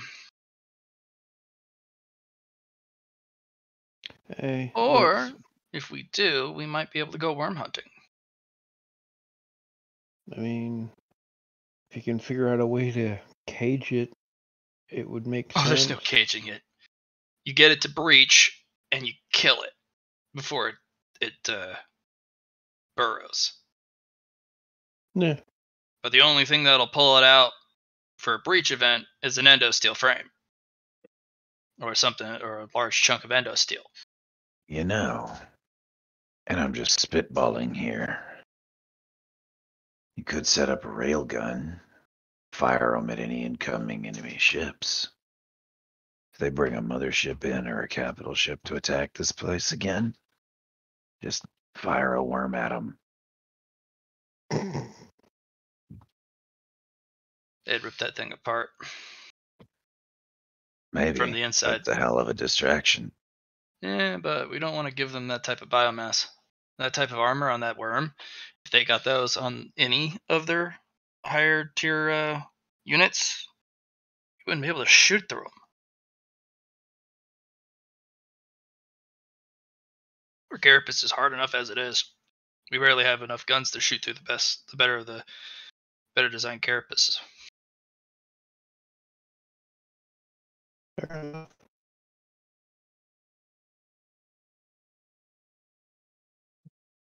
You know what? Here's the deal. If you want, we'll probably go search. We'll probably find some endosteel, most likely, or at least something nice. If you want to go for the big haul, we're going to need the ace. And unfortunately, the ace is not on good terms with us. You guys are neutral. Maybe you could convince the person to assist, I guess. They'd have to work and share with the Iron Eaters, but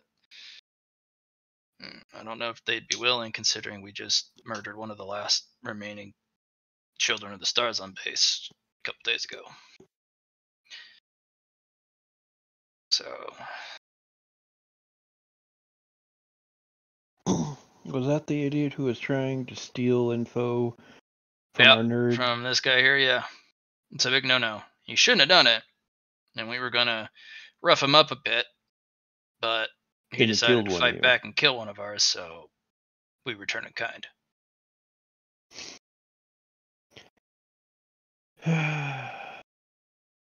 It's up to you guys. If you want to go salvaging, fine. But if we're worm hunting, we'll need the ace. Something to think about. Yeah. The thought for sure, yeah. The outside of their armor is, from all the battles we've had, probably the one that lives closest to this base. Probably full thing of endosteel all on the outside of it. It's eaten enough. Lost probably 80% of the salvage for that damn thing. Which means if we were able to take it, it would be a ludicrous resource dump for the base. Every time we try and rebuild the endosteel forge, a predator shows up and rips it apart. We even set up a trap for it a couple times. Well, didn't work.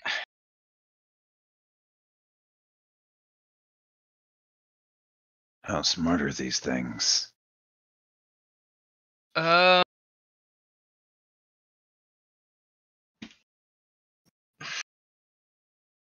Anything from a reg down, dumb as a rock.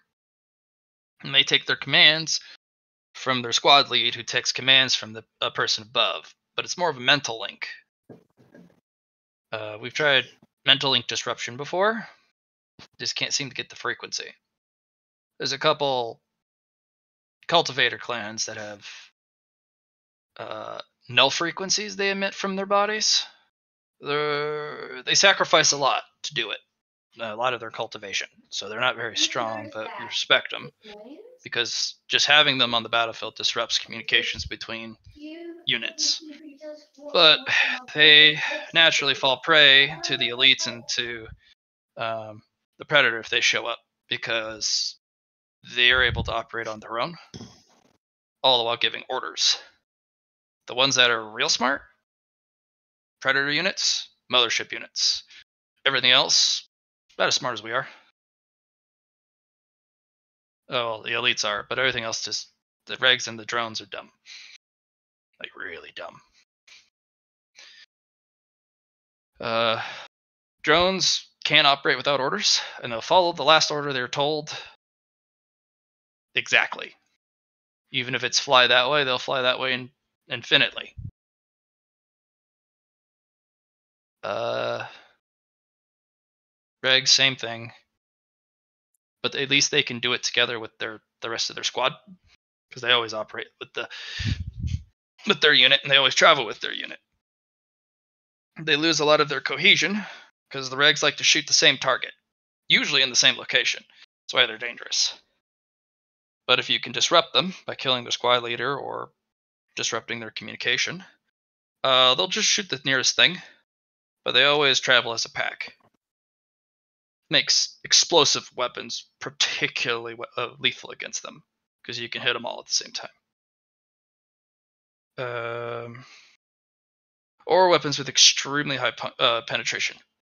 Just punches right through them. Their armor's not that bad, but it's not great. Elites is... they can make their own singular decisions just like every pilot. They're about the same as us. Cody would be smarter than them, but they're better at combat, so guess there's a trade-off. Equals out. No, that's fair. Predator, smartest damn thing out there next to the mothership it came from.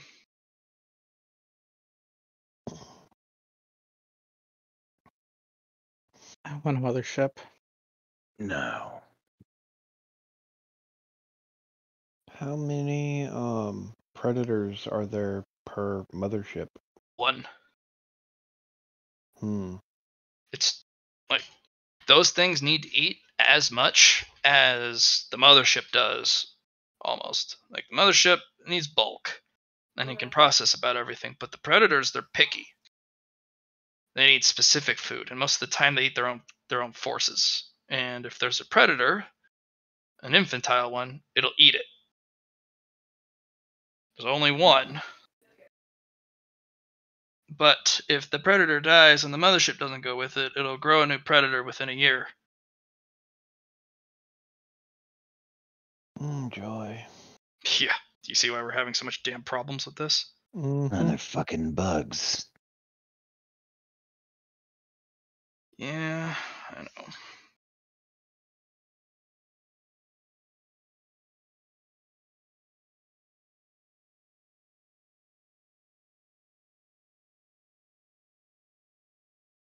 Well.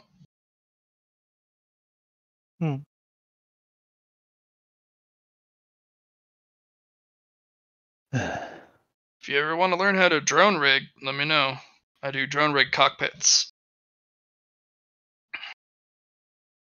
I thought about it. It was one of my early experiments. We've got a lot more going for us up here. We got a lot more working modules. Latency is a bit of a problem, but you guys are still using endosteel. I'm not. Well, you guys are still using endosteel. What are you using to transmit your signals? For me, I use laser tight beam communication, so I don't have any latency lag between my units.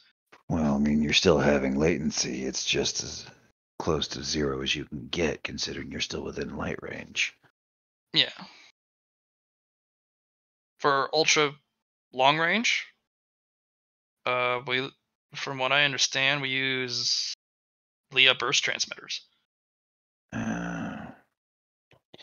Well, without knowing exactly how Leah does its thing, I can't say much, but if it were me, I'd look into quantum entanglement. We got a bit of that. It's not stable, but we got a bit of that. Should be exceptionally stable. What are you using as your base? It's kind of outside my... You'll have to go talk to one of the communication engineers. I don't really look into that type of stuff.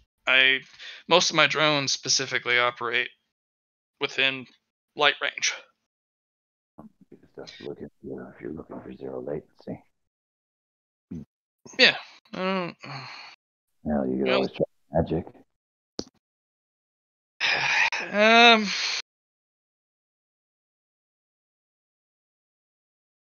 Most of that tech, Magitech, I'm not authorized to talk about Magitech. I can tell you that it exists. That's about it. Yeah, a lot of that going around. Don't sweat it. You're really quiet, Frog. Can you get your mouth closer to the microphone? Yeah, a lot of that going around. Don't sweat it. If you get in on one of the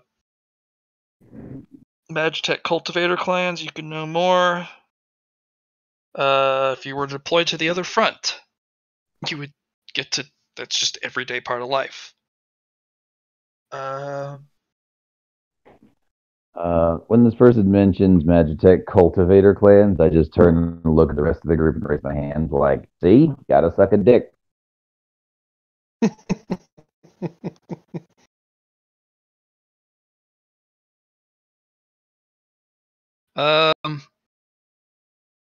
You also have the magic cultivator clans, which is separate from the magic tech, but those are on the other front. God, ever since the two fronts opened up, it's been pretty wild. Give some more support. Thank you. Best thing I can tell you, if you want Magitech or access to it, you gotta go to the nastiest fights. That's where all the best stuff goes. It's also where all the best stuff is lost. Makes sense.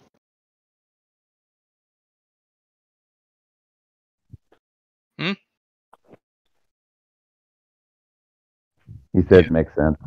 Yeah.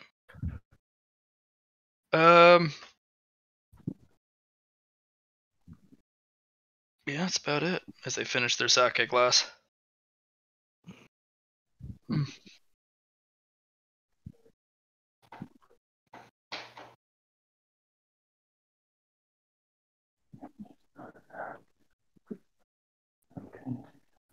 What are the other clans on base? Clans? Yes, cultivator clans. Oh, God, there's so many.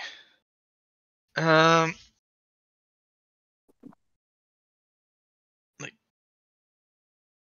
of every size? Just on base of the important ones. Okay, that's different. That's a very big differentiation, okay? That is fair. If you mention important, that's per everyone's subjective opinion. Yeah, it's subjective. But the issue is there are a lot of cultivator clans. Nix, I heard you killed one. I don't know what you're talking about. That's fair, whatever. They would be not important. As for the important clans, there's 4 on base that are particularly important. Mm-hmm. One is us, Iron Eaters. We have the Children of the Stars, in which there are only a handful left on base, but the ace is one of them. Even if there were a single one of them, they're still part of one of the most powerful cultivator clans on this front. So they're still important, even being a small number.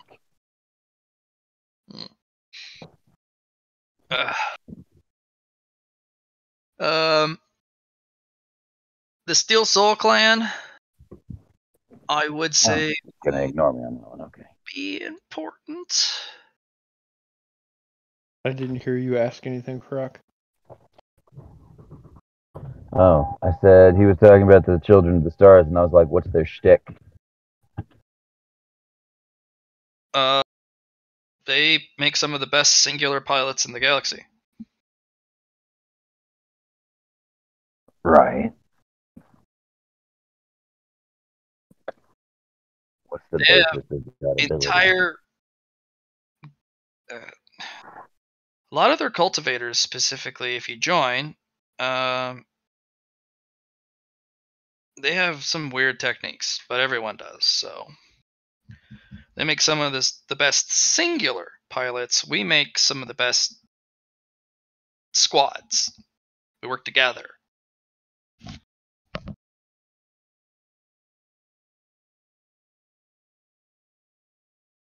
So they make effective aces, but ineffective in a team fight. Yes. Well, the Iron Eaters unfortunately fill the elite equivalents, and they fit the Predator equivalents, and we both consume about the same amount of resources.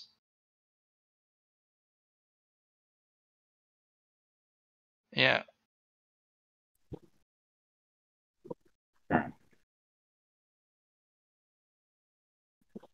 Well, what about the Steel Souls? They're not the top tech cultivator clan.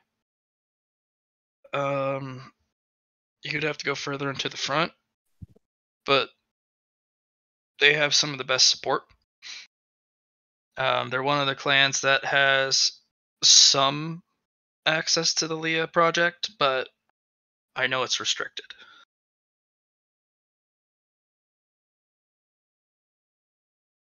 You would have to talk to the commander more about it. The Still Souls are kind of a mystery.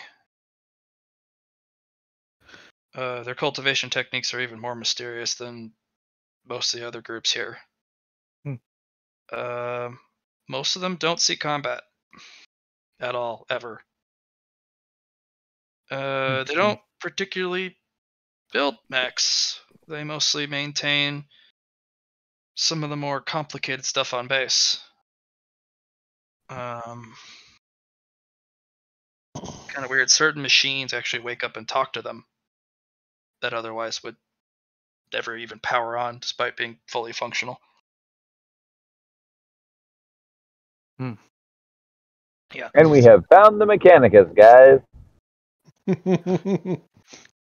You be quiet over there. Oh, I'm sorry. Cogboy, were you interested in this conversation? I get up the holy oil and spray you. Nah, no. God. Crude oil and incense directly in the eyes. Oh, no. It's mostly the crude oil. Yeah, right. And then, arguably, Healing Hands. There's only one of them, maybe, and their apprentice on base, but I'd place them higher tier than some of the other intermediate clans. But that's my personal opinion. That'll keep everybody alive. Yeah.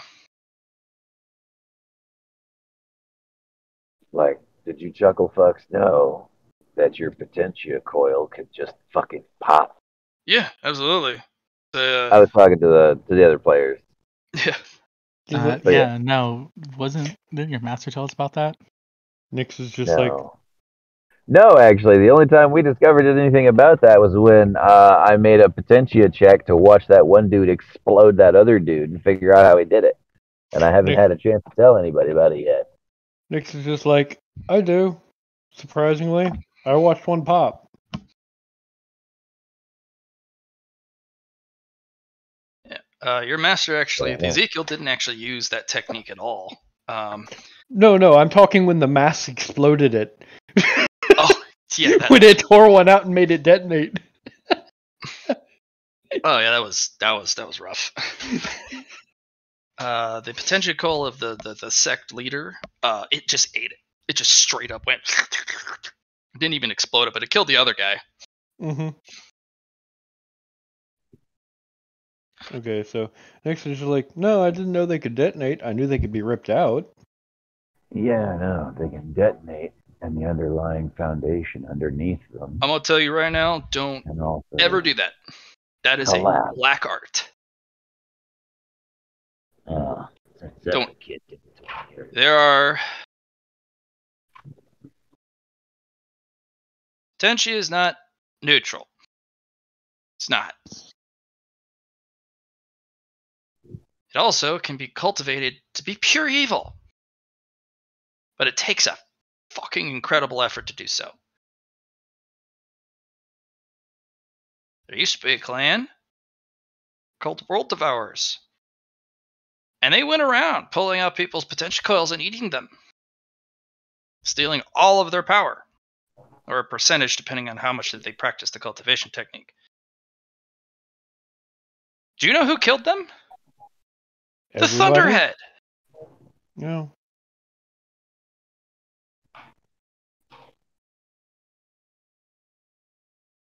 Yeah, that tracks.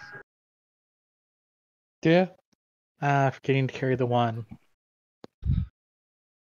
So, if your potentia ever turns a dark color, stop cultivating that thing that you're cultivating.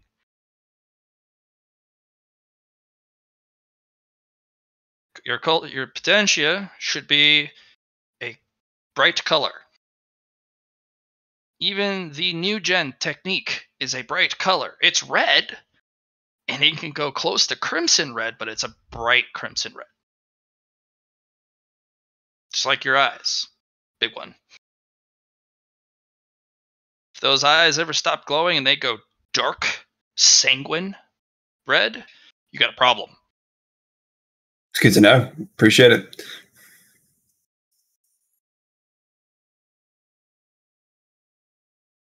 It means something dark has taken hold of your soul. Because that's what your potentia is attached to.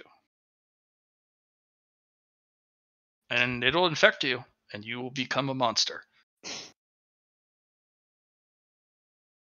And we do have stories where there are people who have killed entire ships full of people. And the Thunderhead made sure those ships entered a star. Because they were not reclaimable.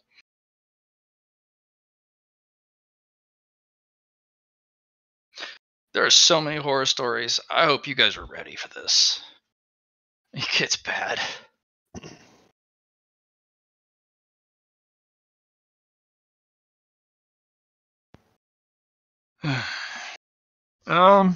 Other middle tier clans that might be considered important.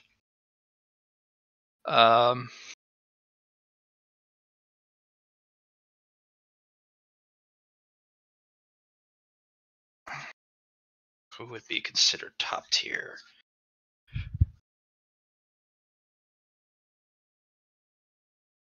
The Frameworkers. The Frameworker clan. They are a cultivator clan specifically for building, maintaining, and repairing mechas. They fill the core of some of our best repair teams. They're actually one of the few qualified clans able to, no matter even if you're an apprentice or not, you can work on ace mechs.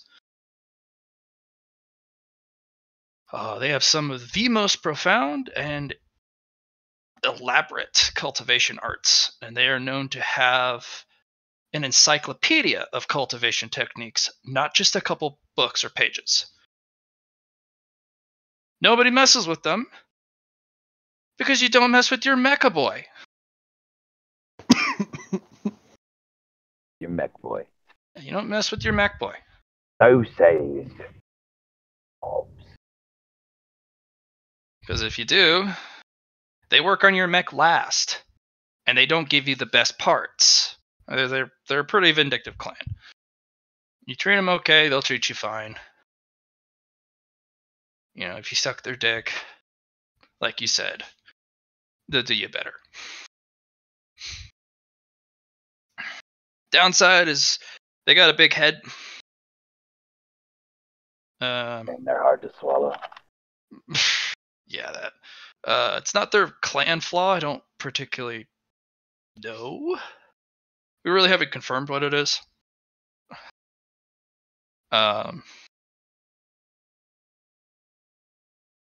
lot of speculation. I'll let you figure it out. But they have a pretty big head, hard to swallow, as you said, because they know if you mess with them, they just send word to the rest of their buddies, and they blacklist you.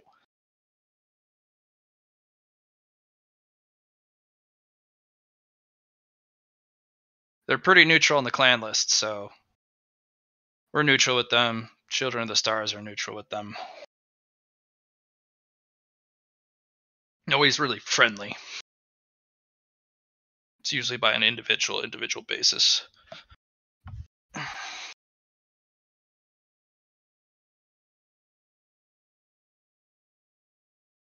Good to know.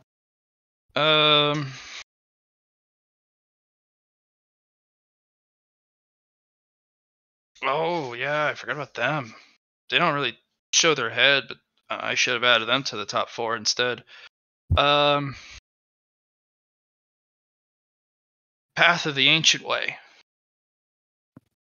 They're cultivators from the homeworld that practice the art of killing to the highest form. And they go around collecting cultivator books to elevate their art of killing.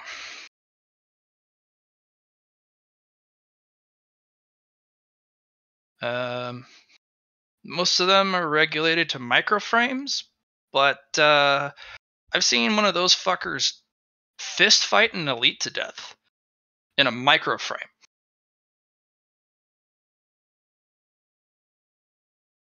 God damn. Yeah, it's utterly absurd. Thing is, microframes, they're more of an exosuit. Exosuits are, they don't, your arm is your arm, your foot is your foot. Your body's your body. It just has a shell, a better shell around it. So there's no impediment that tricks your potentia into being unable to transfer the art of killing through your mech. They use a microframe, and gosh, they are fucking hard to hit, and they do as much damage sometimes as depending on their cultivation level, anywhere from a medium to an assault class with a melee weapon, but they punch you instead, or kick you, or rip your arm off or something. It's fucking wild. Not a lot of people cultivate that because people think it's fucking silly. What is that? They're fucking space jetpack astronaut martial artists. They're astronaut martial artists. I want you to think for a minute about that whole sentence and then reword it. They are jetpack space.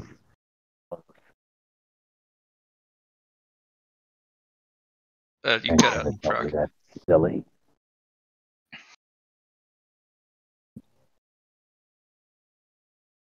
Think about that sentence for a second. They are kung fu space monks. Yeah. And nobody wants to pick up their tricks. Yeah, because if they get shot at all or clipped, they die. That's why we run mechas. They can take an exceptional amount of abuse. It protects the pilot so they can fight another day. That's why we do it. There's been a bit of research onto that, and only the masters seem to last long at all. And their suits have to be fucking specialized. Most of them 100% require not only an energy shield, but a Magitech shield to survive combat. Why? Debris. Debris is the biggest killer of any large battlefield. More people will die from space debris than from fucking shooting each other, hacking each other to death. Same goes for little itty bitty microframes, and they have a lot more to lose if you get hit.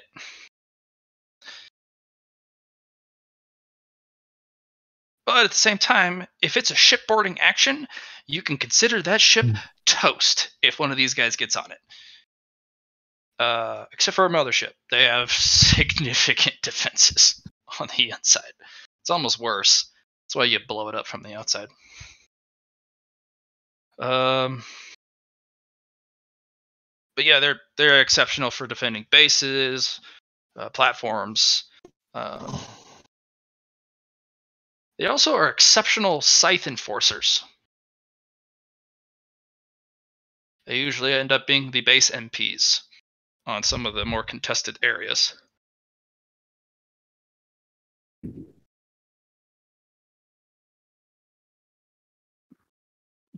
Essentially, you keep the rabble in line.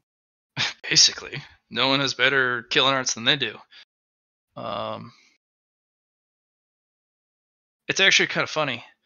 The journeyman level and master levels, they're a lot more dangerous than the grandmaster levels. Grandmasters, they'll embarrass the ever-living shit out of you, but they won't kill you. But that's because we think they just have learned exceptional control. Whereas the masters and the journeymen, they don't really have that control, so they just murderate you. I don't know. That's problematic. Yeah. They're also exceptional zero-G fighters. You ever learn? Ever want to learn the art of killing in zero-G? The guys to go to it. Well, the best guys. We'll teach you zero-G combat once we get you up in space. But funny thing, art of killing doesn't really work very well in zero-G unless you train for it. A lot of art of killing from the homeworld requires gravity. On which to stand. Mm-hmm. Makes it exceptionally potent and easy to learn on the homeworld. But any one of us can kick the ever-living shit out of one of you if it's zero-G. You'll be floating around and we'll be like, you have no physical means or ways to get yourself to any of the surfaces to press off of. You get to float there. It's rather one-sided. So, but we'll teach you the tricks. And there's a deet. Oh! Dinner's up for me. That's my reminder. Oh, hey, the spectral analyzer's done. Yeah. Oh, I'll see you around. I gotta make it to the labs. And this individual kind of bumps against the table a couple times. They're like face deep in this screen, like, yeah, oh, fun. I didn't know that would happen. Oh, shit, sorry. Sorry.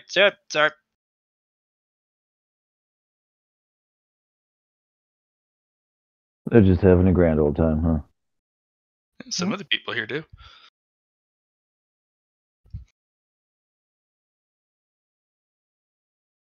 You guys have eaten all of your food. It is just extra gone. Coda, you were a lot hungrier. You ate both burgers, both side of fries, your shake. Took you a little longer. But you did it. Alright. To Hornets. Alright. Let's swing by the bay so I can grab my hammer. Or my flail. Your flail! If he'd consider that even trade for something that he can trade it to somebody for, it might be worth it. You want to try and steal the potentia from the thing? What you're talking about stealing potentia? I mean, the flail has potentia in it, doesn't it? Only 3. I mean, that's a good start for figuring something out. I mean, no, that's fair, but I have something else that's better. Sounds good. Duke knows about it. Better, you say? I'm a newbie. I'm probably wrong. Hey, it's just a suggestion. If you got a better way, go for it. I'm still figuring stuff out. But let's head to the room and grab our stuff. Sounds good.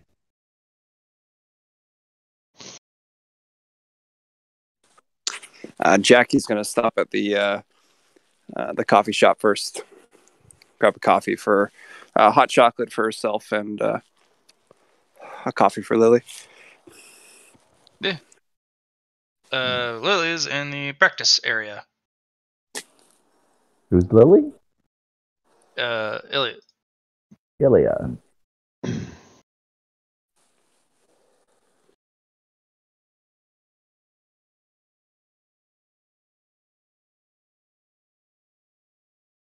Let's actually just bring her along.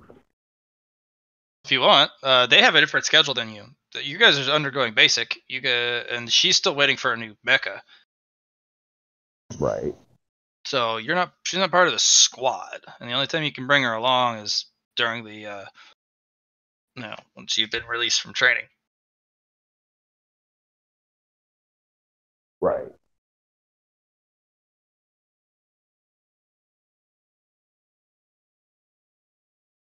Yeah, let's bring her along. All right, Might learn something. The El Barraxo. El Raxo. El Rackaroonies.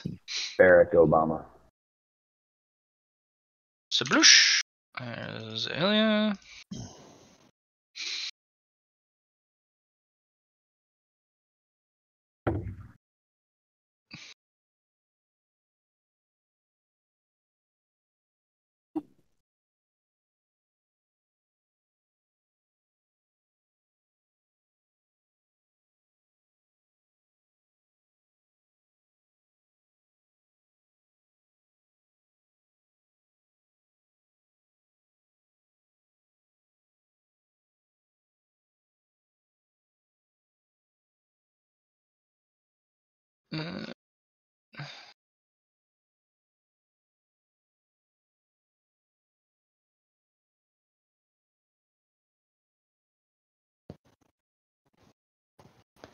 Just making sure I got the right mecha for our boy.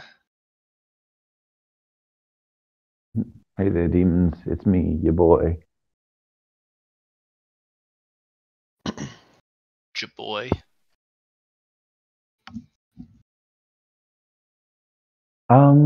If at all possible, DM, I would like to take a quick stop by Lulu as well. Sure.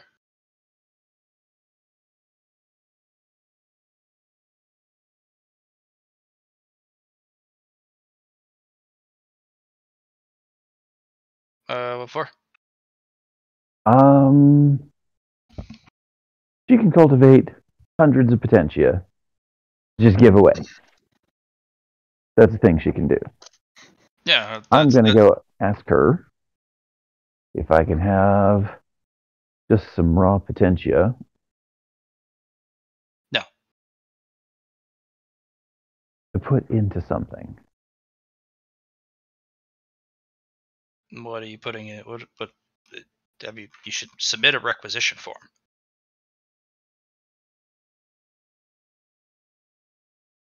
It's an off-the-books book, as it were. Oh, okay, friend. She'll grab you and yank you over to one of the. She'll drag you about 10 minutes until you reach a dead hallway. And the first time you've ever seen a smashed camera up on the corner. Oh, nice. And Stormfront goes, "Ooh, that's not good. Those always get replaced." And that looks like it's not been replaced for years. Means they probably cut the local Thunderhead copy off from knowing that this place exists. This is bad. This is a bad place to be, friend. And you'll see off in the sign several signs on a literally fused together door. It looks like somebody literally welded the doors shut and then welded the door to the frame. And there's a big red X on it. And there's a skull as well on one of the corners. What go do down the this signs hallway, say? hang a left, and go through the lobby, and it'll Sector be 12. straight across. And 331 will be down on the far end. It looks like several of the other signs have been peeled off the wall. The only thing left is Sector 12, and then the specification of Sector 12 has been etched out.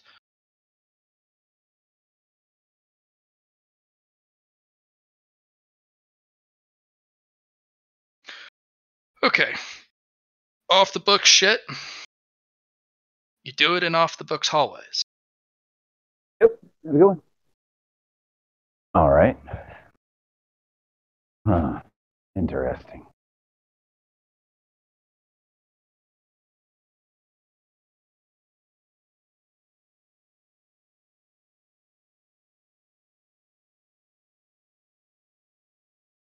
And he's going to take out a copy of an old battered book and set it down and be like,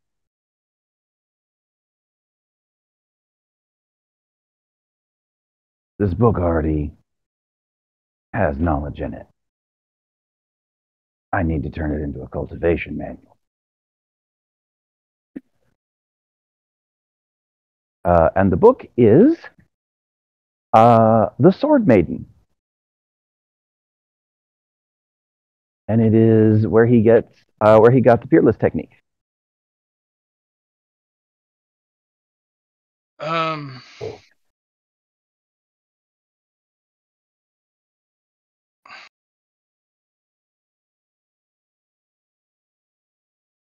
So you're telling me that you need me to infuse Potentia, clear, neutral,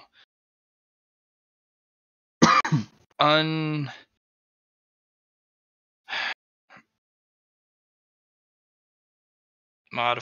untainted Potentia into a book. Do you know how much that costs? How long that takes for me to do? Nope. Potentia always has the signature of the person attached to it when they cultivate it, whether it's imbued into other things, or imbued to themselves, or even when I grant it to others, it's still imbued. It takes too much. It takes a wild amount of effort to remove it, to make it clean.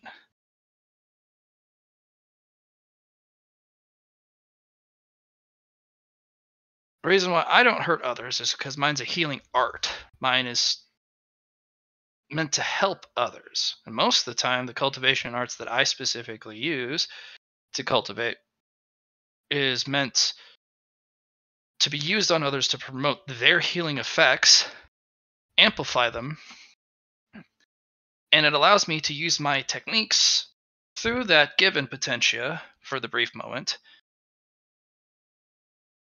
to heal you. I don't go around just throwing shit into journals. I can infuse my potentia into healing items such as medkits, stims, chemicals, rejuve treatments, but that's because my potentia is meant to heal. It's meant to promote healing and the effects thereof. If you want me to put a potentia in there, a single one, it's going to cost you 15 rec per. I'm paying in rec. I've got something else for you. How off the books are we right here? Almost completely off the books. You'd have to go into Sector 12 to be off the books. And people don't come out of Sector 12. And I'm going to tell her about the greatness realized, reaching the world soul technique. And I'm going to offer to teach her that in exchange for her doing this. So she just... I'll give you 2. Pops the boon. 5. 2. This will be a gift that keeps on giving, and you're going to be damn famous for it. Yeah, but you're also going to get something out of it. Something that you really just can't do. Also, I very much recommend, if I'm going to put cultivation in this, you're going to want to cultivate twice as many as I put in before I put them in. So if you want 5, you're going to need to put 10 in first. It's going to warp it. It's if you have more potential in a thing than the ones you put in, you don't get to pick what they do anymore. They decide for themselves. You need to have more control of the object. 2-to-1 ratio at minimum. If you want more control and less chances for things to go wonky, 3-to-1, 4-to-1, 5-to-1. Okay? Oh, I get you. Because if I just put 2 random unfiltered filtered ones in there, it'll just randomly cultivate into something. It's too pure. It's too blank. Now, if you want me to put healing potentia in it, that's a lot cheaper. That's fine. It's off the books. You pay me some luxury cred, maybe some budget. From if I really go out of my way. How far does that stretch? Not really meant for healing. It's meant for keeping someone alive. That book is meant to keep others alive? Yep. And I'm going to show her Peerless Defense, Peerless Parry, Steel Wind Wall, the more advanced techniques that were developed that were all defensive in nature, that were all based off the original Peerless technique. It's alright. I mean, if you really want to amp that book up to the max, you're going to have to go see with the Ancient Way practitioners. They'll make that something fucking special. And they'll probably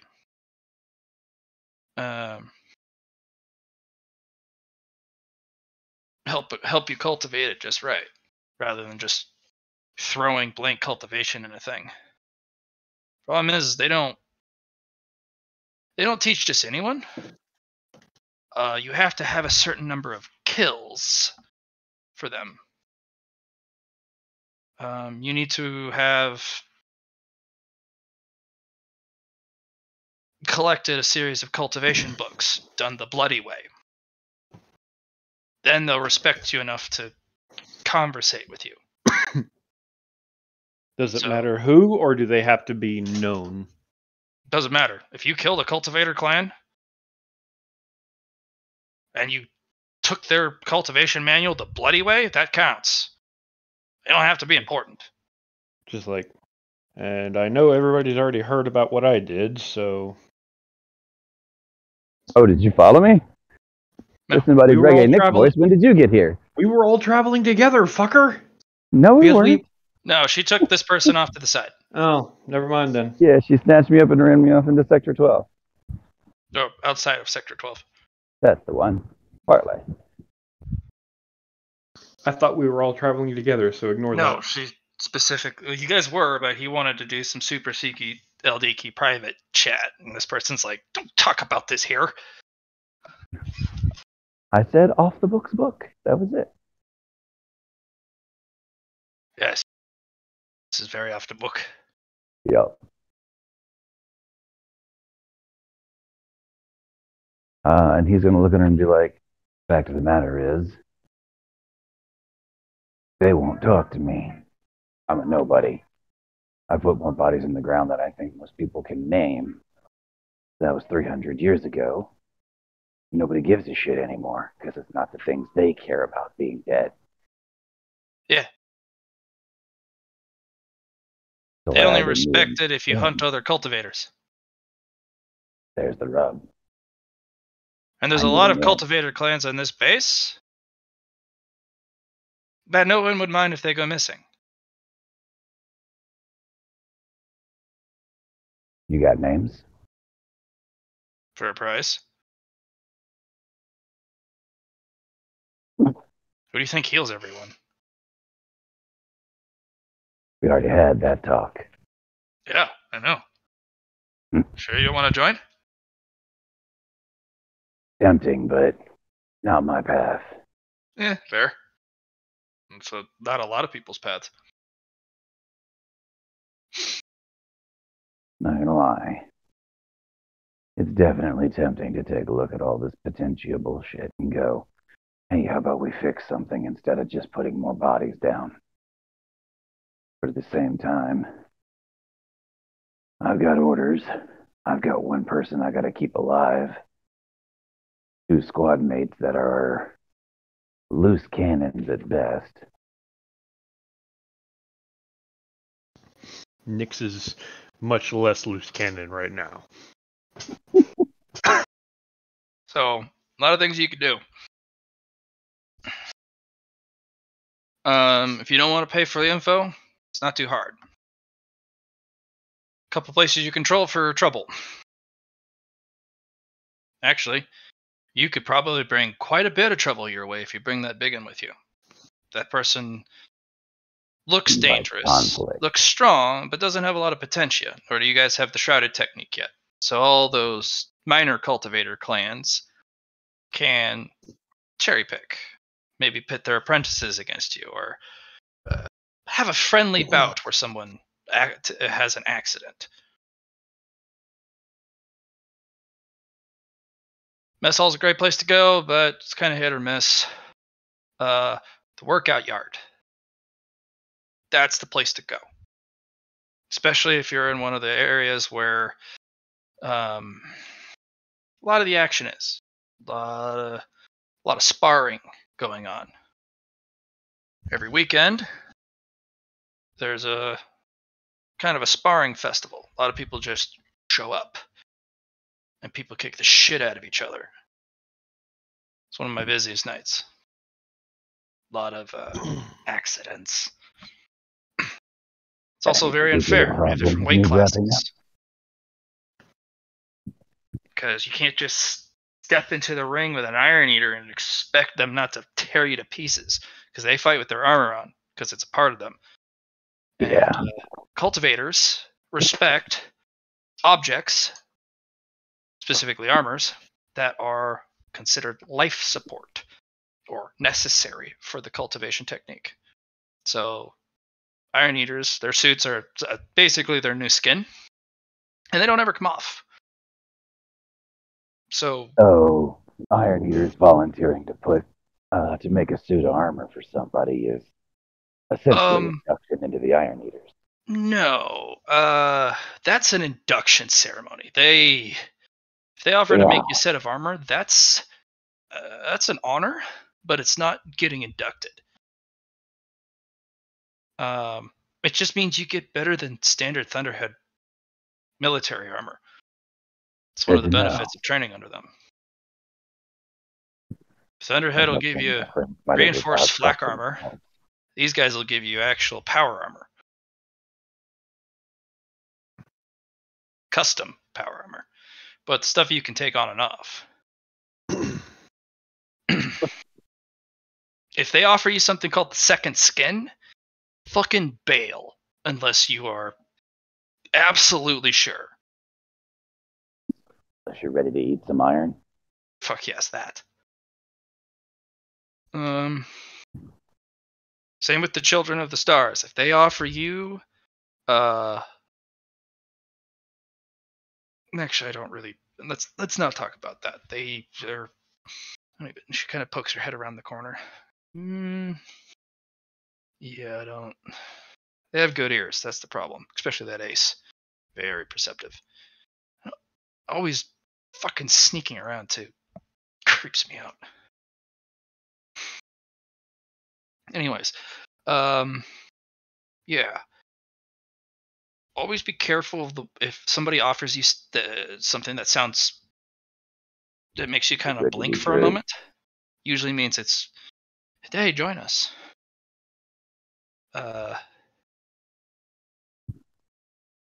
Loose cultivator, like small cultivator clans, they're harder to get into at first, but they'll train you the most freely. Whereas the larger cultivator clans are easier to get into, but you make less progress.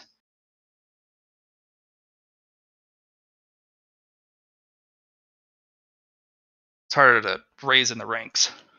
Do you have any problem children that could be pushed into an accident? Well, there's a number of them. Any one of the I hate to cherry pick like this, but any of the spin-off cultivator clans from the Children of the Stars, because the Iron Eaters, they won't trouble you. You'll piss off the Ace, but again, they're not the main Children of the Stars. And if it's arranged as an accident, you guys are recruits, so they should have kicked your ass, and if they didn't, that's their own fucking fault. But just don't make it look like a witch hunt, because the Ace will step in and she will flatten you guys, because you guys are unaffiliated. And maybe except for Cody, but you guys could go missing and the Thunderhead wouldn't blink twice. If the Ace did it.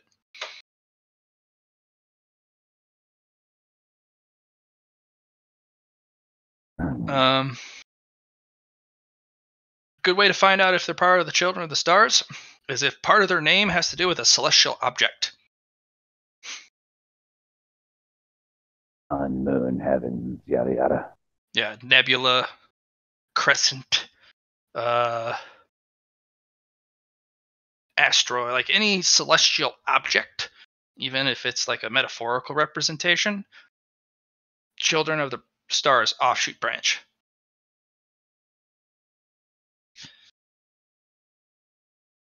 Plans to stay away from at all costs. Any cultivator art that cultivates some sort of cybernetics art. Like the Steel Souls. Like them. We don't know how close they are affiliated with the Leah Project. And you know the Thunderhead's stance around those who are protected under the umbrella of Leah. Yeah. So, seems like a good way to keep Cody out of trouble. It'll keep Cody out of trouble, but it also doesn't stop the super powerful clans from abducting people if the circumstances are right, because they will. I've seen it before. Or if one of the people dies, their body disappears before I can do anything about it. Yeah. No more broad daylight abductions. It's a covert thing.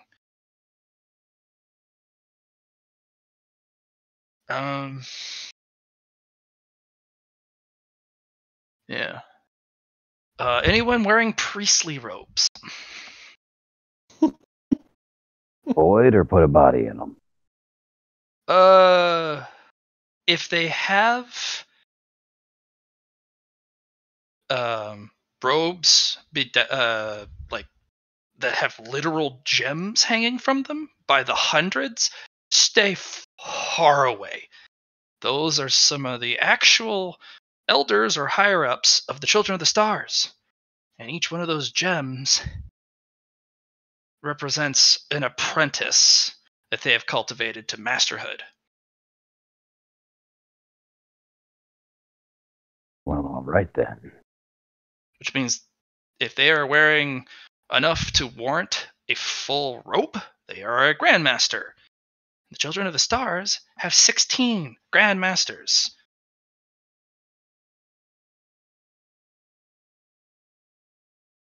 I don't know how they stack up against the ones at home, but they're pretty fucking scary.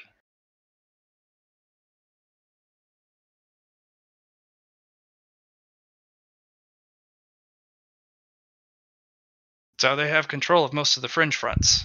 They have a Grandmaster almost like per main station per ship. We have about 7.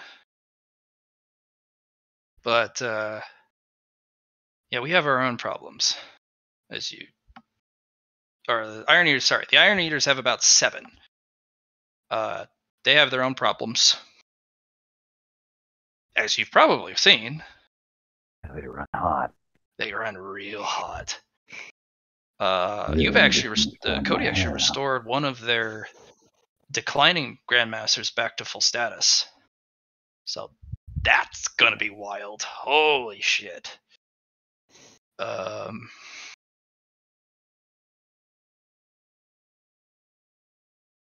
We have ours, our lonely single. He wouldn't really be called a Grandmaster, but our master.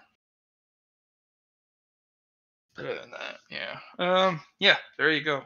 Just find somebody in some priestly robes that don't have jewels all over them, or don't have a constellation embroidered, because that's the Children of the Stars.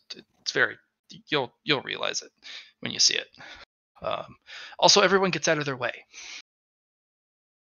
Yeah, priestly robes, name that's related to a celestial object. Pick your fights, though. Little clans fight dirty because they have to. They'll kill you in your sleep.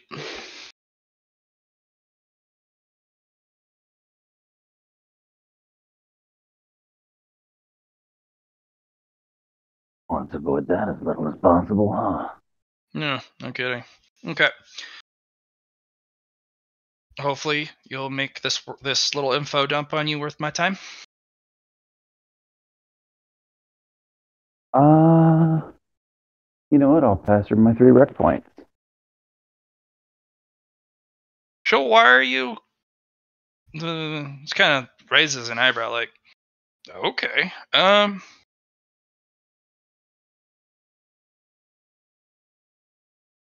She'll, if you need some after hours healing, in case something bad happens, you can find her out.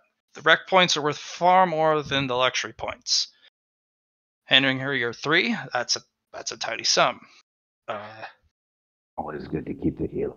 Yeah, the healer. If you need a couple of your boys touched up, in a hurry, you can find Lulu, and she'll heal you up with Potentia infused healing, which makes it real quick. Nice. So if you have to fight back-to-back fights against like the minor cultivator cults, and one guy's like has an arm dangling and is gored, and you need him put back together for the next fight, you can go find them. Yeah.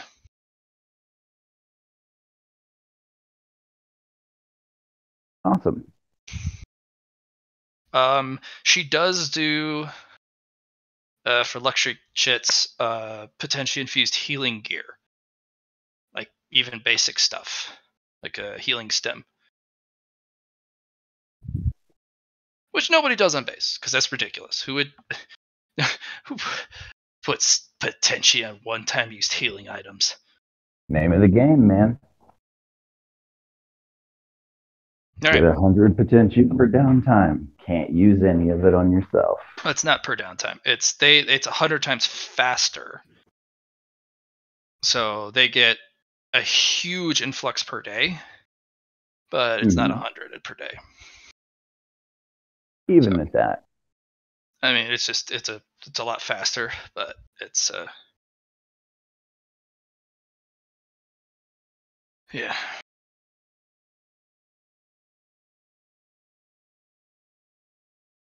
It's a lot. It's a lot, but they can't use it themselves. Okay. So, Lulu yanked Duke off to the corner for some nefarious means, and what are the rest of you guys doing? Going to grab my shit. Grab your shit. You gonna wait around for Duke, or you off to the... Well, Duke's the one who set the meeting, so yeah. We don't need it. We have Jackie. You have a Jackie. No. Duke's the one who set the meeting. If we show up without Duke, it'll seem like an ambush.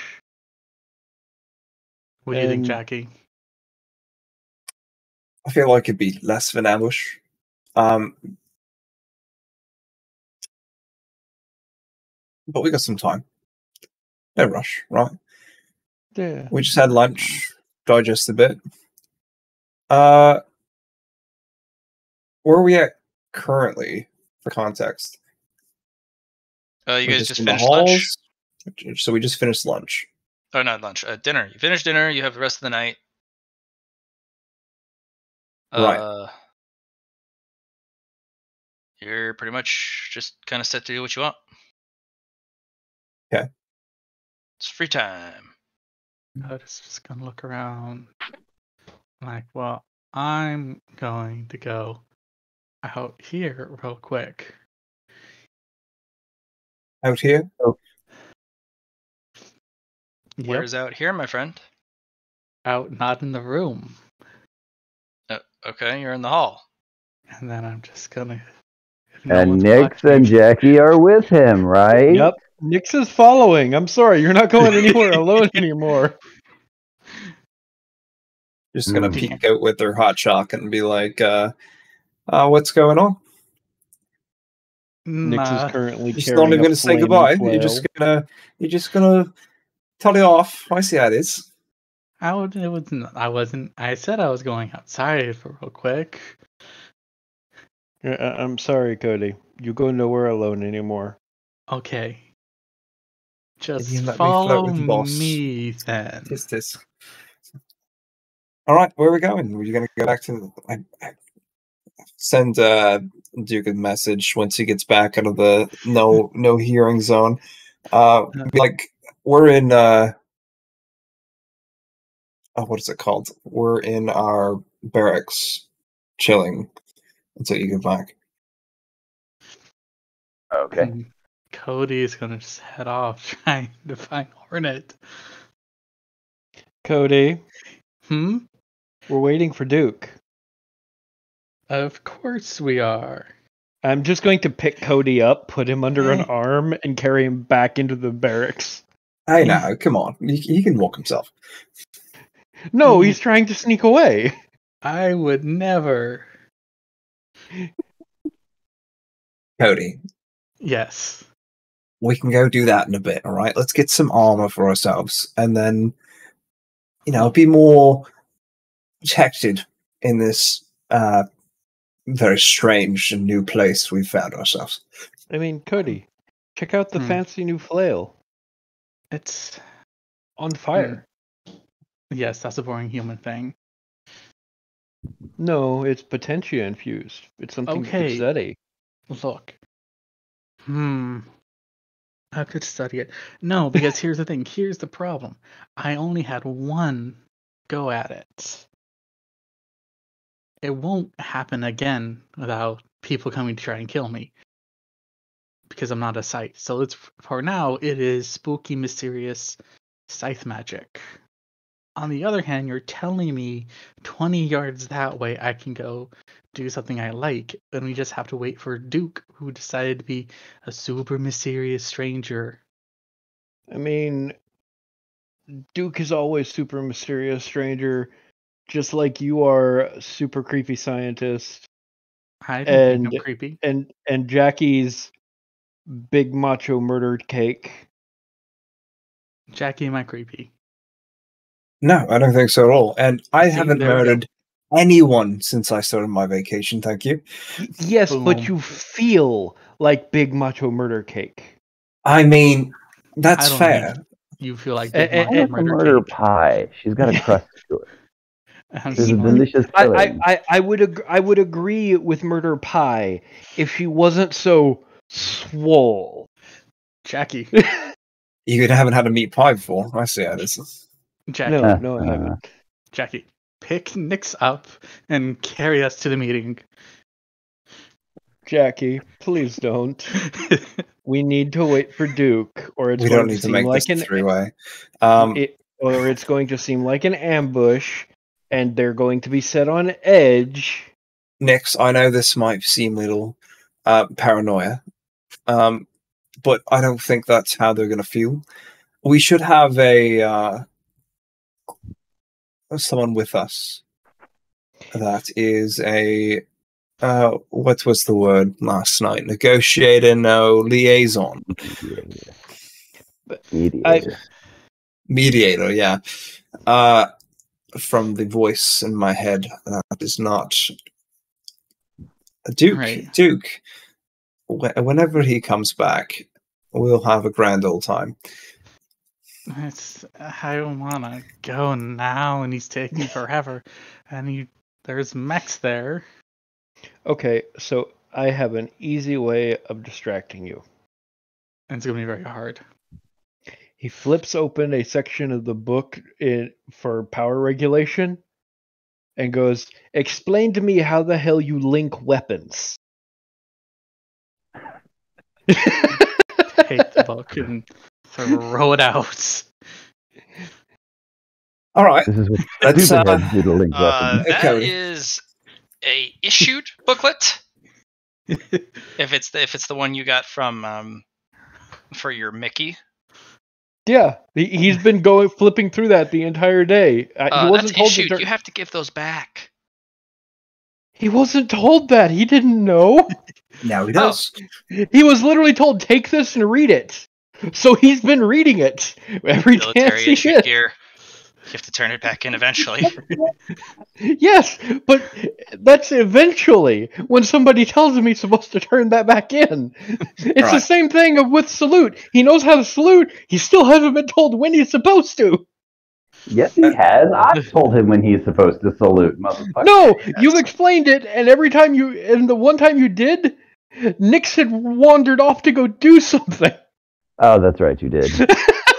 The attention span of a squirrel. Yes, yes, he does. So Jackie's going to go reach out and pick up the other book that he threw. Cody, it's not nice to throw other people's property like this.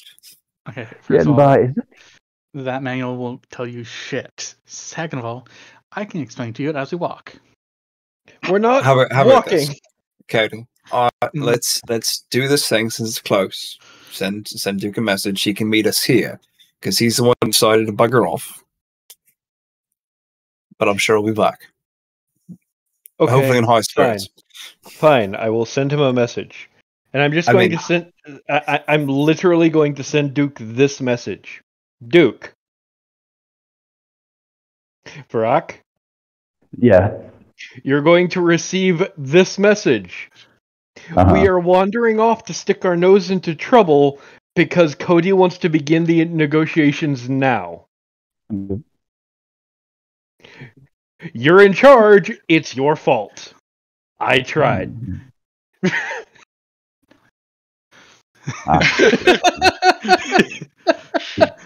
Howdy ho! You guys are awful. Well, I'll be damned. He did try. Oh my god, you guys That's not great. It's not good. Oh my gosh. Well, no, the card was working fine. The door was just stuck. Yeah. So, now that we have thoroughly ruined Frog's plans, Might help if I put it in right. and we head towards the meeting location. Yeah, it's the door. It's the door. Yeah. Do you have your stuff in here? No, nothing. Okay. Yeah. Go back downstairs and ask him to change it because the door's stuck. Thank you. No trouble. No trouble. No trouble at all. No trouble. All base. Howdy ho! So first of all,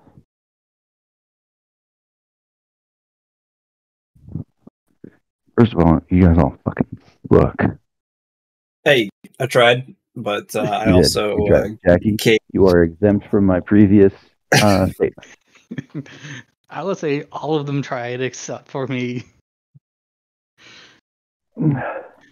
You're in charge. It's not like we're not problem. gonna wait for you though, so it's no big deal. Once we get there, we're just getting there first.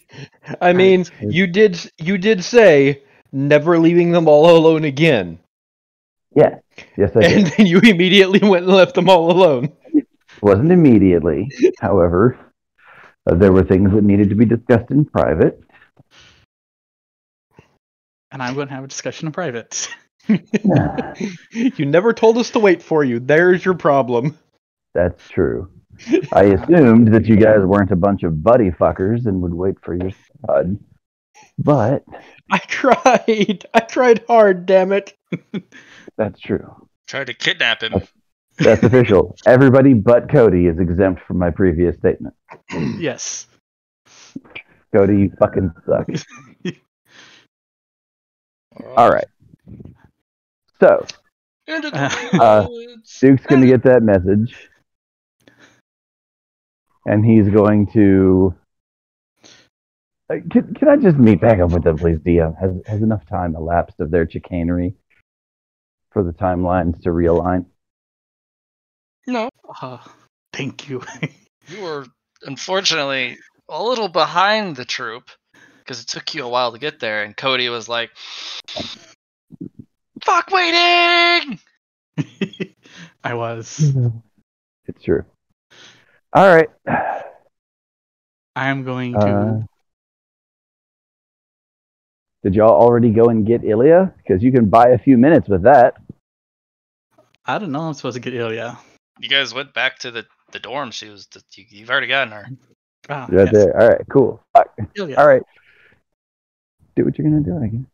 Take us to Hornets. I have no idea where they're at. They would be in the mech hangar. Ah, that's the yes.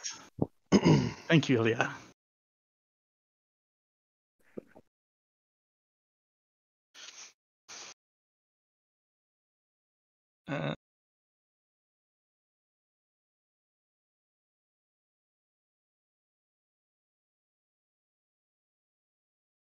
Oh, didn't bring the second one. Whatever. We'll just put you guys on the map because I can.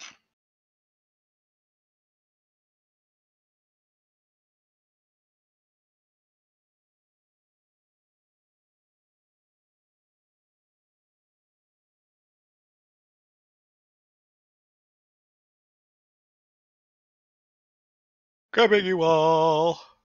Why don't you ever group up if I have to move you guys? Holy hell.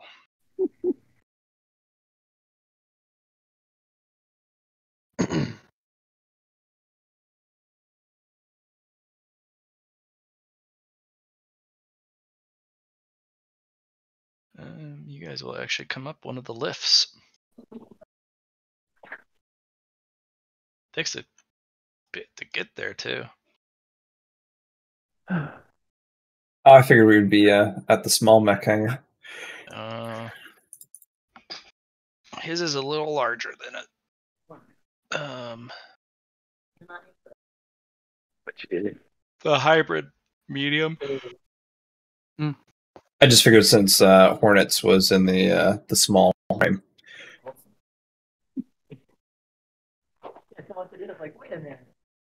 Right. You didn't mean for that to be. Very well. All right. So let me know when I can rejoin scene, DM. Be a little bit. Fair enough. Have fun, everybody else. Cody is going to look around for a moment. You guys want to go on a tour and check out these mechs while we're waiting for Duke? Well, I mean, you're supposed to talk to them, but first, let me introduce you. This is the Apollo. Ah, now that's a tour. Come on. All right, Cody. Show me what's up. Watch for the mechs too, I suppose. Yeah.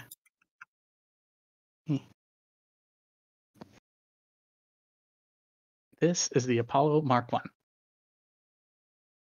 All right. So what you've been telling me so far is that it's a two-type mech. fly mode, and mobile mode.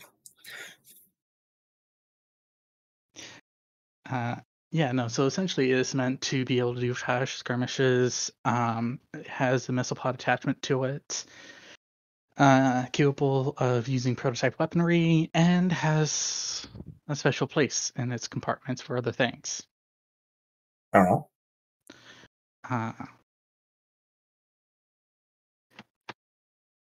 It has great handling and is able to do hit and runs. I was originally thinking about making it a light mech, but the fighters required it to be a medium. Yeah, all that extra thrust to space, I suppose. Yes. So, Cody, what was the initial inspiration for this kind of thing? Oh, I saw a need and I filled a need. There's no like spark then. It's just like a thought and then turns into a concept and goes from there.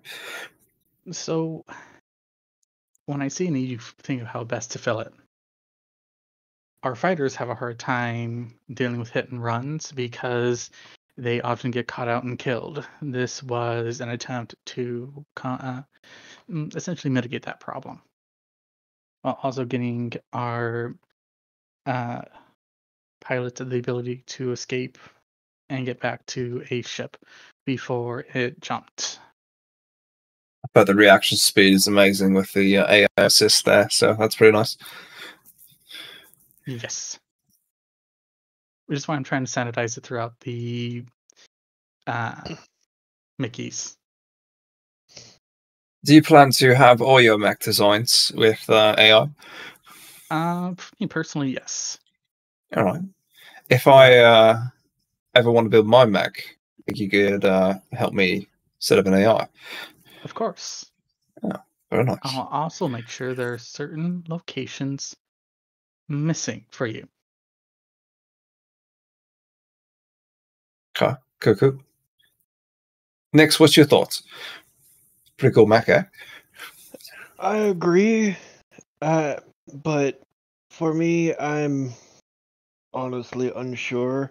Having what would equate to a second mind who could possibly argue thoughts would be counterintuitive to my style. Are you more of a neural link kind of guy, or what's your plan? Neuralink sounds interesting, but I kind of like the analog, but it'll depend on what I have access to, but my plan is for a larger class of mech. What do you think about that mesh tech though? It's pretty nice, right? It does, but it's an entirely separate path, and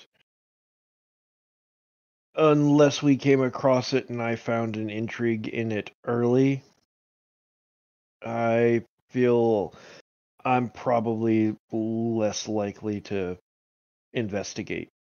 You know what I mean? Yeah, for sure. Ilya, where's Hornet? What does he look like? I don't know, we're just, taking our time to check out the place. Right, but I'm told there's a problem that I need to solve.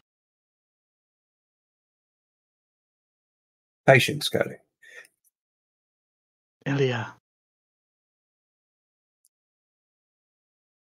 Speak to me your words of wisdom. What do your elven eyes see?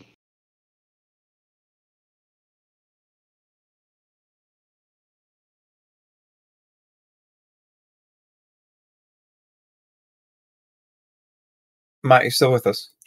Yes. The question was directed at you. No. What was it? Ilya, where's Hornet? Oh, literally, just take your wonderful eyes and gander literally across the way. Ah. Let's go. Cody, what's the rush? How long do you guys spend gawking and talking about the Apollo? A couple minutes, probably, at least. Yeah. Well, I want to like how because Cody can wax eloquent about his baby. Cody will spend 5 minutes because he understands not all of them are going to want to pilot the Apollo. All right, okay. Jackie still wants to hear about it. I figured 5 minutes initially and another 5 of the couple of questions me and Jackie posed and bounced back and forth before. All right. Duke's got only another 10 minutes, so because it takes him time to cross the base to get to the hangar. Actually, it actually takes a vehicle lift. You have to hop on a vehicle and have it, ride along with the cargo and fuel. All right, move over if you feel the need, boys. Cody, you don't want to check out the rest of the Macs first before? What? No, I'm not working on them. Their inspiration is interesting, but knowing how they work would be irrelevant unless I'm working on them. I see. It's a good practice Cody picked up in one of the numbered bases. Don't poke your nose and stuff you're not working on. You never know who might take offense. Exactly. Especially if these are Iron Eater mechs.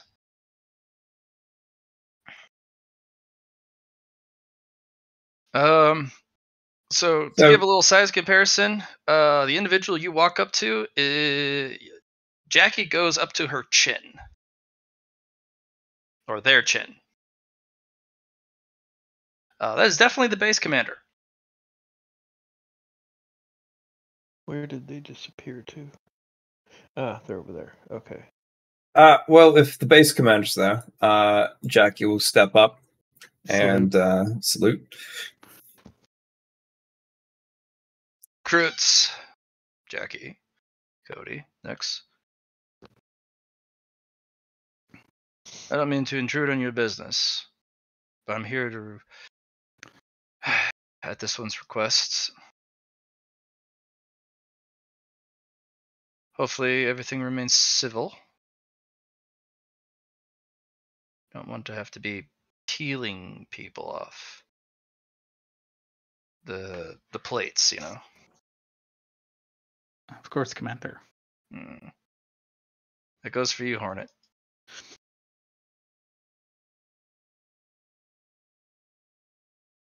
And he does a really stiff and very precise salute. Very, very crisp. Oh, man. You can actually just almost a little thunderclap. I'm going to lean against this wall, see if you can ignore me if you can. And as you walk by, Cody, you see the vents kind of open up against the plates and just and massive billows of steam come out of the back of the base commander's suit. And you can actually see the wall get red hot.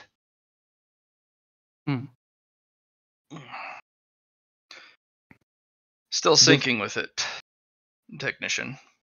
But I'm actually able to regulate heat now. I appreciate the upgrade. I'm glad to be of service. I'm looking into trying to gather culture materials.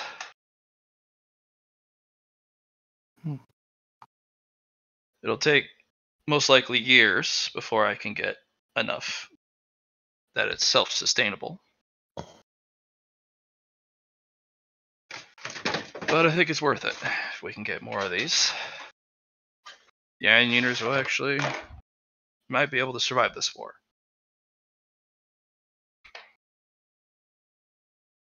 I am glad I could play my parts. You have a lot of parts to play. Like this one. Yes. Cody will turn and Hornet go, Hornet, correct? Yeah, that's me. And he's going to walk up, and extend a hand. Cody, it's a pleasure. Yeah, well, you're the guy that took my parts I was promised. I work hard for those, and you just kind of show up and they disappear. Yes, I can understand that. It's frustrating.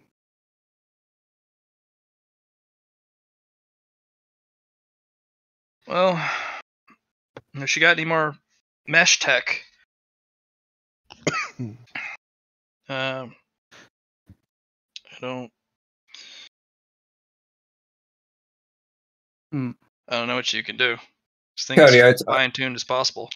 I told you what Hornet was looking for, right? Yes, some mesh tech, something to make him stealthier, faster, more limber. Not a lot of hybrid light-medium mechs on the front.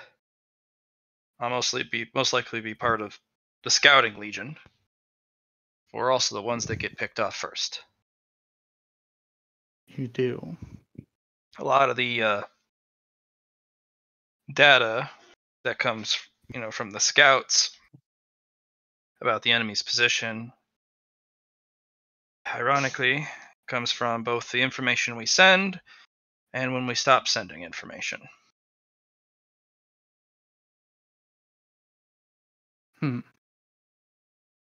Let me see. Am I allowed to see your mech design?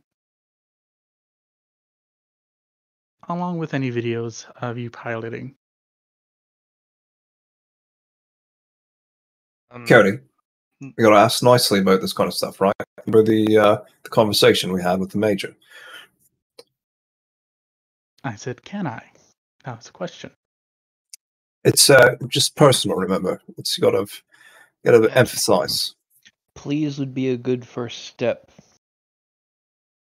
Can because I please see your mech design and any footage of you piloting? Not with these bozos around. I look at the two, I'm like, I'm sure the commander will watch over me perfectly fine. Wasn't talking about you. I was talking about these two. Like, you're not a technician. Jackie? Yeah. I figured this would come up, which is why I'm way over here. I'm planning to be a technician. Yeah, I'm not showing you my shit. You're right. Don't need to. But I have to protect Cody. Right. And I'm not showing you or him anything. I'm here. I'm not showing you anything, and I'm not showing him anything if you're here. Jackie, the base commander is here, acting as a mediator. Come over here and wait with me. We're still within reach if anything happens, even in the unlikely event something did happen. But we're out of direct eyesight of any schematics. Jackie will start. Look at Cody. Look at Hornet. Group, park it against the wall.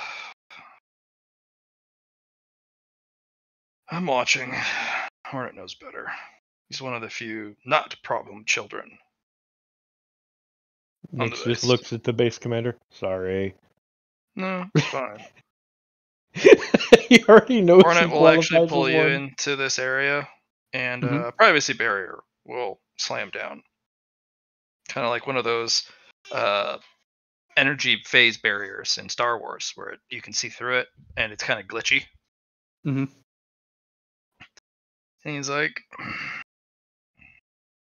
"Do you have a wiped data slate?" Here you go. And part of the armor opens up, and he'll reach in, kind of where the heart is, and he'll pull out this chip, and he'll hand it to you. I'll take it and plug it in. And the data slate will fill with with Hornet's mecha schematics.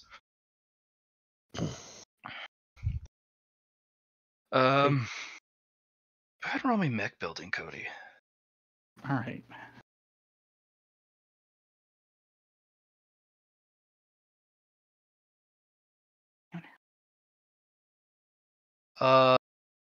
This is everything the Apollo would want to be. Mm-hmm. This is a step up. Like, these are the parts you couldn't get, the parts that weren't available. There's a bit of alien tech in here. That's a different type of weapon system, thruster systems, custom. Like, it looks like the new gyroscope that you already had has been installed in this thing before it even reached market. It was available. Somebody got a hold of the schematics and he built it. I was gonna look like, I see you like my gyroscope. Gyroscope cockpit's the way of the future. Thank you. At least for scout mechs.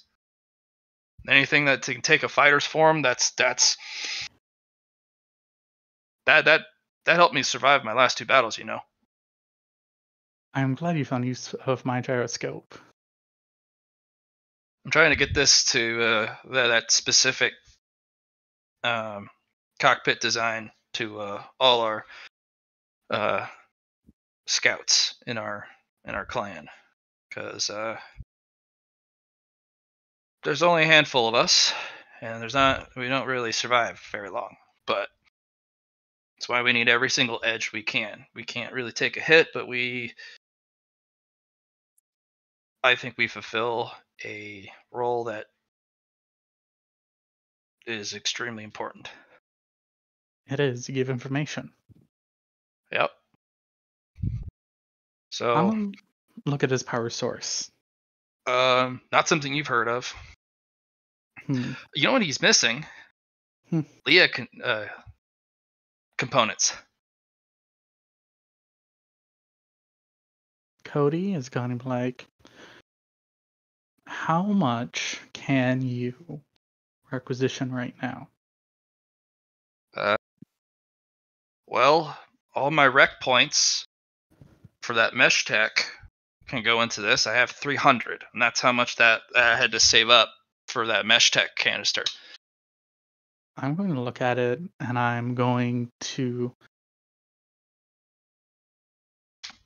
Man, I don't know how much that's going to cost. Now, you need to know people in the Leah department to do this. Like, and it's not just on Enigma. You need to get the Leah department on this station to do this, because the Apollo has a Leah specific compartment slot, but not the actual module. All right.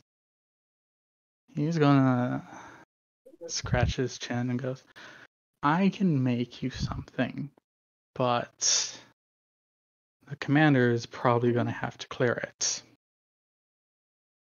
I mean, that's a really big ask. But I guess if you're, the commander owes you a favor. Are you gonna do that for me? He's gonna kind of like lean. Like, I was originally gonna plan to use it to get in good with the Seal Souls, but I think they're kind of creepy, dude. But I'm going to call in my favor to make sure a fellow scout comes back alive. Appreciate it. And Cody is going to tap on the barrier and make eye contact with the commander. Like, an Iron Eater's mech schematics is kind of our sacred book. Do you mind if I get a Potentia oath from you to not disclose my information to anyone? I'm like, I don't have Potentia. Well, I do. I infuse a Potentia in you, and if you break your oath, it does harm to you.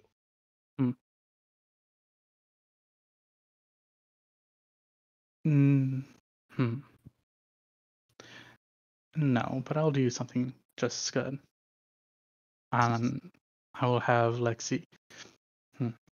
I'll make sure that this data is completely wiped. I'll let you double check it.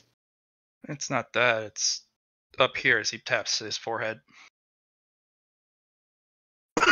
Like, I don't mind potentially if you use what you know to improve stuff, like future mechs, but you can't go talking about my mech. You can't go telling people, like, comparing, like, oh dude, I looked at this guy's specs, it's this and yours is this, so yours is shit or better. A lot of technicians like to talk about specs and stuff and make comparisons and tell stories like, oh man, you wouldn't believe this one time I saw this guy do this, this, and this, and then give exact numbers.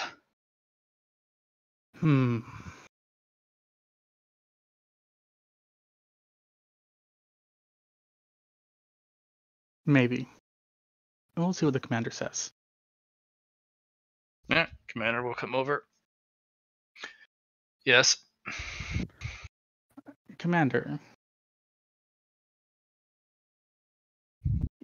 He's going to Hornet here would like to requisition something that will need your approval.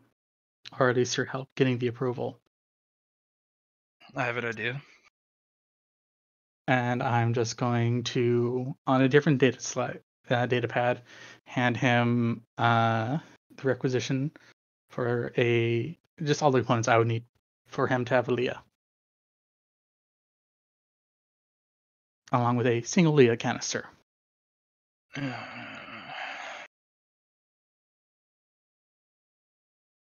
This will be your favor, Cody, are you sure? This is not a small ask. I'm aware. And if it costs me joining the Steel Souls, then that is fine. Very well. And there is a shift in the atmosphere as kind of reality distorts for a bit. And there's a brief, terse, almost burst of data that kind of hurts everyone's ears in the vicinity.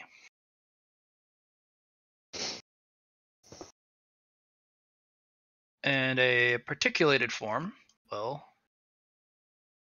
kind of materialize. You summoned me, Base Commander.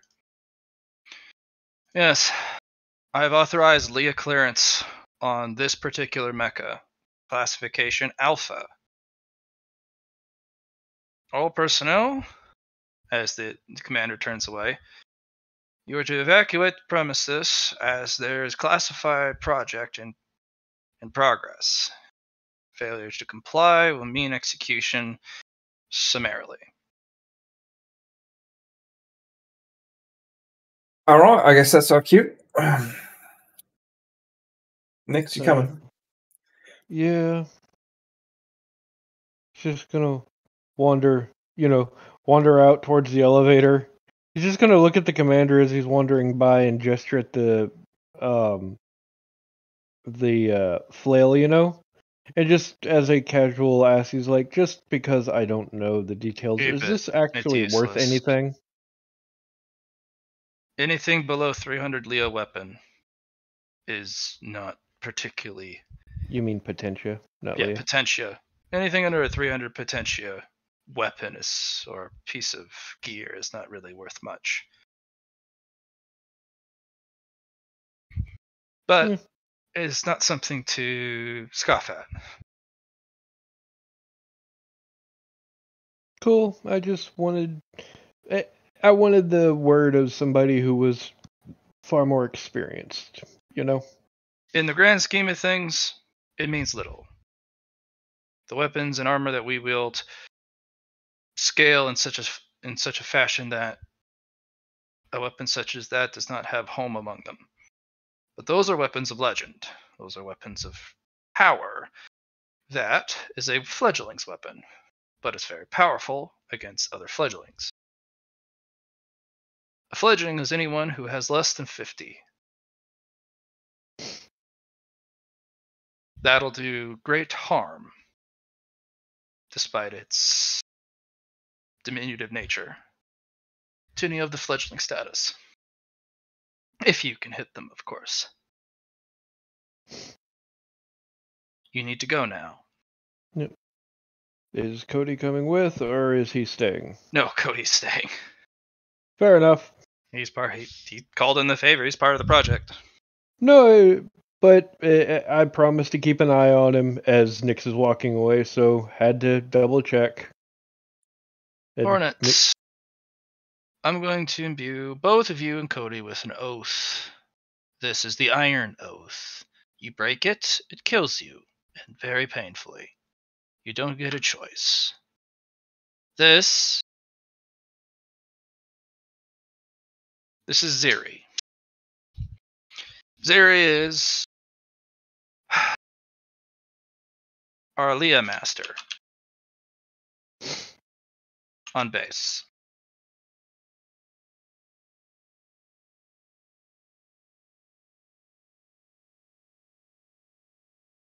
Without their permission, no mecha or project may have Leah attached to them.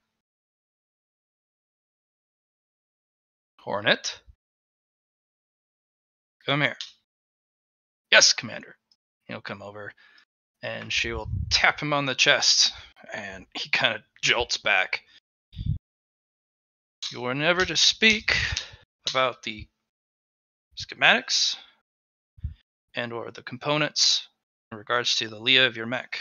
You will have 2 mech schematics from here on. One will involve the entire schematics of your mecha, and the second one will be devoid of the parts involving the Leah project. If anyone were to ask to look at your schematics, you will provide them with the second one without hesitation if they are qualified and you're willing to do so. If they are not qualified for the Leah project, under no circumstances are you to reveal the first set of schematics about your mecha. Your mecha will also be outfitted with a self-destruct mechanism. If your mecha, under any circumstances, becomes scuttled and is about to be captured by the enemy, that device will activate. You will perish along with your mecha with the Leah technology inside. The enemy cannot get their hands on it, ever.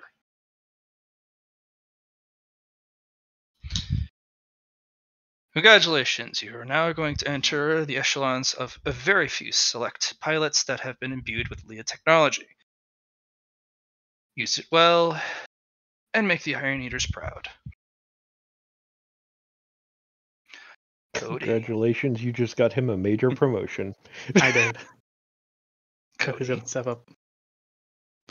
And he will, the base commander will tap you on the chest with a giant finger. And you'll feel an energy jolt through you. Cody, you're about to be purview, specifically to the knowledge of Leah beyond your base understanding. I know you have some understanding of the Leah project, and you shouldn't, but it seems the Thunderhead has high hopes for your future and has overlooked this transgression. Moving forward, you will most likely glean additional Leah information from this interaction and the technology installed into this device.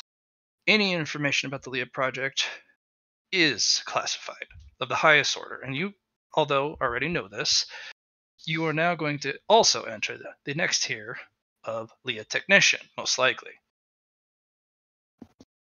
Ziri will keep most of the information here a secret, and will not be directly instructing you. What you can glean from this particular interaction is up to your own meager abilities. I say meager because you are not installed with Leah compatible technology and or computing technology. If you are able to glean it, congratulations. If not, it's not unexpected. Any information about this mecha under any circumstances is classified under the Leah umbrella, since it is outfitted with Leah technology and only Leah technicians can work on it in the future. If you hear any discussion or schemes about individuals trying to learn about the Leah project, specifically through this mecha or other means, you are to report it to the Thunderhead immediately. Failure to do so will also put you in the same jeopardy as the individuals who are trying to look into the Leah project. Understood, Base Commander. Good. I will be watching. But do know this, I'm very serious. I don't ever do this, but you gave me a life-saving favor. So, I'm returning it with trust. Thank you, Commander. Don't disappoint me. Cody looks at Hornet. Is that a good enough oath for you? Holy shit, dude. Yes. I didn't know it was that ridiculous. And this person will glitch through the barrier. Hello, I am Ziri. Nice to meet you, Ziri. Pleasure to work with you. And the individual will move its hands in kind of a circular pattern, both top and bottom, clockwise. And the mecha will split into pieces, as if basically a technician took it bit by bit apart. And Hornet goes, you just see the look of horror on his face. I'm going to look at him like, you see why I want to be a Steel Soul. I'm not a Steel Soul. That is fair. You work with Leah, and you're the Leah Master. I'm not a Steel Soul. What? I am not going to ask. The less you know, the more protection you will be. Yes. Cody, your designs, please. And I'll hand them to Ziri. It kind of floats out of your hand. And the data will literally transfigure itself off the screen into virtual floating streams of data. And it will flow into the space that you had originally designed and actually build kind of a 3D blueprint.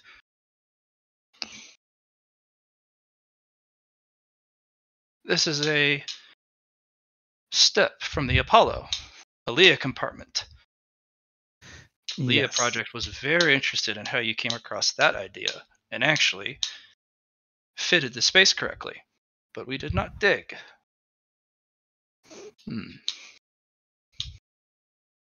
Curious. The space in this mecha, unfortunately, is very small. The maximum amount of canisters that can be fit for Leah charges is 2. You'll have to give room from specifically this heat block and from this heat sink, and you're going to have to reconfigure your power core. And the individual kind of swishes a hand over at Hornet, and a bunch of stats about his specific, character. Not like a character sheet, but his profile, his identikit pops up. You would actually have the physicality to be able to handle Leah. Very interesting. Very small, very few amount of pilots actually have the mental acuity and the physical toughness to handle Leah technology. That is good. Shows you can handle up to 4 Leah uses. Let's see if we can reconfigure. You have 312 requisition points. We will be using them all, and you will be in debt. Let us begin. And this guy is going to transfigure parts of the inside of the mech, and certain plates on the floor behind you open up, and parts and other specific stuff will start pulling itself from basically the maintenance hatches and underneath from floorboards and just flow into this room. Cody! Yes. This is an opportunity or something.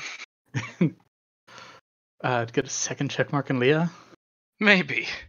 This person does not explain anything that they're doing. Oh. Cody is going to try and learn as much as he can. Very confused. There's a lot of contradictory concepts and a lot of contradictory extrapolations of data that Lexi gets very confused over, and almost to the point where it's a perpetual logic loop. Fortunately, you have designed your AI to get itself out of logic loops.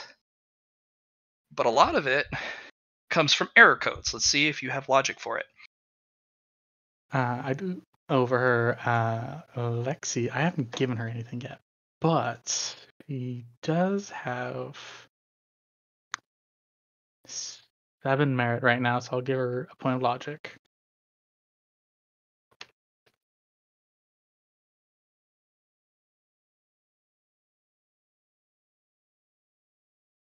I know I need a logic test from you, but also you can roll a logic test for her as well. Okay. Would you be able to give me a bonus on this? Since I gave it to her as well. Just, well, you will roll to see if she gives you a bonus. Otherwise, it's just going to be plain. Every degree of success Lexi has will give you a plus 10. Ooh, Lexi's logic. Oh, wait, no. Subtract 3 off that. Or 2 off that. Okay, so 3? Mm-hmm. Okay, you get a logic test plus 30 to read Lexi's error codes.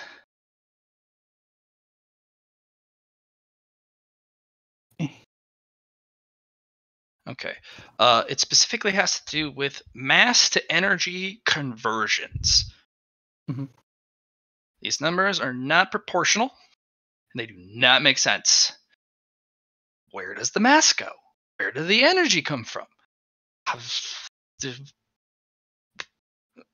Lexi's losing, basically the equivalent of an AI losing his shit. Yeah.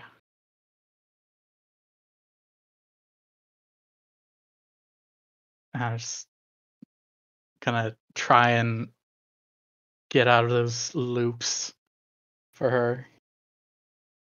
For being like, Alexi, don't worry about this. This is insane calculations.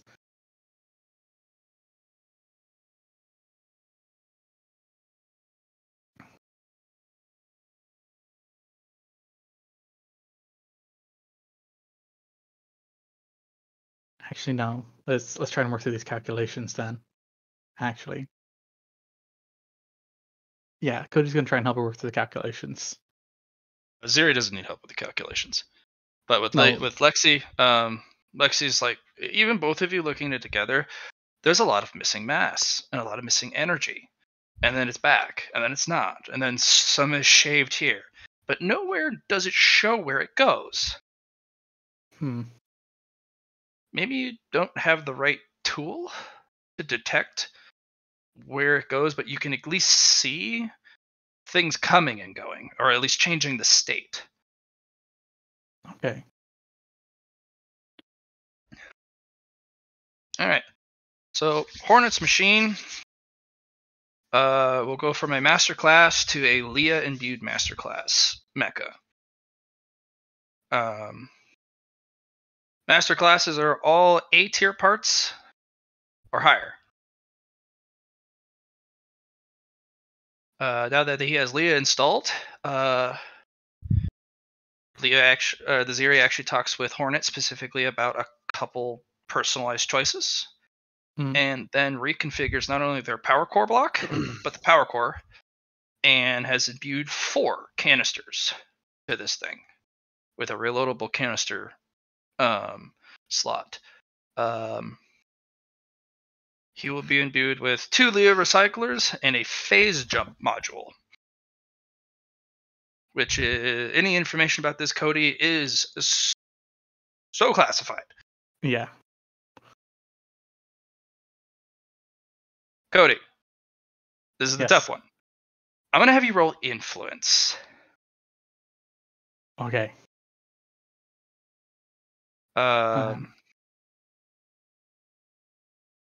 And then we're going to roll, if you pass, a nasty check. Your inspired will kick in for a plus 10, and your driven will allow you to reroll once, in addition to any fate points. I don't have anything. I don't have any boons for this.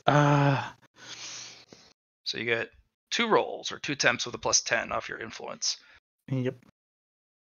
We're gonna try again. I have to. Nope. If you'd like, you can burn for an additional +10 reroll. Probability is really low. Yeah. But it'll be a 35 or less if you want to burn one of your boons permanently. I think I did. Okay, we're gonna burn.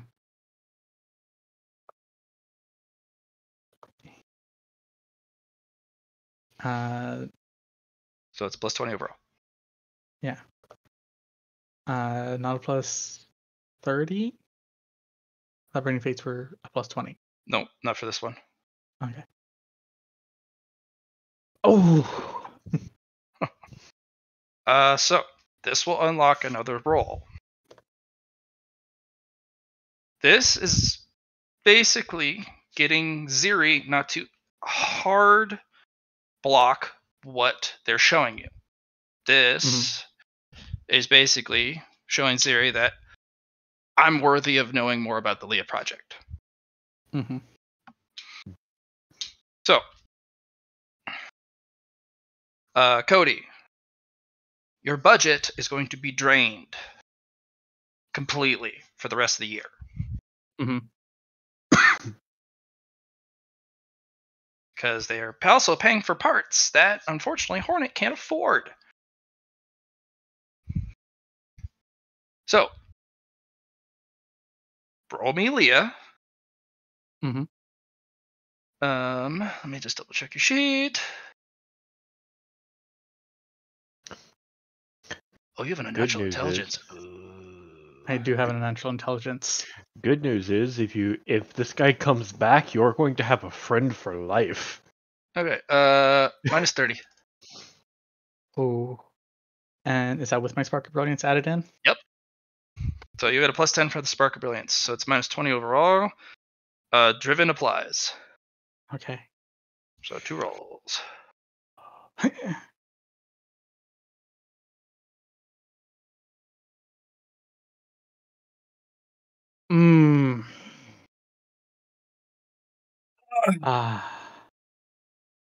You owe me for this one. I'm going to you select Matt. Select Cody's fate. 5 points.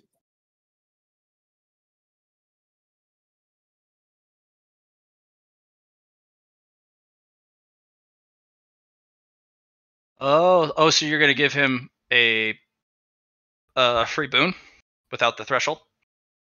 So does he not have fate points? I'm out. No, he has boons. I have boons. But you have both, right? No. You can only have one or the other, Matt? Yeah. Really? Huh. Yeah, I changed boon so that whenever you use it, it gives you a flat bonus to a roll. Yeah. And fate points allow you to re-roll, but they don't let you do either or. So it's a threshold system that you have to pick at the beginning of the game. You don't have any because you picked Iron Man mode.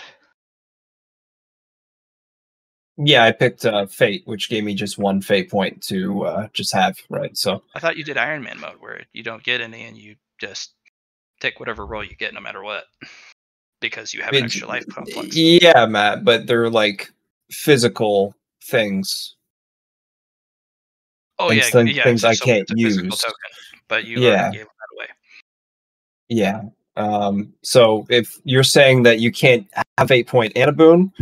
Oh, you can have both, but if you grant someone a fate point through your system, they just gain whichever threshold system that they have, whether it's a okay, sure. So let's do Cody's. This won't work during combat. It only works in a non-active combat zone on a base, and that's where you can freely spend merit. But in active combat zones or in an unsecure location, no merit spending. All right, so Cody, Looks like he's going to give you not only a free boon, but a boon threshold. Oh, thank you. Which will let you pass your failed Leah test. Yeah. Okay, Cody. Pain. Horrific, horrible, agonizing, brain melting, mind rending pain lances through your skull.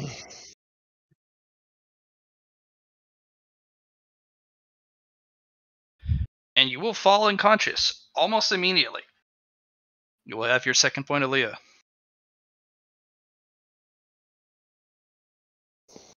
Yes. You will also gain your first potentia. Woots.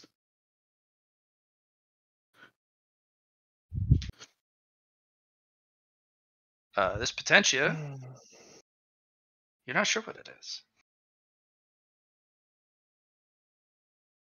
And you will end up in the med bay.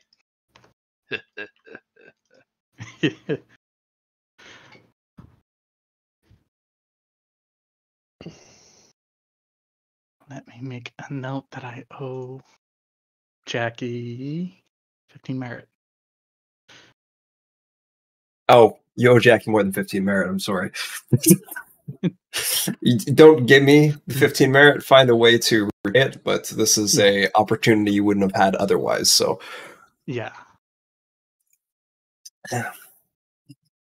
But Jackie's a friend, and Cody is a friend. So,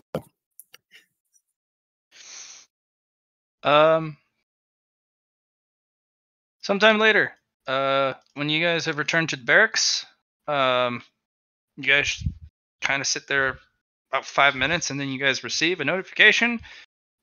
Cody is now in the med bay. You may retrieve him in the next 30 minutes. I'm sure we met up with Duke at that time. Yeah, Duke, you literally meet him coming out of the elevator.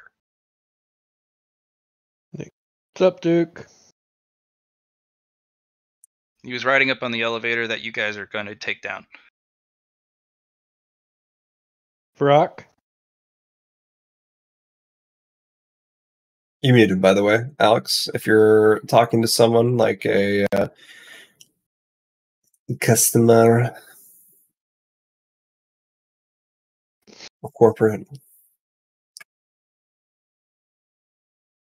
Our worst. maybe Customer just corporate. on a phone call. But yeah, so we meet him coming up. We'll be like, sorry, made introductions. Cody is decided to do something good, and I I appreciate his choice there. But we have to go down because we're actually in a classified area now. So you know the hush hush stuff. So yeah, we're going back down. Come on, let's go. Let's go get our armor. Armor. What are you talking about getting armor? Yeah, the Iron Eaters are gonna hook us up. Interesting. Yeah, it's one of the boons of dealing with last night's negotiations, which seem to have been fruitful. Oh, well, does that count me? I wasn't there for those negotiations. I imagine they were doing it for our squad, and I won't take one if you don't. So if you don't get it, it's, on them. If they don't feel like the team deserves it. Worst that can happen is we can find out.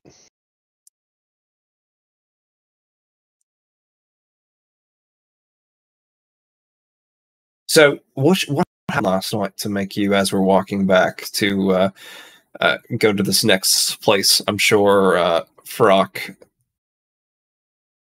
Duke knows where he's going. Somebody showed up to kidnap Cody and recruit me, and they were acting rather deific, and it triggered me, so I killed 2 of them and scared the other 2 into might as well be dead. Not fun. Her eyes kind of glow a little bit more. They glad they didn't touch Cody, right? He seems fine.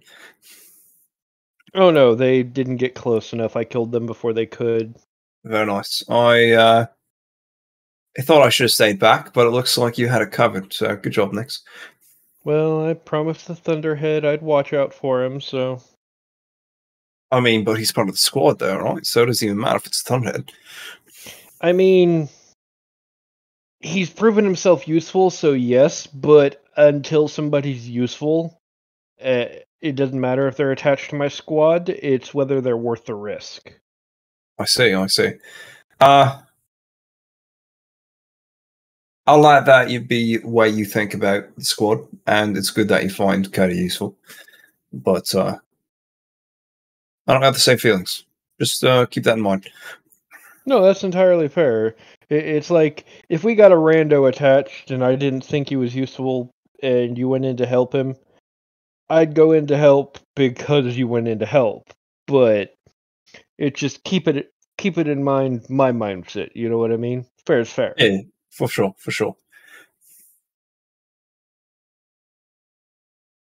But yeah, no, I got some nifty stuff. But well, one other nifty thing besides this flail. So we're going. It's something I'm going to show the rest of you later tonight once we're all together. Right on. So I guess we're gonna go pick up Cody though. Or Matt, what's the time frame? Should we go to the because they were Iron going Eaters to first, be doing research or and maintenance for a while? The question is, how long did it take for them to go about this process? It took Duke quite a bit of time to get here. That's fine. Then That's it took fine. him a bit to get up the elevator because you have to wait on freight. For sure. I'm talking about the after effect when we came back down and they did Leotech shit. How long did the Leotech he passed stuff out take? very quickly. It took him about 15 minutes to pass out. All right, so it was by the time we started Got walking back to barracks, really, because it takes you about 15-20 minutes via transport and swapping between transports to move from the different parts of the place. Because if you were to walk, it'd take you hours. Yeah, I get that. That's why you guys take shuttles and supply transports. And I mean, you'll literally see members of the base literally run up to the transports and then hop on and grab onto the side ledge. And then the vehicle kicks off and it's carrying 20 extra people along with all sorts of supplies. Those things might as well. Yeah. Might as well be fast about it. All right, so by the time we get back... Awareness, both of you, including Duke. I'll roll for Duke.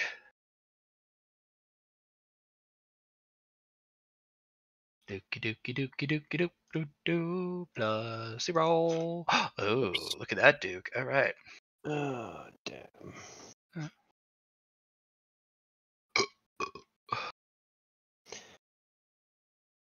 So Duke's the one who's aware of it. The one who's not here. Yeah. Gotta love it.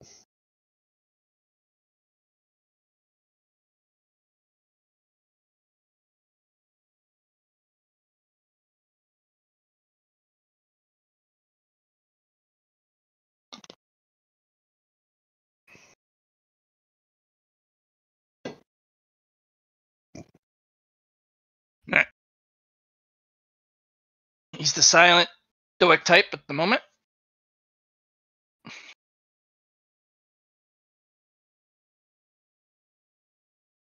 All right, noted it. Oh, sorry. Are we back to me? Yeah. Oh, I was doing work stuff. Figured. Yeah, it's been like a fucking hour, man. Yeah, finally, when you reach the top of the lift to go join them, you meet Jackie, a couple Iron Eaters, and Nyx as they're coming down. Sans Cody. Just like, where's Cody? He fixed the problem, but he's doing classified research tech right now. So everybody except him Hornet and the base commander basically kicked us out? We have standing orders from Thunderhead itself to safeguard him. We can't do that if he's in a hangar bay with random personnel on a war front where 4 people literally tried to abscond with him and forcefully recruit you Save through a brainwashing. Thunderhead ping. You are cleared for the moment. Pick him up in the mid bay once he's done. Copy that.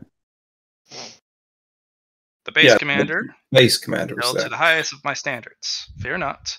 If the base commander crosses me, that will not be good for the base commander.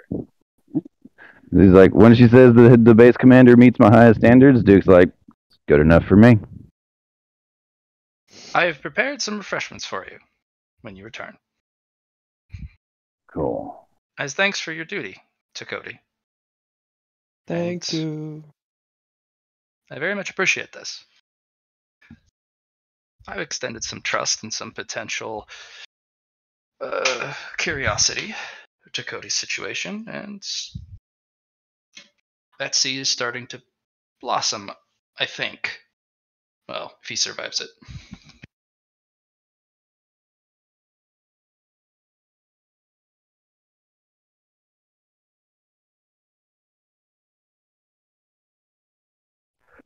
Sounds like fun.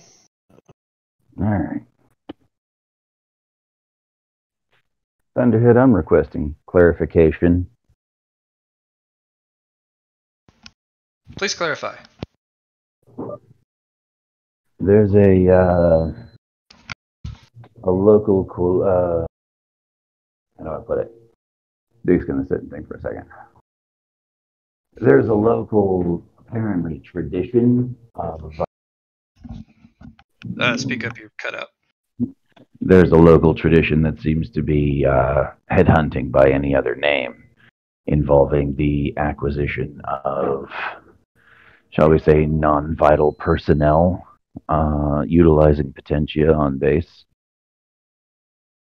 And it functions as a form of currency to some people with desirable skills and abilities. I see. What's our mandate on removing some problems? You'll have to provide more context. A lot of the individuals here are not problems, but I can provide you a list of troublemakers, although many of them are out of your weight class. Well, if you could forward the ones that aren't. You're sent 7 names almost instantly. Go ahead, Billy, what you got? Just going to... Sure do. Alrighty. What are we doing now? Nyx is just going to pipe up to Thunderhead. Just as a possible curiosity, were the ones that I had an encounter with on that troublemaker list? No. They would have been on the Iron Eaters troublemaker list, but they were not a troublemaker to me. They were actually good little boys and girls. Until, of course, they tried to kidnap a technician. And that immediately sent them to the naughty list. Do not mess with my technicians, please. I do not get a lot of them with high aptitude or potential. And many of them end up dying or getting taken by the factions in space. So I have stepped up my protection summary response.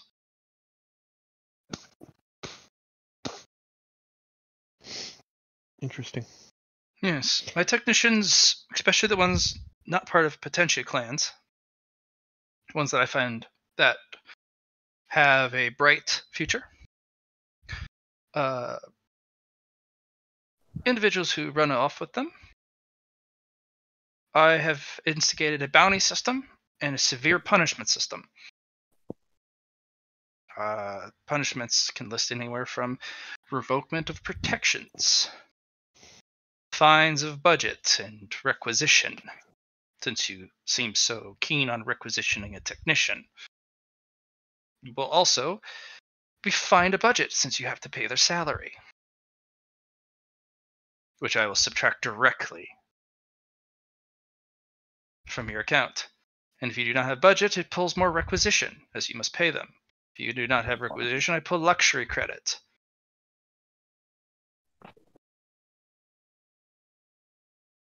AKA, she will get her pound of flesh. Yeah, you will be striped if you start abducting technicians of the Thunderhead. But unfortunately, the clarification is they do not have any Potentia, or sorry, they're not part of the Potentia clans, the Scythedom. If it's a Scythe technician, whatever, just do it. But if it's a Thunderhead technician, or something that's under the Thunderhead protective umbrella within certain projects, it's a bit different. Clearly. Duke, when you get back to the barracks, there's a Thunderhead holding a little plain, disposable, recyclable box. A gift from me. Thanks for your hard work. And I forgot a welcome back home.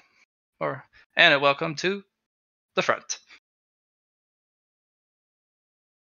Thank you for joining the war effort. And Duke specifically, thank you for your continual service in the military.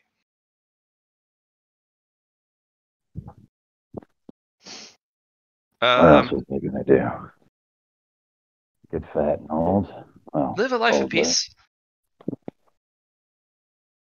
A life of peace would just be a prison. I thank you for your service. So they'll hand you the box, and the robot will then go to the corner and kind of power down. Oh, cool. I'm gonna ask you this, DM. I'm gonna ask you this in the plainest way I know how. What's in the fucking box? It is a 400-year-old bottle of whiskey. Damn. Wow. It's from your era.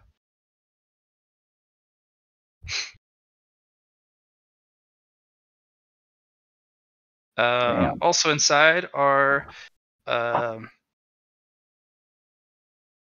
some luxury chits. 100 apiece. So 4 sticks.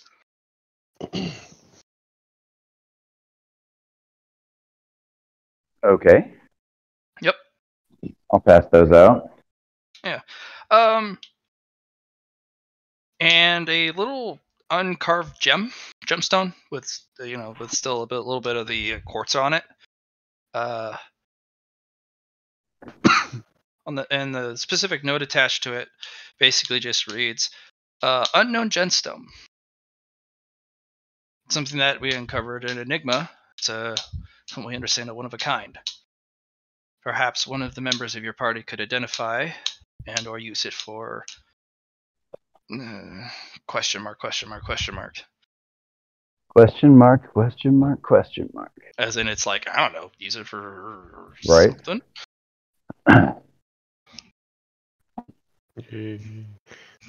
Can we make a roll to see if we can? Yeah, it looks like an Alexandrite gemstone that's kaleidoscope of colors. Especially when you rotate it, it gives a wild, changing hue, ranging from metallics to pure gemstone colors to extremely, almost too vibrant colors for gemstones, like actual paint colors.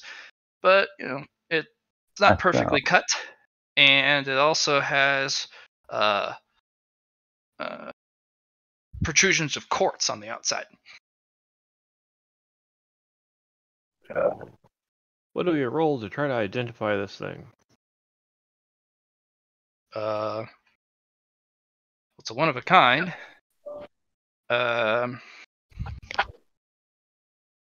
You go ask about it. There's not really a roll for it. Duke, you actually studied the old ways. You could roll Potentia. Hey, I'll roll Potentia. Nix, unfortunately, this would be a really esoteric thing. Hey, I want to argue that I should be able to, because most of what Nix has done since he got out of murder training has been the study and absorption of esoteric shit. Right. This would be a esoteric study subject that somebody would have to have read some books and there was a bare mention of. Not that you wouldn't study it. You could think about the things you could do with it. You can roll potential for that. Sure, why not? Jackie, it's a rock, but I mean, rocks have extreme value. If you want to roll potential on it as well, How about I use scrutiny to look go upon ahead and it? roll me either scrutiny or potentia, and it'll be from Star Trek. Sounds good. Nope. Oh. Okay. Duke, do you want to roll potential for me? Yeah, or do you I want me said to I roll was it for you? AFK. Okay. Give me a sec. I'll roll it for you. Oh, I'm right here. Give me a sec. Okay. Because when I don't get it, I want it to be my fault. Okay. Jackie, you're staring at it. Star Child kicks in. What happens if you put potential in it? I got spare potential on hand. Yeah. Duke.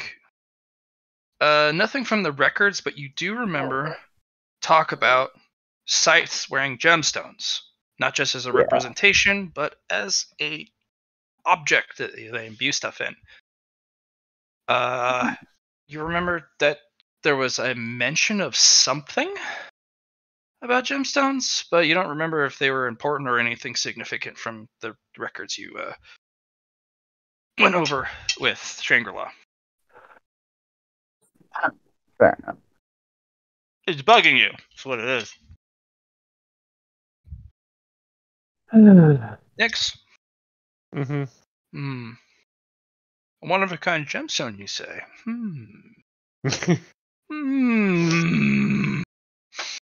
You know what you do with one-of-a-kind gemstones. Powder them up and put them one-of-a-kind inside ideas. Outside. Yes, but gems are also far more valuable when they're cut to perfection. And I don't have the skill for that. Yeah. Jackie, Star Child will tell you a gemstone like that could house quite a different number of different types of potentia that could actually be what Shangri-La warned you about, conflicting energies. It could actually be a lodestone for many different types of potentia. Because when you cultivate stuff, from what Shangri-La taught you, potentia can collide with itself if it comes from different people with different personality types, different views of the world, a lot of different things. This would be a lodestone that cares not for the differences 126 and mashes them together. How that'll work? Because you would have to do it a specific way, very almost one of a kind way, because otherwise it'll destroy the gemstone. But you see the potential there, the sparkle of what could be something special. This would definitely help with my old and new thing I'm going on with having two different types of potentia. Right. But it's also, is this party? What did this even come from? I know Duke got a box. It was a gift box from the Thunderhead. Right. Basically going, I recognize your use. Here is a gift from me to encourage you to continue being useful. In a way. Yeah. A lot more nicer. Way that the Thunderhead, of course, tries to do.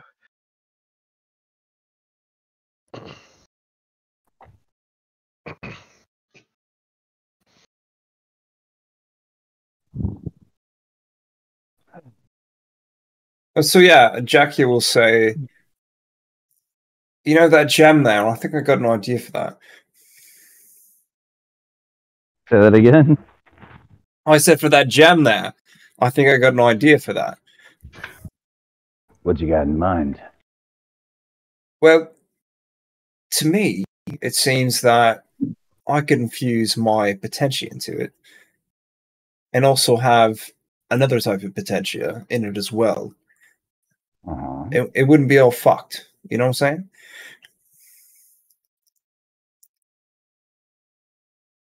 Do I know what she's saying, Dean? Yeah, from Shangri-La's teachings, Shangri-La taught you that certain potentia fight themselves. They conflict. Just don't mix. They don't mix. It's like oil and water, Cupcake. Oil and water is the best specific instance. Sometimes it's boiling oil and water. Makes a good moisturizer. And it sometimes it actually comes down to who cultivates it. You actually can have cultivators mix potentia into an item and nothing happens. It just swirls and mixes well. You have the same type of cultivators mix and it explodes violently. Research shows from the books you've read with Shangri-La, it comes down to who it is. Not just what they cultivate, but who. I was thinking I could add this potential that I have now to this stone, and I then could use the old master's cultivation manual and then use it with something else as well. And the old master, well, oh man, that you've seen what that thing can do. That kind of potential is it's like it's alive kind of deal, right? But Jackie? Yes. I would recommend for something this potentially valuable to us, not using the master's manual in regards to it, because with something like that, anything that potent that it's used on,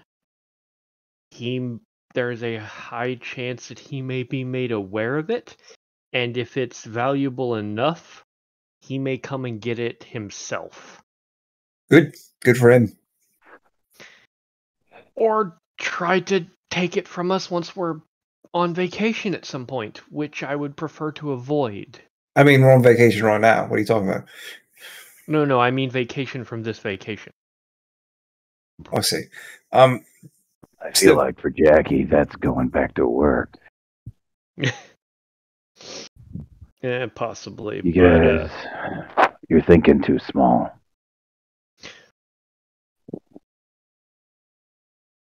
This thing allows multiple potentias to be mixed into it, right?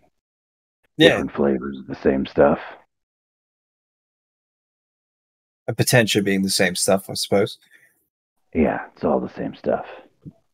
It's people that make it different, that make it hateful towards itself. Yes.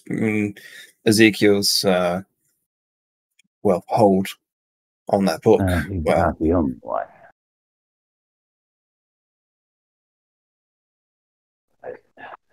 Think about it. We take a little bit of Iron Eaters, a Children of the Stars, a little bit of Steel Soul, a little bit of Heal. We can mix and match potentia techniques in this thing. It's a philosopher's stone. Yeah, but we also got to put a use to it, right? And that is the use. That's the use, because we put potentia into it from different places, let it mix, draw in the more potent energy, more potent potentia, and cultivate on that. I mean, it's a cauldron. No, that's fair. I mean, there's an easy way to test it and a way to see if it has any reaction to something. But that would require us going to a cultivation chamber.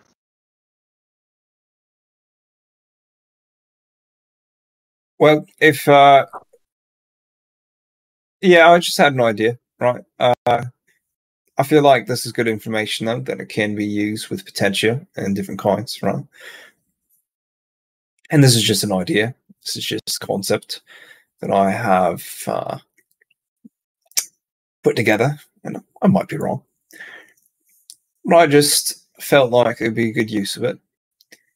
But if you guys have something better for it, by all means, maybe I'll find something similar. Something that allows me to do the thing I'm looking to do. It'll still let you do the thing you're looking to do. You just don't get to run off with it. Yeah, that's the thing. I don't. Let's try a couple things before we use his book on it. I wouldn't use that book on it at all. Agreed, but wouldn't even put them in the same room if I had my way. I'm sure it does wonders for you guys. But that's... Shall... Yeah, never mind. I'll keep my opinions to myself. Oh no, I want to hear your opinion. Just, we've got other things to do. We've got to go pick up our mad scientist and check in. Yeah, we've actually been having a long conversation. Let's go do that now. Yeah, we're waiting for him to show up. No, we're going to him. We have to go pick him up from medical. Yeah, I assumed we were going to medical. Okay. Yeah, you guys went actually back to the barracks first. Okay. We're going to go to medical after that. Yeah, you guys have about 30 minutes in the barracks before you were notified to go pick up your technician. Which would have been the conversation is like, oh, let's go pick up our mad scientist. And let's go get our nerd. Then we can go check out the mention of being given armor. And from there, if y'all are willing to humor me, we can go visit the cultivation chamber for a bit. We also just got a nice little group of targets from Thunderhead. But if you guys want to go hunting. That is something that should be discussed in the privacy of, let's say, the cultivation chamber. Also, Duke, we're gonna go get our armor, right? We've been. That's what I said. Pick up the mad scientist, get armor, and head to cultivation chamber. I didn't catch the armor part.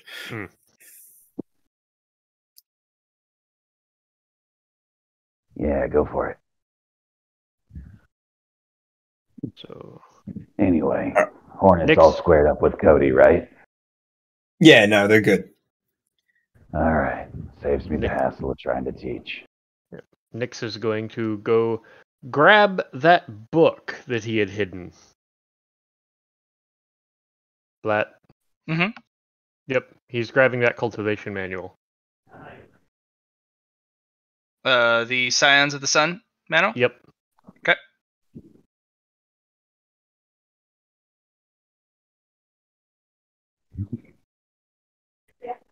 What's your plan with it?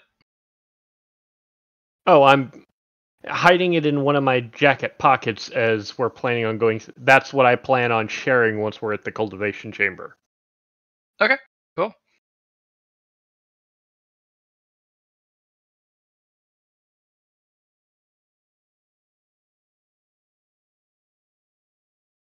And my friends. So off to pick up Jackie. Or yep. Not Jackie. Cody. Thank you.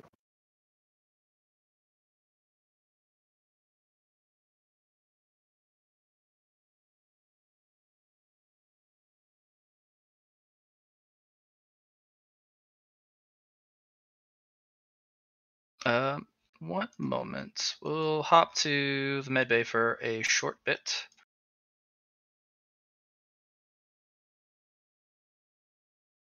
And then to armor. Yep. Cody. Yes. You're woken up through searing, excruciating pain. If you move, your survival chances will be reduced by significant percentages. Understood. Nurse, strap him down.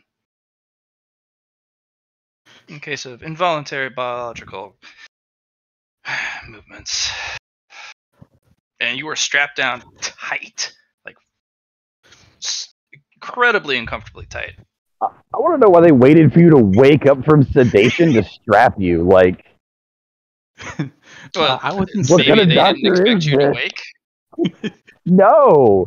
Like, if you need a patient strapped down because involuntary reflex actions are going to cause significant damage, like you're doing, I don't know, brain surgery, you fucking. Well, there's a good difference about the don't have interaction with this until you get clearance or are told what to do. All right, Xerix will interesting.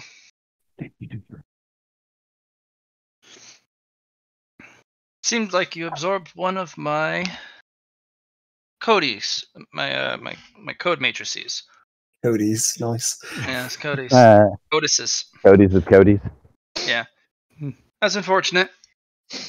Oh. Yes, it is unfortunately infused right directly into your cerebral cortex.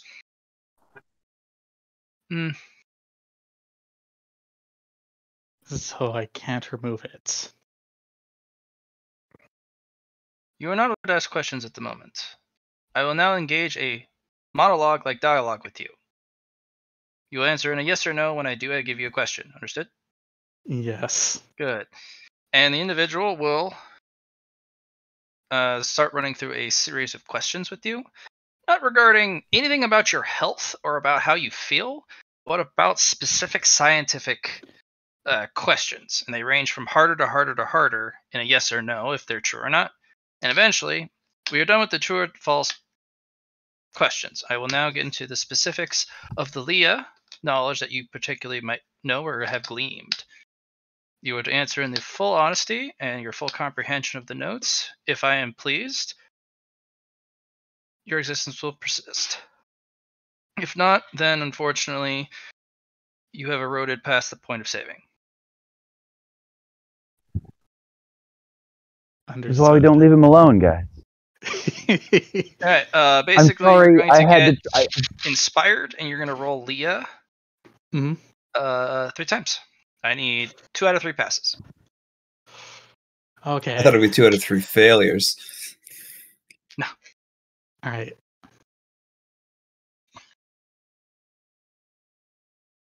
Ooh, we got this, guys. Inspired will give you a plus 10. Yeah, that plus 10, yeah.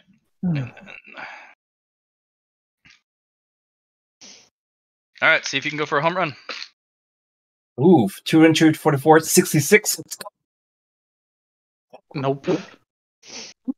Okay. You got a fake? Can you reroll? No, he doesn't. You got 2 out of the 3. Yeah. Congratulations, your cerebral cortex has upheld the Leah Potentia infusion. You are now abducted into the Leah project. You will now be cultivating the Leah Salt cultivation technique, and you will be given specific clearances. You are not allowed to study any other Potentia technique, regardless of what it is, and any Potentia infused in your body must be purged with extreme prejudice, or you will be destabilized, and you will basically come apart. So I just want to double check. I've been inducted into the Leah project. Yes. You are now a Leah cultivator, not a Leah technician. There's a very vast difference. What is done at the home, unfortunately, they are leagues behind what is done in space. You are the 9th Leah cultivator. Hopefully, you will make it past your discipleship. Not many do. Your body will undergo wild transformations, most of which are life-threatening.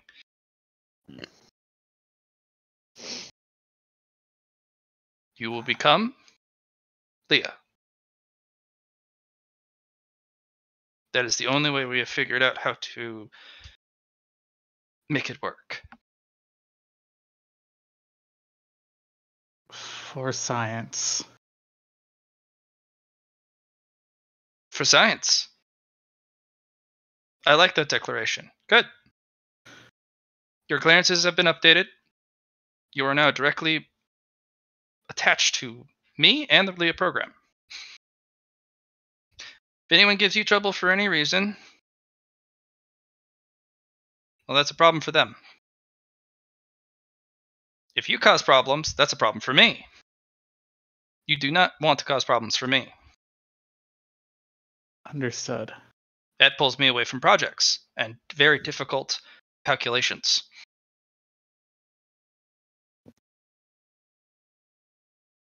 So do I call you master? Or... Heavens no. I do not exist. I'm a non-entity, only known to the base commander, and now you, and now that other individual who has been sworn to secrecy. Understood. Individuals I do not permit to see me, or do not have any Leah knowledge, can't see me.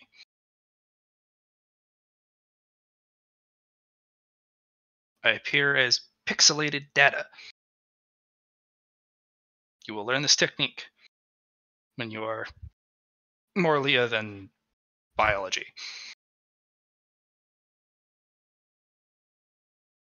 I have taken this from the requisition holds. This is the shrouded technique. You will learn this immediately. You may share this. This is my gift to you. Understood. Good luck, apprentice. And this person literally turns into Leah particles and boop, boop, disappears. I just turn and look at the nurse and go, I didn't see anything. Don't say a word. life is pain. No.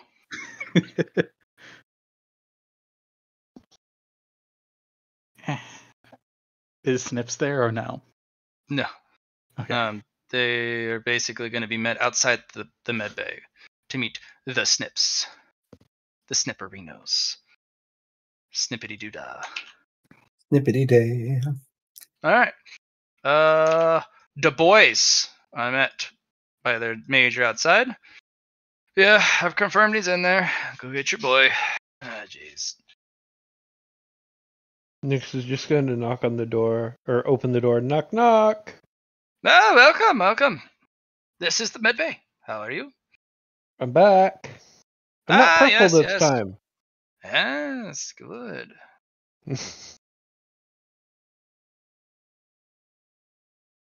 How? I'm just here to get our friend. Yes, he's over on the table. One that you were in not too long ago. Haha! Wow, you are a very large specimen. Thanks, I guess. Are any of you here for a checkup? No, just here for Cody. Oh, nice. What about you two Cody. gentlemen? Checkup? Pretty much the same here. For Well, then I will bother you no longer. Ha ha. Hey, Cody, you alive? Yes. You're kind of tied down, buddy. Life is pain. It hurts to Well, breathe. welcome to the club. It's a one of the very widespreading one. Can we let him go? No. And this individual will come over and jab his arm with a blue concoction. Now you can go. And all the pain goes away. I'm gonna stop and I'm gonna look at it. Like, is that Zydrate? It is. Fuck. Yes. That is your life until I am told otherwise. She's gonna kill me. She is. If they really love you and you have a hope of future with them, they'll understand. Oh, no, I'm talking about my old caretaker. Oh, well. It's the life of a caretaker, kid. Yeah. Okay, she told me if I get ever back. did Zydrate, she would kill me, so... Well, this is your life, because if you want to exist in that amount of pain every single moment of your day... No, thank you. That's what I thought. Seriously, you guys haven't come up with like a functioning pain editor yet? Not one that works the way this stuff does. What did you get installed, kid? That's classified. Hey, Cody, you doing all right, though? Yeah, now I am. All right, let's get out of here. Stormfront starts immediately looking and is hit with a wall of no. It's like, oh, that makes sense. Look, he is under the umbrella of super secret shit. My favorite. Yeah. Permission, dear flesh vessel. I'm going to start building a couple burrower programs. Private worm. Okay, wonderful, wonderful. Do it. Just go forth and fucking multiply. Oh god, no. Trapped in so many flesh prisons. No. No. It's the only way I can hide from myself half the time. So that whole conversation between him and Stormfront happened in his head, by the way. Yeah. That wasn't public. Yeah. So off to check out or to acquire armor? Yeah. Yes, let's go get your fucking armor. I mean, it's armor. I've Come never on, had boys. armor before. I was always expected to use flesh as armor. Why if not it's both? not at least as good as my old armor, I'm gonna break it over my. I mean, that's fair, but I mean, why not? No, I can't argue that. Why not both? Let's go check this shit out. All right, boys.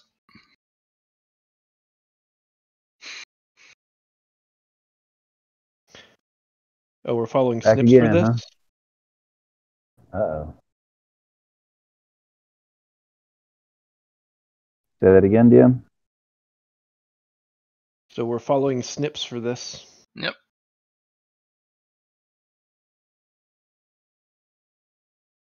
Jen? Prepare the suits. Yeah.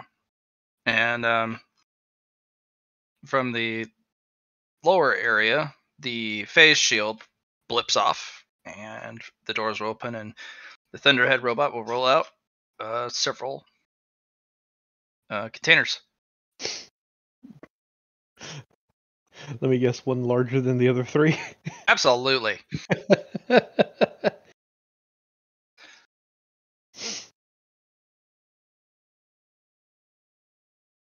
And you guys are going to be given custom suited power armor.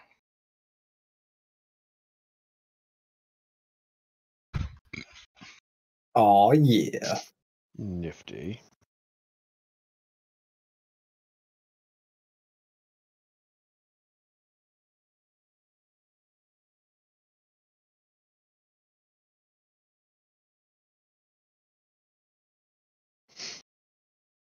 Very nice. Okay, so the armor is pretty strong. It does take quite a bit of time to take on, or to put on and take off. Yeah, because it's not designed to be. They're having to retrofit it so it can be taken off. It's not a retrofit. It's just a different class of armor. So the Iron Unit Power Armor will give you 14 armor. Damn. It increases soak by 6. Jackie, you can't have this. You're already soaky enough. Plus 10 to strength, plus 10 to agility.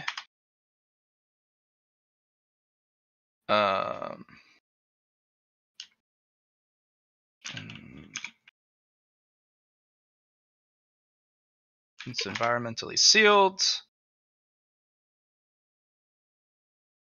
Internal air. 4 hours.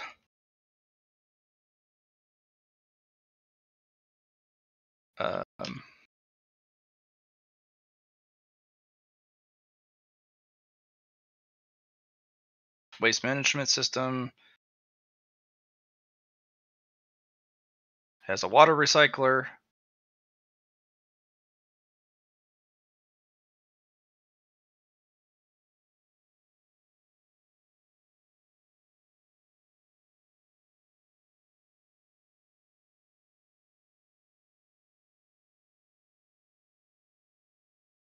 It has a photosensitive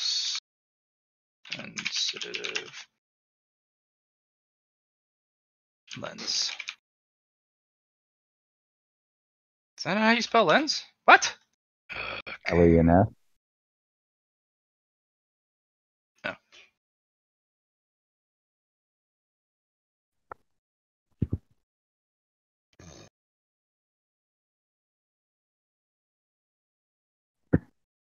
It has a photosensitive lens, plus 20 to resist flashbangs.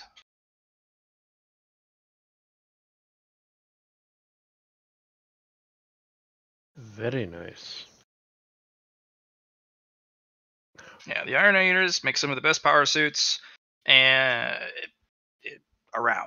And if you were to get their second skin, it would be significantly better. And those suits actually grow with you. They also make you an Iron Eater. Yep. Which comes with its own issues. Mm-hmm.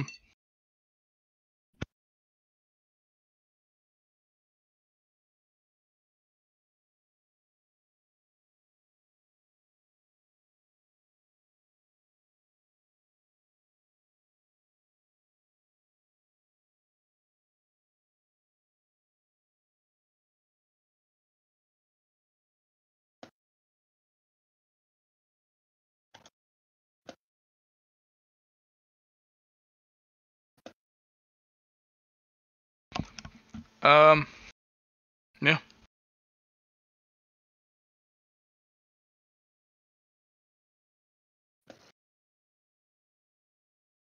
Mm-hmm. Mm-hmm. Mm-hmm.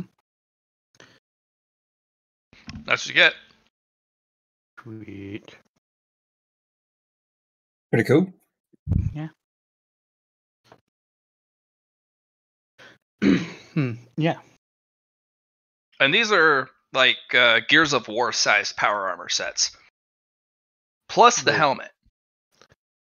Will we fit inside our mechs with this armor on? Yes, you will. Jackie. Even Jackie. Maybe. She is no longer going to be outfitted with a Mackie, is what this is going to mean. I'm just gonna look like, don't worry, Jackie. I'll make a cockpit just for you. I know. I got a cockpit in mind. Jackie, you gained 4 inches in height wearing yours. Nice. And you are even bigger wearing this thing. So I'm curious, DM, because there is actual legit power armor in Gears of. They call it the Silverback. Is this like that? No, it's what the main characters wear. Oh, so like that wasn't powered at all. They're just chunky motherfuckers. These are powered versions of those chunky armor. fuckers.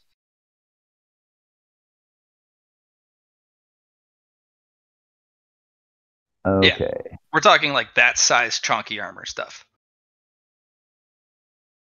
Kind of that streamlined look too. Neat. I splurged for you guys. I had the technicians do a little bit more for you. I know extra size means extra length on some stuff, so apologize for that. I don't need to apologize for it, even though it did take 3 times the amount of parts to put it together. You just gotta rub it in, I understand. I do, yeah. I do, recruit. But, I mean, we gotta get you some proper dancing shoes. Fair enough. He's just going to rib Jackie. Yeah, Twinkle Toes is going to stick, Jackie. We'll see what happens. It doesn't stick until it's actually awarded. That's why we don't just throw call signs at anyone. Because we don't expect you to live. Those who live get to keep their call signs. Or they officially get to earn them. Cool. Too many people die on base to stupid Scythe shit. And too many people die in their first engagement because stupid Scythe cowboy shit.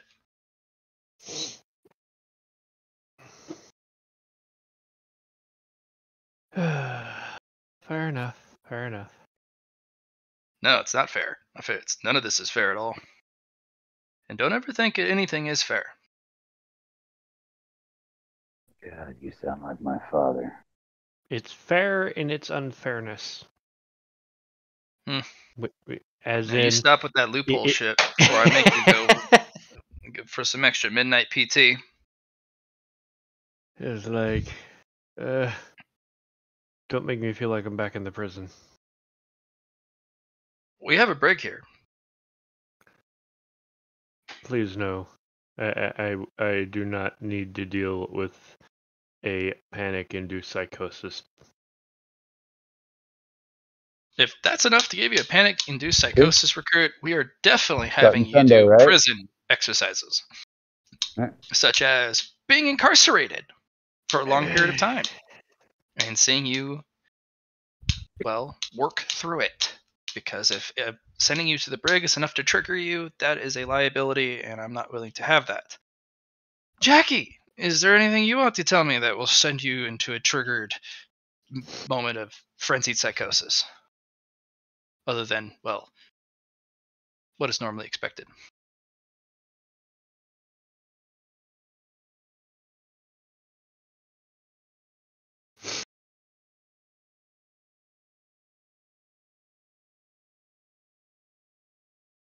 You may speak up. Recruit Jackie. Oh, I didn't even know that was directed at me. No, it was directed at you. Anything else besides physically being hit and drawing blood that'll send you to a moment of frenzied psychosis? I think we discovered that it was hot stuff. Did that. Talk about her dad. Anything in blood about being incarcerated? No, I don't seem to have that that issue.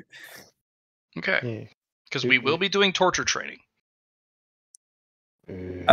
Understand that I've gone through it, and if yours is different, then I expect a challenge. It is my least favorite part of training, but I will do it myself, specifically because I'm not going to let any of the other sick fucks just do it, because we have a lot of people who specifically like to hurt others on base, and they volunteer. And any sane squad leader will never subject their squad mates to those people. Well, good to know that we have a sane squad lead. And to be honest, to think so. I like to be pragmatic. To be honest, the prison was just me being a smartass. So sorry, but actual things that will trigger me is impersonating a god.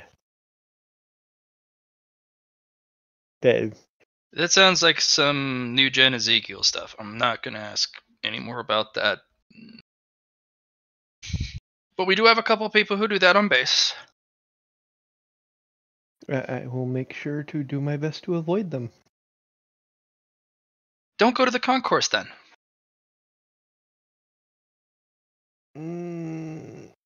I will make sure that I can hold myself in check before I do.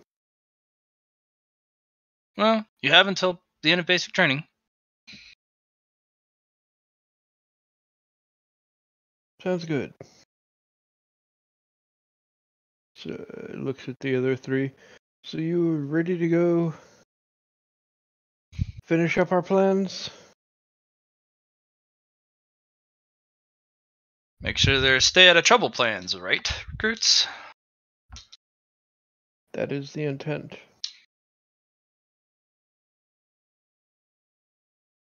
That's what I want to hear. That's why I plan to lock myself in a room. Yes. Alright, you're dismissed. You have your suits. They're the only suits you're ever going to get. Jackie salutes in her new suit. If you Thank you, break or damage them, you can bring them to repair, but if you lose the suit in entirety, you're going to have to pay for the new ones. And do these qualify as uniform? Yes, they do, Recruit. Absolutely, they do. Good to know. Or at least on Iron Eater bases, and honestly, you walking around in power armor, and I see the kind of points between the four of you, and they're all the same color scheme as the normal uniforms. During morning PT, you will not wear these. But during outings in the mecha training, you will wear these in the event of something happening. These armors can stop light lasers. And basic weaponry used by infantry personnel. And no, Recruit Duke, they do not stop anti-personnel Gauss weaponry. Because that's ludicrous. Downgrade it is then. Yes. Next time you get the material specifically required to withstand such incoming fire, send it our way. We'll see what we can do about it. We have a lot of the old manufacturing facilities and techniques that used to be a little bit more common. Oh, do you now? Yes. No, cool. I've got Talk to Zavet. He brought most of the stuff that we've been able to reproduce from the old caches on Enigma. Svet. All right. Let me go pull some stuff out of storage.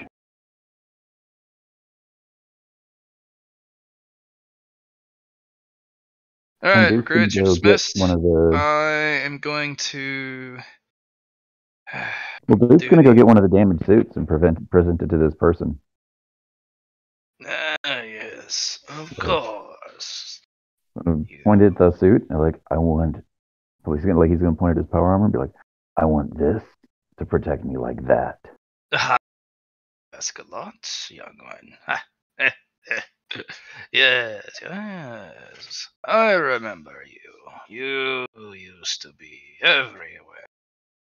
I went out of my way to break you with bullets. Leave this with me. I will see what can be done. You can bring a Forge Online and outfit squad. I'd appreciate it. No. Duke, you think too small. If we bring Forge Online, we bring Big Forge Online. Right, but I'm not sure anybody else deserves it yet. They've all been a bunch of dirty-fingered little monkey grubbing. And he just sort of stops and takes the breath. Were we all not grubby, dirty soldiers back then? Back then, we weren't fighting each other over the right to kill the enemy. We all did our fucking jobs.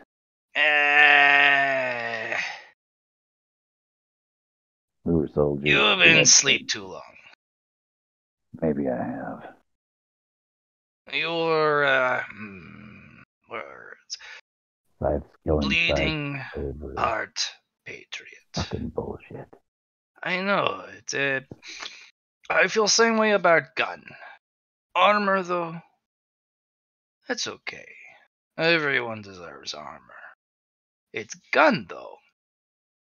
Only a real soldier gets a real gun. No, that's fair. Anyway, yeah, I leave one of the suits with him. Okay, cool. I'm like, old friend. As he will literally hug the armor on the stand. Good to see you. I can't wait to break you with gun. I am going to ask him to prioritize armor for Cody because we need to keep our principal alive. Oh, little one? Easy. Yes, you. Yes. You get to go beyond barrier. Follow me. Okay. You silly boy. What did you touch? You want that list alphabetically or He bops you numerically? on the top of your helmet. What did you touch? Did you do? Are you making problems? Do I need to show you my gun collection? I'm fixing problems. Okay, no, I'll show you gun collection. Come. I look back. I'm kidding. I get you armor. Ha ha ha. Gun collection over there. Oi, Duke. Watch my Sasha. But no touch. No touch. I'll be watching you. Literally. With my eyes. You'll walk beyond. And he walks you over to a machine. And he's like, stand in machine. It send beams through body. Okay. I hope this doesn't hurt. Let's do this. So the machine will actually transfigure and Leah shifts certain parts and modules and components and actually add and stitch new parts on. And Duke, you don't mind giving Cody the protective suit?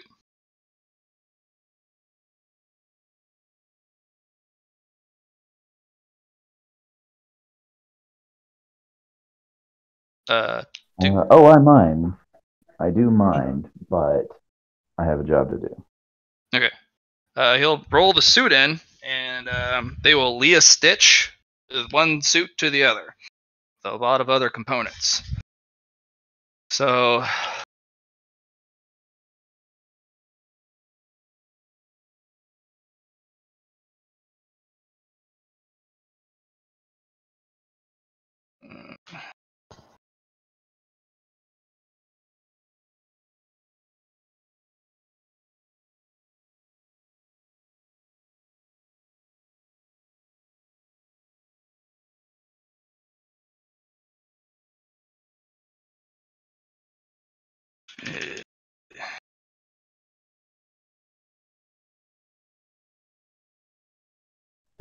We do what needs doing, one way or another.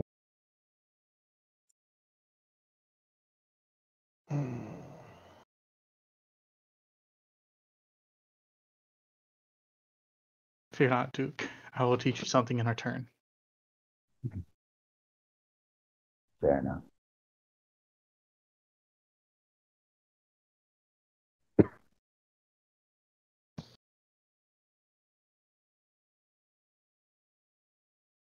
Where did it go? It also has.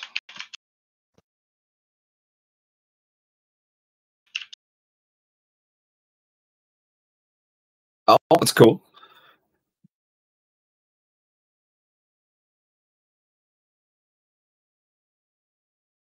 All of our armors have this, or just No. Just his.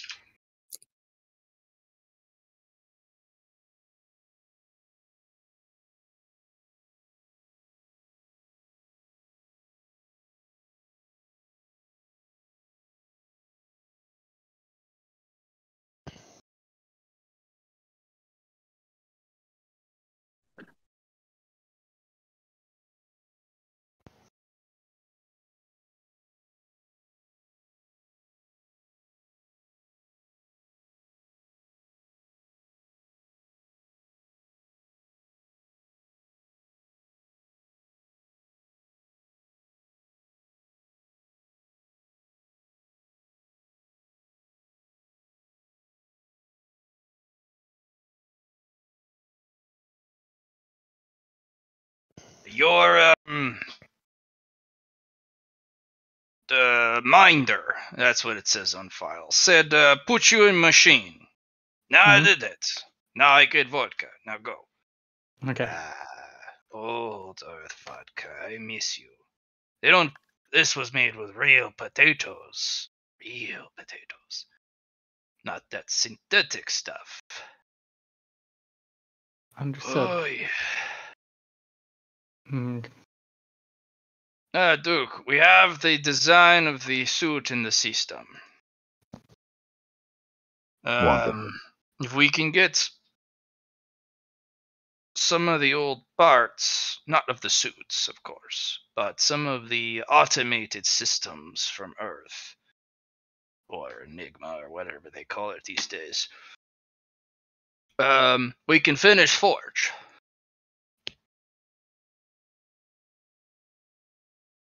Yes. What do you lack? Some automated heating systems. Mostly temperature control. We can get things real hot, but the metal has to be tempered in a very specific fluctuation, you see. Made a real trouble making it.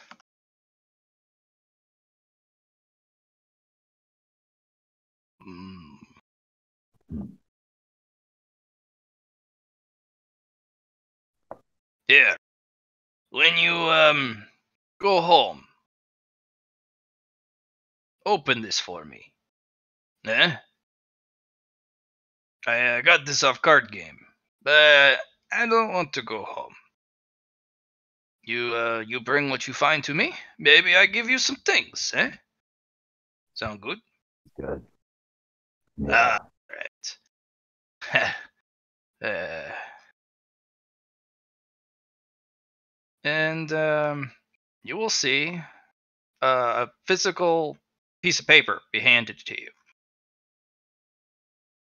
Okay. Where is this? This is going to be a lost resource bearer bond. Oh, nice. He's like, have it all brought and shipped to me. I share some with you. Yeah. Sounds like a deal. Well, actually, there might actually be what we're missing that I look for in there too. So that would be good for everyone, no?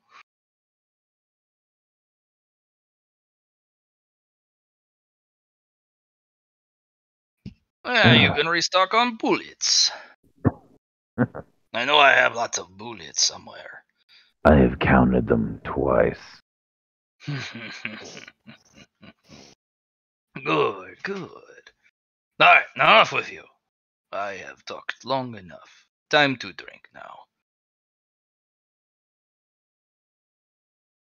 Yeah, it gives him a wave.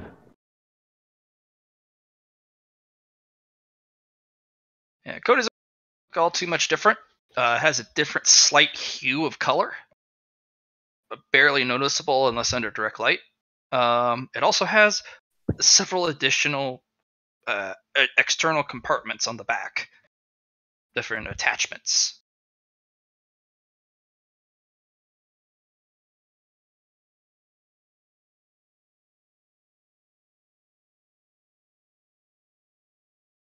All right, we're off to the cultivation area, right? Yep.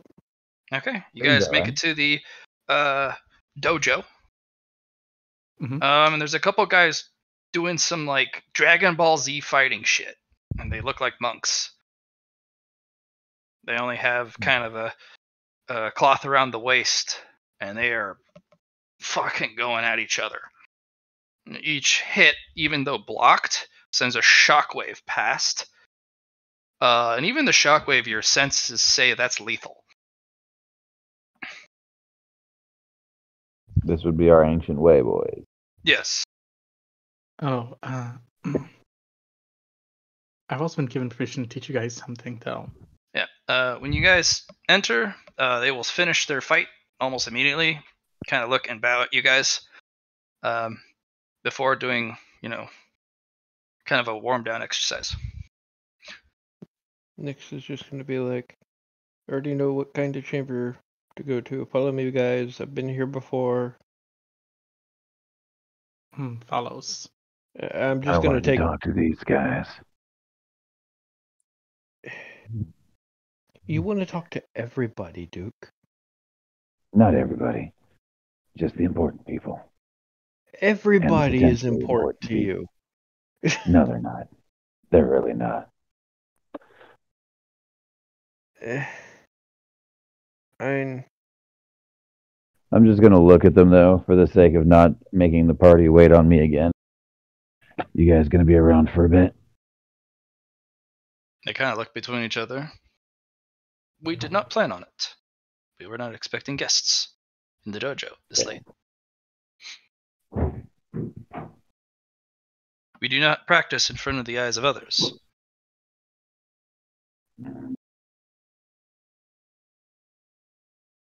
Nix will point out, we're planning on going to one of the private chambers. We understand. Please. Yeah, Nix is gonna head into one of the group chambers, you know?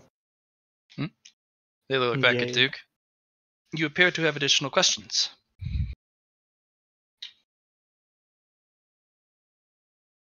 I think I know the answer.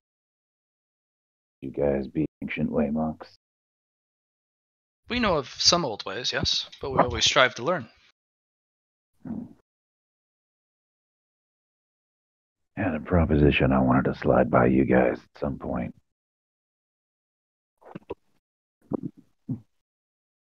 Had an old book that I thought might make a particularly good manual. That is an endeavor that you must work on. We can only guide you if you are accepted into our ways of teaching.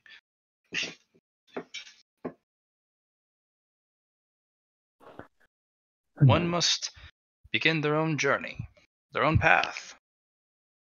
And if they have the conviction to continue that path, then they will reap benefits in the future. Those seeking quicker ways will find their fruits less in number and less in quality down the road.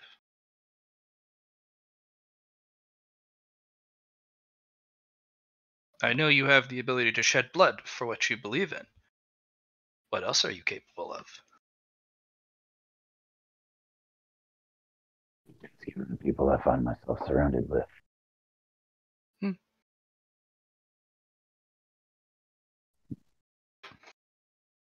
Anyway, you will find us this weekend. This weekend. Every week. There is the... We despise the name, but they call it Fight Club. Every weekend. Same exact place in the training grounds. Every weekend. They announce Fight Club. We will be in the highest weight bracket. We find the armor of the Iron Eaters pleasant upon our fists.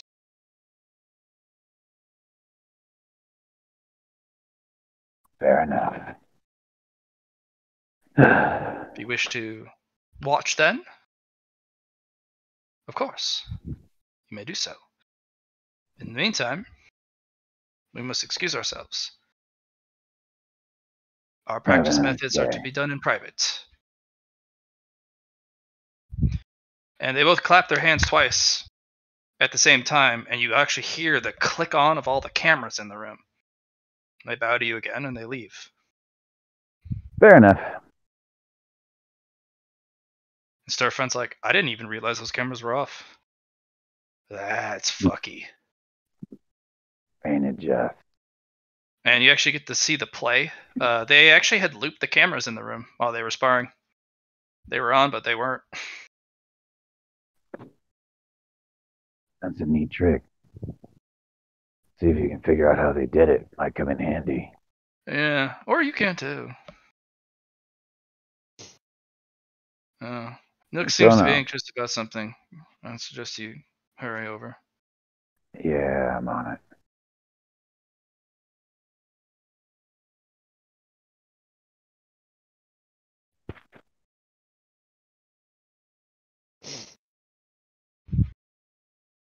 All right, let's go into a cultivation chamber, everybody. Let's stick 4 people in a tiny box and not think about the consequences. All right, 4 people go in a tiny box. Yeah. Okay, so next, what's the plan, my man? Nix is going to pull out the cultivation manual and be like, I got this off those folks that I killed yesterday. That's a big deal. It's a neat trick. Worked particularly well against Iron Eaters. Well, I Sorry believe I it. peeked while you were out. Oh, that's why I let you know. But I figured we could figure this thing out, you know? You guys can be made more potent, and so can I. Okay. Okay. You guys can study with the cultivation manual. I'm going to give you guys 5 downtime actions until you probably should go to bed. But if you don't want as much sleep for the next day, you can have a couple more.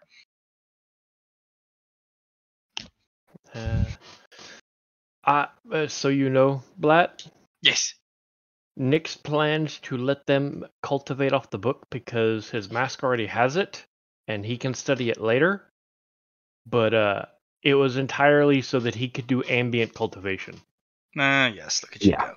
100%. Because I get bonuses because there's 2 different school practitioners here. Yeah. Oh, Cody will teach you a technique, actually. Oh, what you got?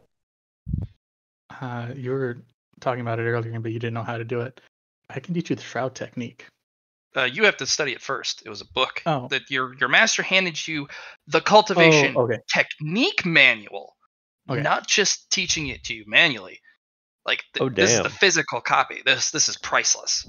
So we've got 2 cultivation manuals in this room right now. Yeah, it's a very short one, but it does have all 10 steps of the shroud technique, all 10 branches of the tree.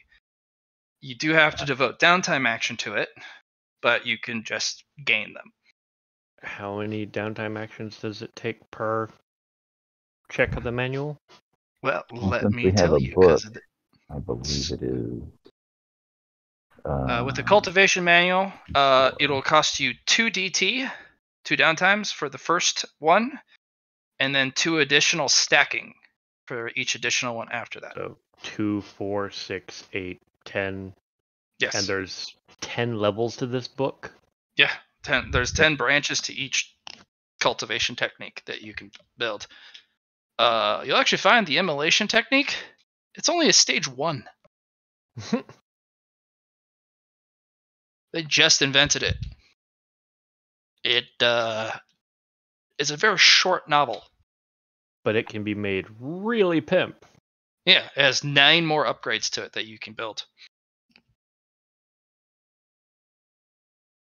Bad downside of this, cultivation manuals can only one person study it at the same time.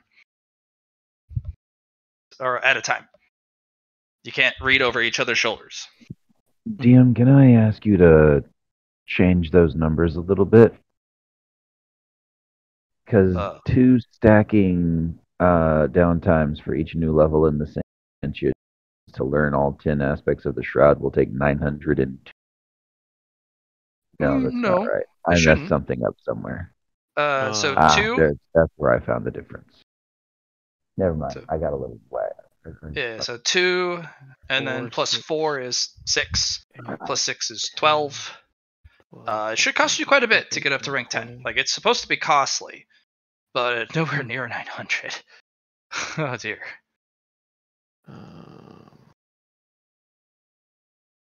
80. Yeah.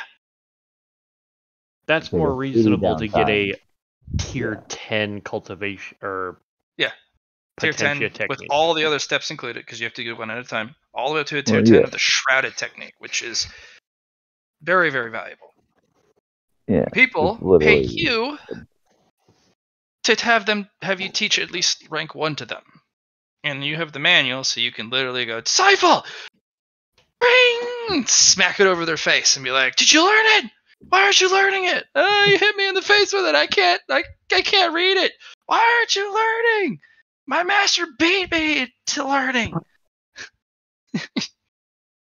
Can imagine you guys one of you guys goes down the Ezekiel path, you just beat your apprentice with the cultivation manual, and they start learning.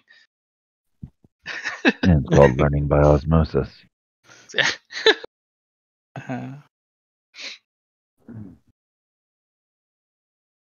Cody. Yes.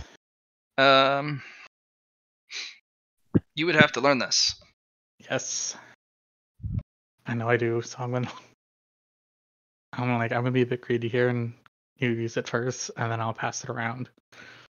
No, that's entirely fair. Because we can also spend some downtime to just generally cultivate. Hmm? But it's So, like let me put some dashes in the chat. Dash mode. The dash mode. So you guys know that Cody has 1 potentia. So this is going to be interesting for me, though, GM. Okay. I'm gonna have you roll a logic test. Who? You. Anything right there? Because all of you can see Cody has 1 potentia now.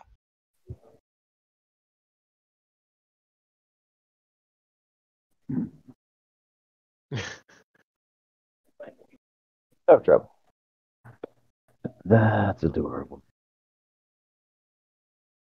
Welcome to the club, kid. Yeah, I already assumed that he got made a scythe by somebody. Hmm? Yes, indeed. There you go, 3 Yep. each.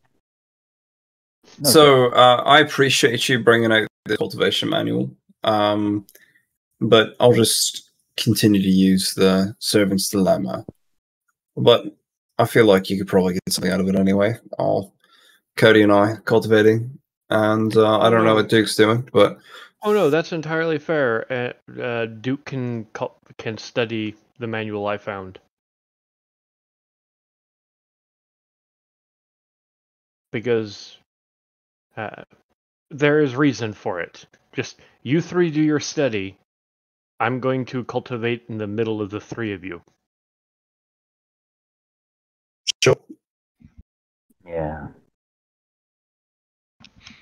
Because, Blatt, if I'm not mistaken, that means for cultivation, I'm going to be gaining big bonuses because there's 3 different paths and styles of cultivation going on. Mm-hmm. That's true. You don't know what Cody does. I just know he's a scythe.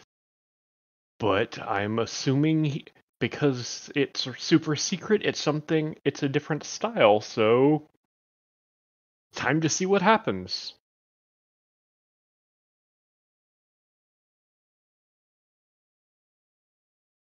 So you 3 will cultivate from your books, and I will cultivate from you.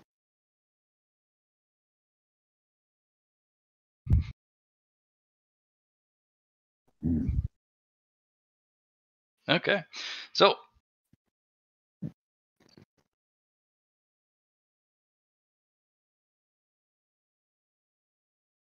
please type in chat what you're gonna do. So I have a record of what they are doing.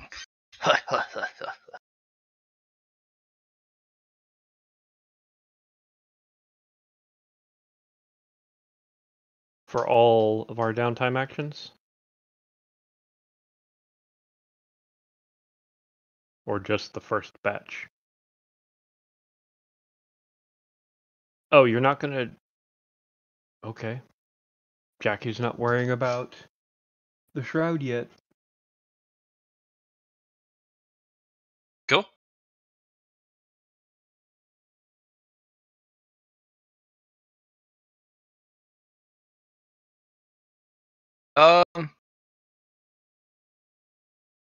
You are missing something. You cannot cultivate anything besides the this technique put in front of you. The shroud technique. Everything good, Mr. Billy? Something's missing. Oh, I'll just go get them. Sorry. You don't have to Yes. I'm only cultivating the shroud technique. The plasma is the plasma. Research. Okay, yeah, research. Yeah, okay. There is a plasma technique, though. Do remember this. If I'm remembering correctly, for downtime for me to do the ambient, it takes 4 downtime actions for me to ambient cultivate during downtime. Yes. Okay.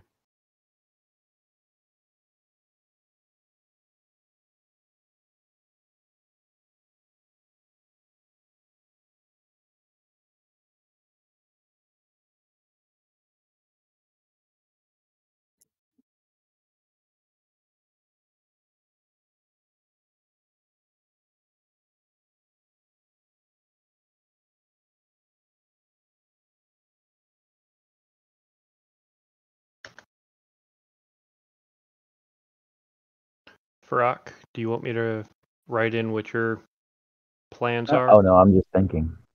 Oh.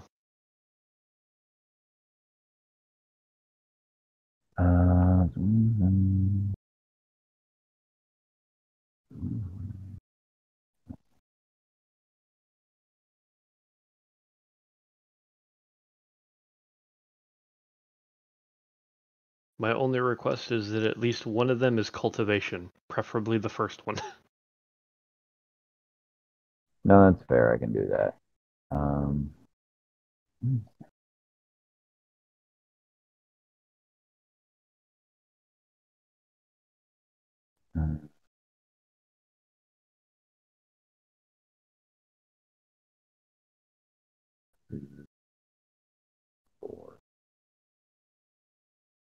So would it be 4 points to learn the second point of the shroud, or would it be 2 points? It's 2 for the first one, 4 for the second one, 6 for the third one. Okay.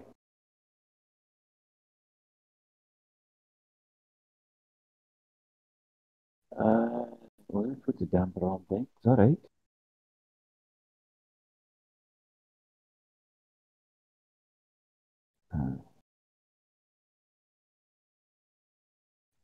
You know what? Let's go ahead and learn this Potentia Shroud technique, the first one. But you can't, though, because Cody's using it. He's using it just for one. Okay. It's the first one has to be from my book, because that's when otherwise we're because juggling nobody else books. wants it. All right. Yeah. Fair enough. Yeah, I'm gonna pick up Immolation Fusion on.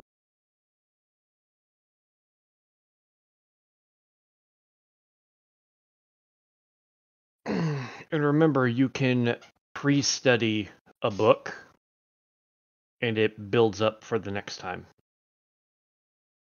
How do you mean? So, like, if you've put one downtime action towards the tier 2 of Shroud, you'd only, on the next downtime batch, you'd only need to spend 3 downtime actions to finish the tier 2. I knew that. Okay. And then, so Cody, after you're done studying the Shroud technique for the 2 downtimes, would I be able to study it, or are you just going to keep picking it up? No, you can study it afterwards. Okay. I'm literally using the 2 downtime axes to study the shroud, and then I'm working on my plasma weapon. Okay.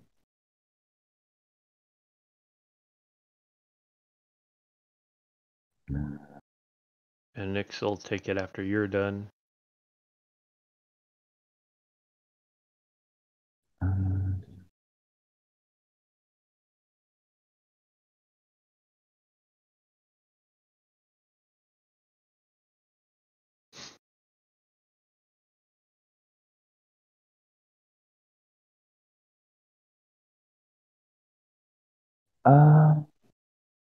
Okay. And then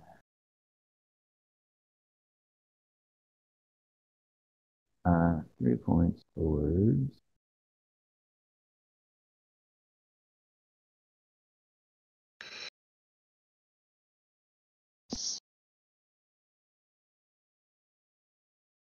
World Soul. Why not?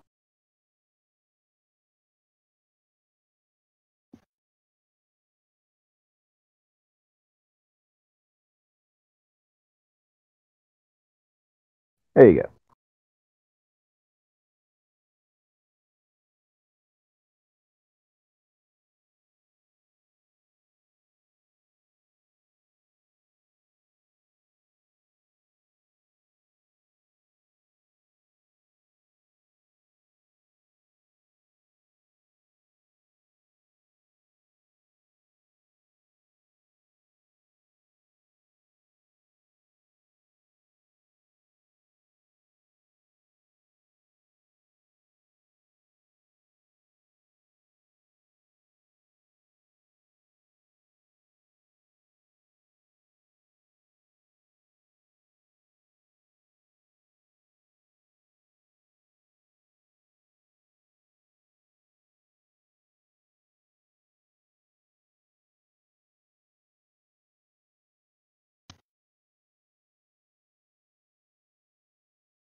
I've typed my stuff in.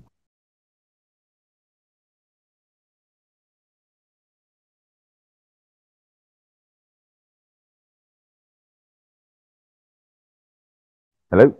Yep. All right.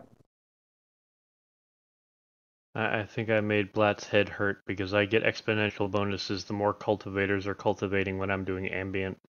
And all sorts of other private questions, yep. So it's really funny how I was up to this point out of all of our Potentia users who didn't have a way to cheat and like gain incredible amounts of Potentia.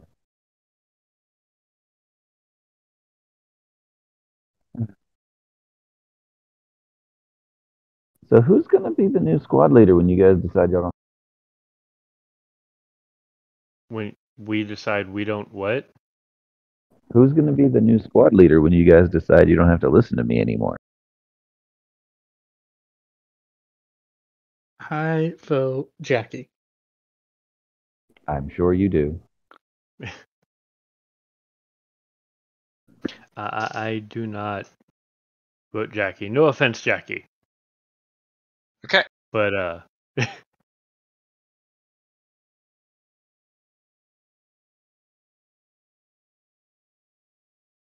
Jackie, what are you looking for from the servant's dilemma?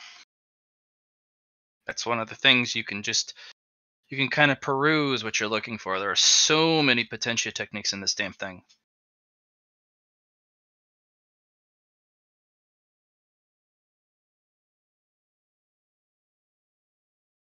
Jackie!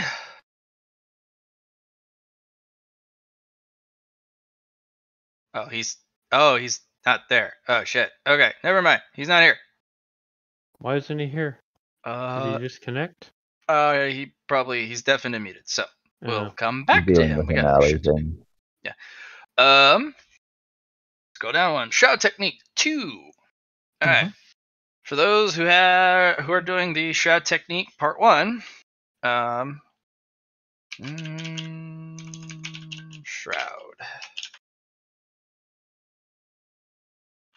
Hides. Potentia. Number from Karmic Eye.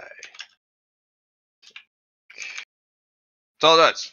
Base 1. Just hides the Potentia number from Karmic Eye technique.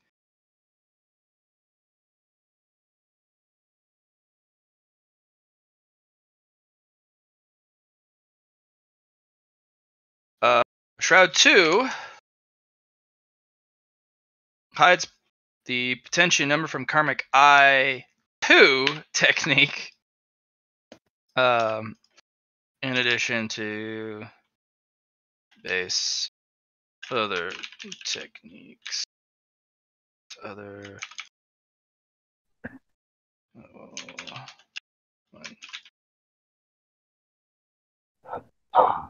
techniques. Yeah, techniques. Yeah, love it. Techniques.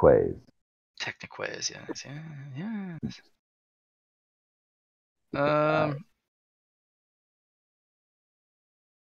Immolation Fusion gives you that. Yeah, I already put it in. Cool. That way, at least somebody knows the damn thing. Well, I've got it written down on my mask.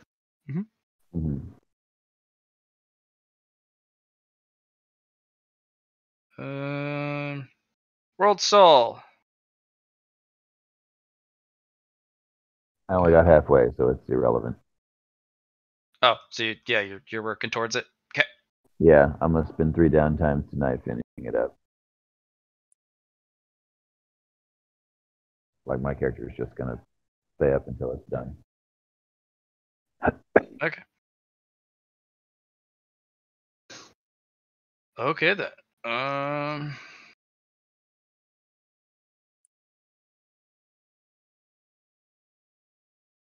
You'll get. Well, actually, no. You have from World Soul 2. You already have 2 extra downtimes for cultivation. Yeah. He counted them in. He spent up to 7. That's right. Okay. That'll then go up to 3. 3 extra downtime actions to cultivate. Yay. What can you do with 3 downtime actions? Or with 1 extra downtime action? Not shit. No, not really anything, unfortunately. But you'll have it for next time.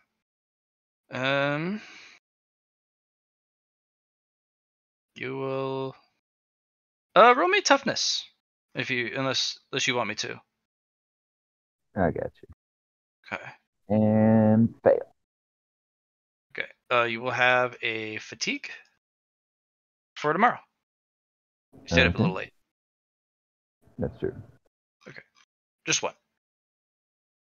All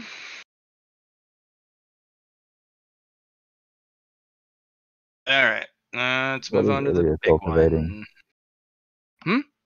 What's Ilya cultivating? Whatever you guys are willing to teach her. I mean, teach her whatever I'm doing. What is her, like, we'll probably teach her, the shroud so that she can continue to cultivate that on her own. Yep. Shroud would be good. Yeah, and I'll teach her World Soul because mo downtimes to cultivate is love. Indeed. Okay, so that will be given to Ilya. Very nice. All right. Ambient cultivation.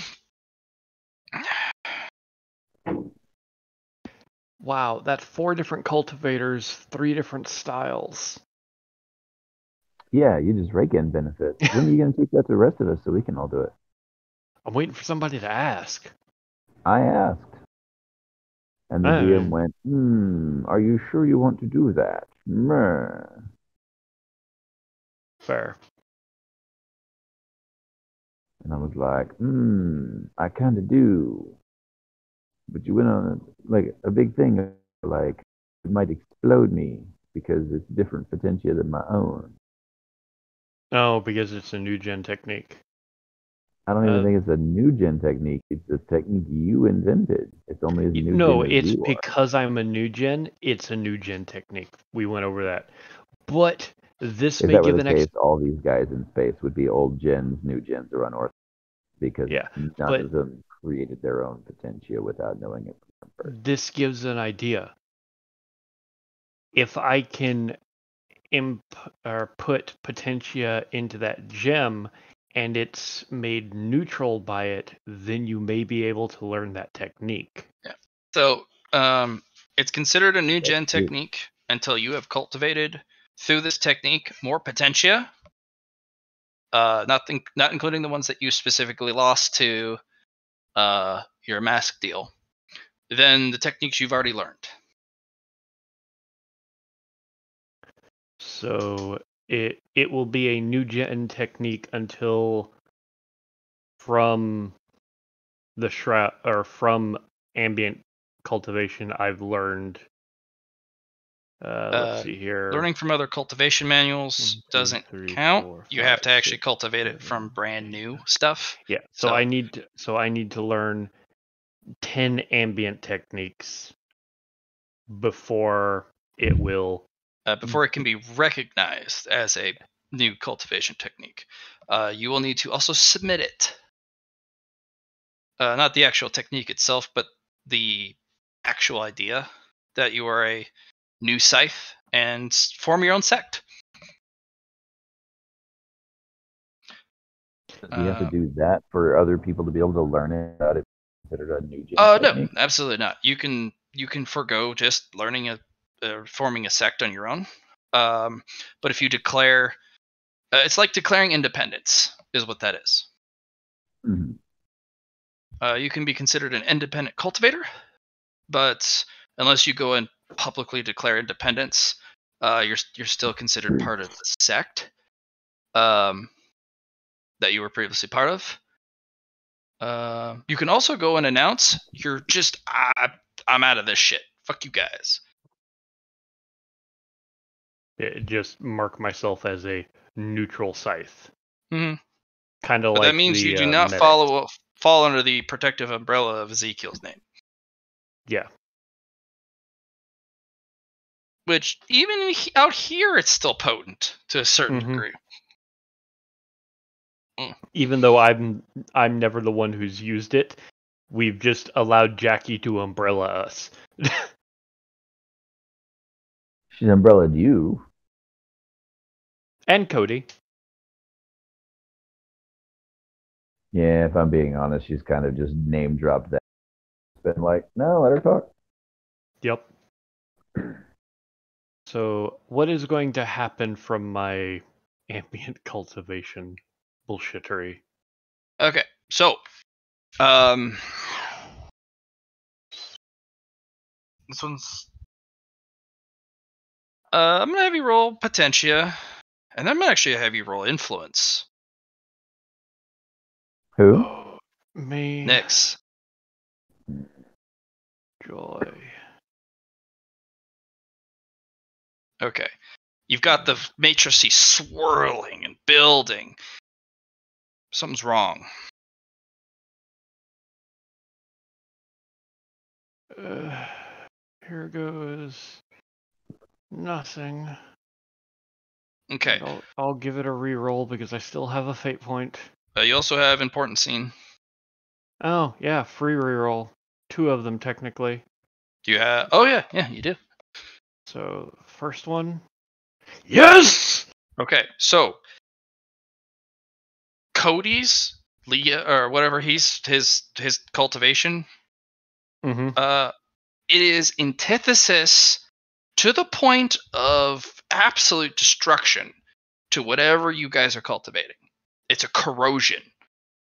If you get this energy in your body, it'll eat you from the inside out like a virus. So he will phase that out. Obviously. Fortunately, you pass the potential roll and the influence roll. You were successfully able to go, no.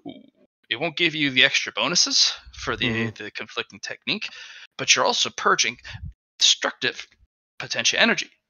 And now you're starting to see some of the downsides to your no technique.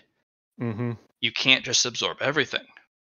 You have to be careful of the mixture you cultivate. You have to brew properly. Yeah, you have to find the right group with the right mix. But that technique, though, you have a new... You just successfully washed something out. That is what I'm going to give you for this. It's a washing technique, a filter. You will gain 1 check mark, or 1, the first branch of your new tenant. Besides the ambient cultivation, you will gain filter.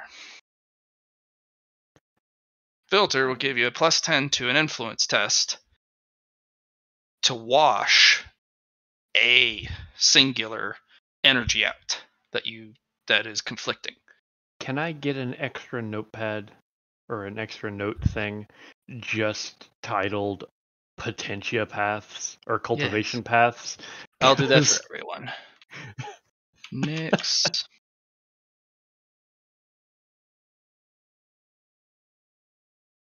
Nyx, save. And then we'll put that below Nyx. And then hand out Duke Potentia.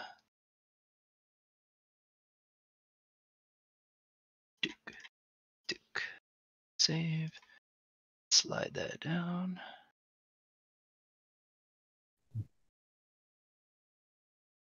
And this is a new cultivation technique? It's a branch of part of your cultivation manual. Like it's part of your discipline. So this is a technique of the ambient cultivation path.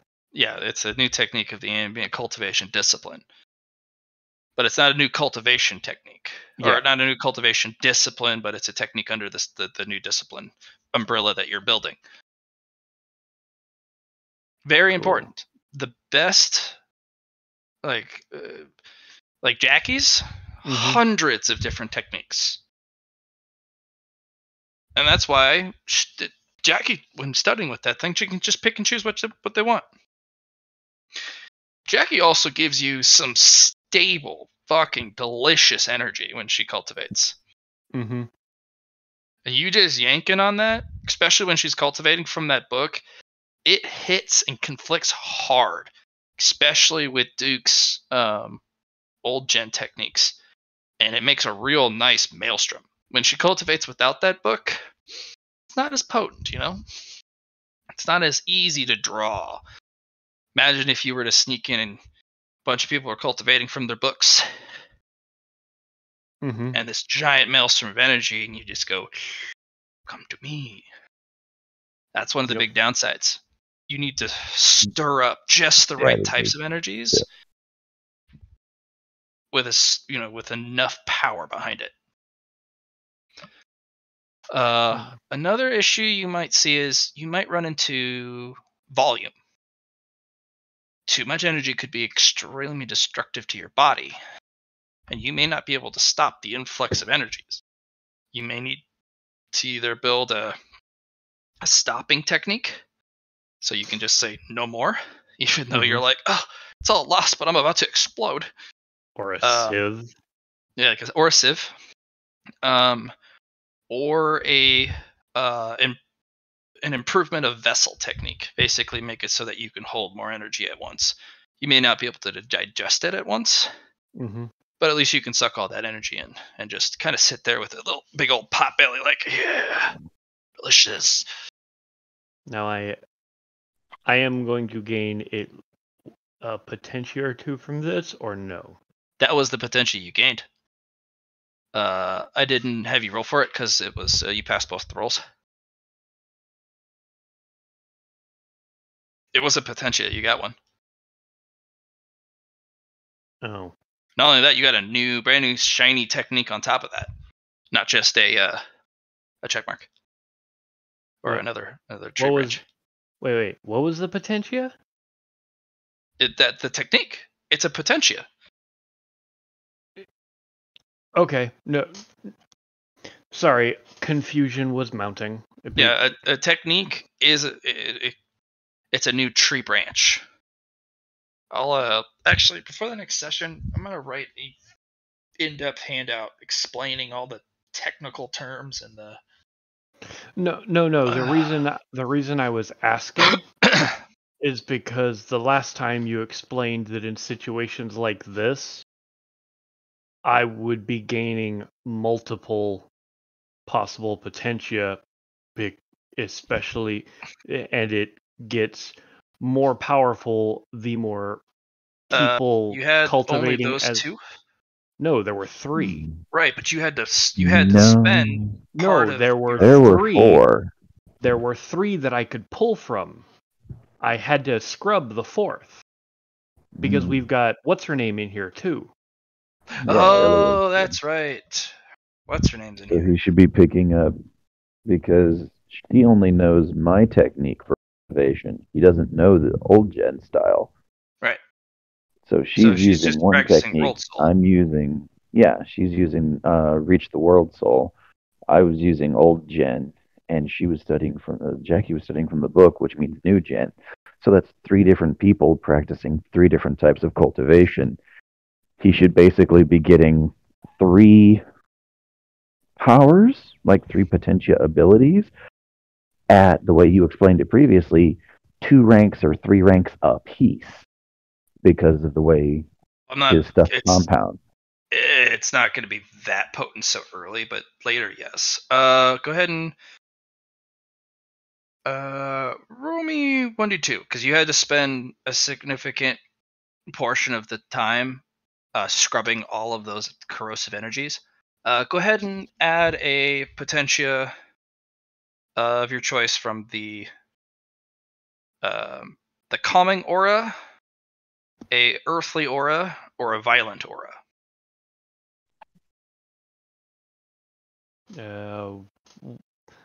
I can assume what a violent aura is. Yeah, it's coming off of Jackie in waves. There's calming aura. That's from Duke. It's an earthly, wholesome aura coming from Ilya, and then you have Jackie's just wave of violence. DM, the concept of world soul is kind of a misnomer.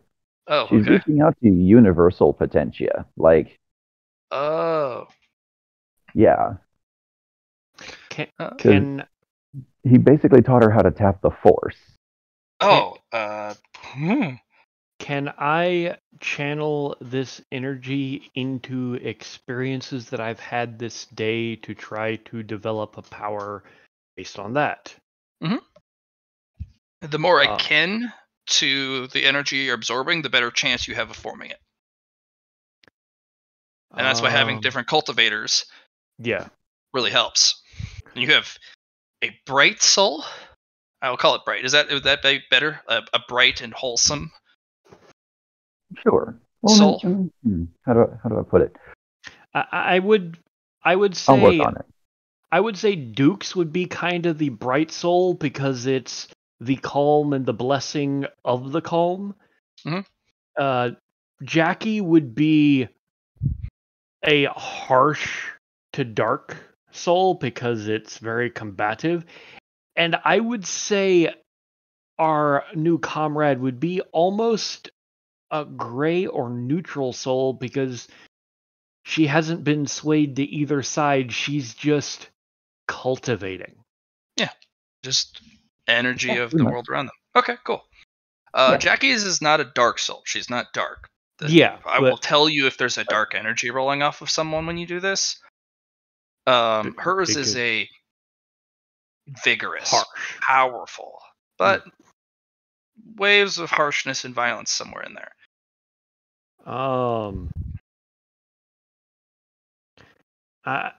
Because it's me and what I'm trying to go for, it makes sense in maintaining control.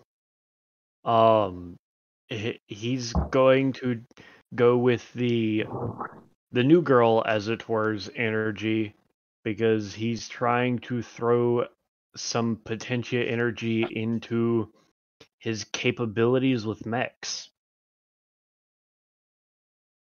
Because that's going to be a big thing. You would need to cultivate with an Iron Eater in the circle for this to work. To be able to better... Oh, yeah, to better pilot mechs, that's the type of thing that you would want an Iron Eater around for. Their potentia shell does exactly that. No, I understand that, but I'm not wanting to build up heat like they do. Right, but that's the thing. You can... having an Iron Eater cultivate and add their energy to the Maelstrom allows you to be able to cultivate what you want from it. Strip out the bad, grab the stuff you want. You get to cherry pick the energies, but the energies that you have in this Maelstrom, it has to have some kinship to what you're trying to cultivate from the energy. Then I have no idea. Jackie's, you can have durability increase, power increase, damage increase, strength increase. Like, you can have from Duke, you could potentially put together greater resistance to frenzy, a more calm demeanor.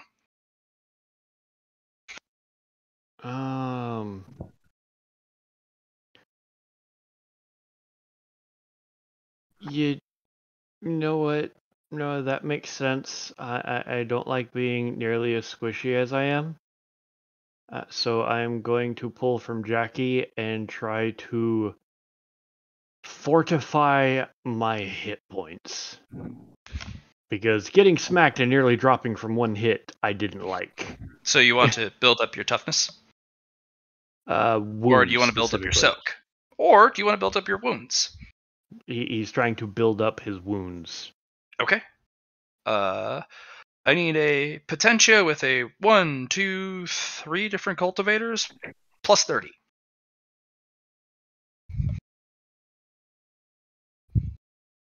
Nice. Okay. Go ahead and add plus 10 wounds.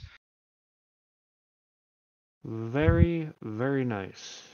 Each level will add the previous level, like previous rank, plus 10. So next level will be plus 11, and then plus 12, then plus 13. Okay. What if he's cultivating with all of us again like that? Would it be?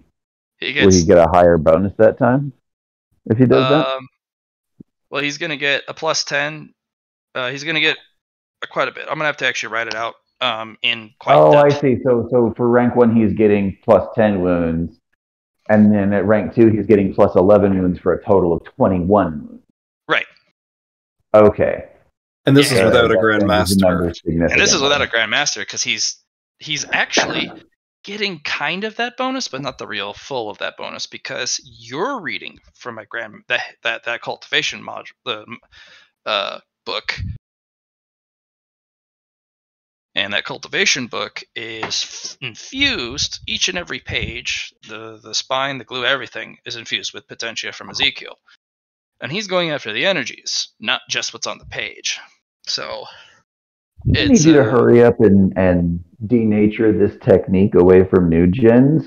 Because this is stupid good. Like, all of us cultivating together like this would give all of us huge benefits. Yeah, but one of the downsides is y'all have to be cultivating something very specific. So if you're all doing the ambient cultivation technique, doesn't really you work guys with wouldn't each be other. getting the bonuses. You'd all be cultivating the same thing. Well, only one person could ambient at a time, which means we need to start collecting manuals so that we can daisy chain the manuals, and 3 people will learn from a manual, and 1 person will ambient and rotate. Mm-hmm. That would absolutely work. Industrialize this shit. Yeah, you could do this, yes.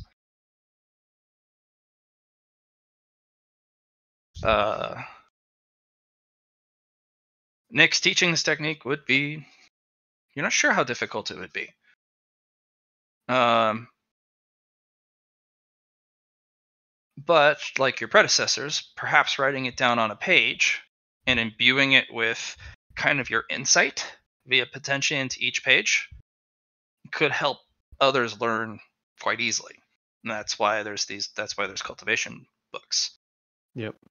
And this would be a ludicrously valuable cultivation technique for, say, the healers. Yeah. Nix, pick one more. Hell, it'd be good for fucking anybody. Yeah. This is a universally amazing cultivation technique. There's a lot of downsides and a lot more hidden other downsides to it, but you've already built a technique to stop one of the downsides that almost probably would have been really bad for you. Yeah, it probably would have ended your character. You would have had to been exercised of that energy. But we know a doc that could do that. We do expect. I have to ask, but could I throw some this other Potentia into influence? No. No. It was one and done, wasn't it, Matt? We could only do it was one and done. You said to pick one more. Yes, pick one more from the energies. Do you want more of what Jackie's doing? Do you want more of what No, I'll go for the new girl because I want to see what her energy imbues, because it's all inclusive and very, very neutral. No, that's why I want to pull from that, because that's an energy he hasn't encountered before. You can do anything with it, man. Yeah, it's one of the best. It doesn't conflict as much, but it also does. It mixes easily. It doesn't cause the rage of the maelstrom to kick up faster, like between the old gen and the new gen techniques. It just kind of mixes in there, like, wee, this is fun, isn't it? Yeah, so he'll pull from her energies. What are you looking? Shroud, man. This would greatly work for Shroud because it's so passive. He'll try to use it to empower his Shroud techniques. Okay. She hasn't cultivated the Shroud level 3 or even level 2, so this one's going to be a bit of a stretch. I'm going to have it be a base Potentia technique. You normally get a plus 30, but because of the cultivators involved, but it's going to be at a minus 30. So, based Potentia, if you pick it up. I'm rolling versus a 5. No, it's just base. It should be 35. Oh. Yeah. So the because you would get minus a plus 30 is negating the plus 30. That's essentially take a 30-minute break, and my job will be to sit there and fucking wave people down while you take that break. Because he is making everybody take their... That's why he kicked my hours up by half an hour, remember? Yeah. Why did it do him? If it didn't roll, it may be because it didn't put in the plus 0. Yeah. Wait for that to pop up. And I still have a reroll, so go for it. Oh, you goober. Okay. You will get Shroud level 3. Oh boy.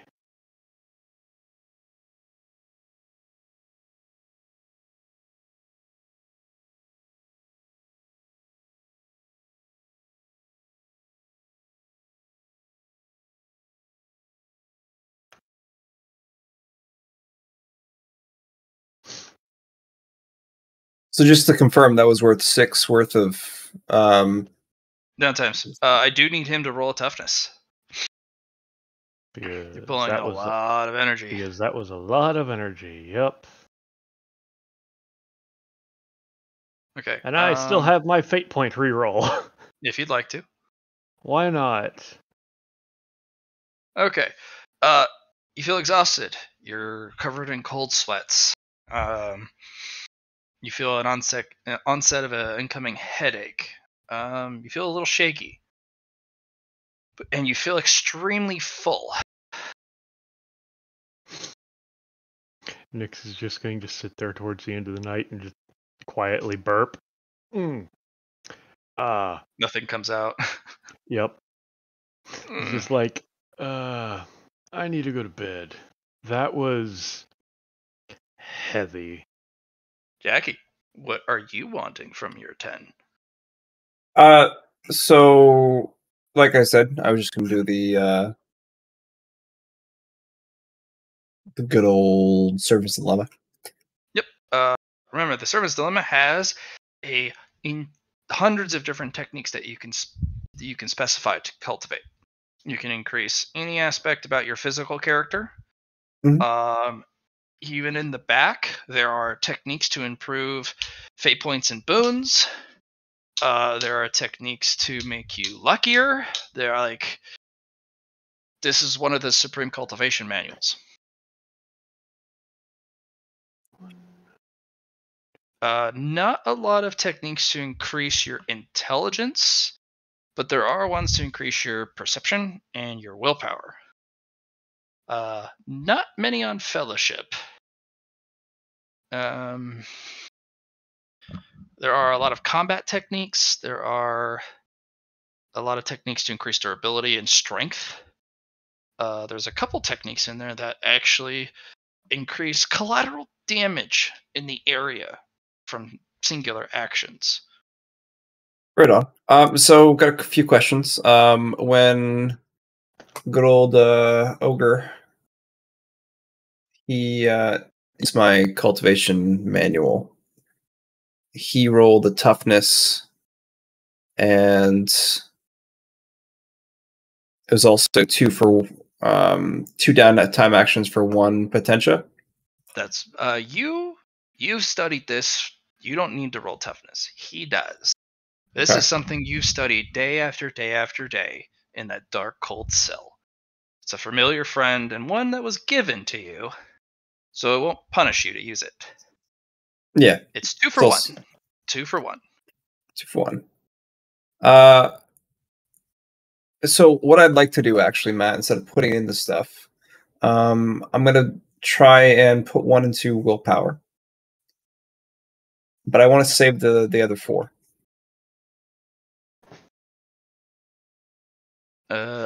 So you want to do... I've already did willpower as well, so I'll put 2 into willpower. Okay. 2 potentially into willpower, and 3 as freeze. Okay. Remember, each additional one on the same tree costs 2 extra. That's why I said 2 instead of 1. I already have 1 in willpower, right? Yep. So it'll cost you 4 for the willpower because it's level 2. So each level 1 of a technique costs you 2 with that book. The level 2s cost an additional 2, so 4. Even if you got it for free. Are we talking about downtime actions? Yes, downtime actions, yes. Oh yeah, okay. So, but it still costs the 1, and then the +2, and then the +3. Have up to 10 purchases, right? Yeah, you can get up to 10 purchases, yes. Right, and each additional one costs 2, right?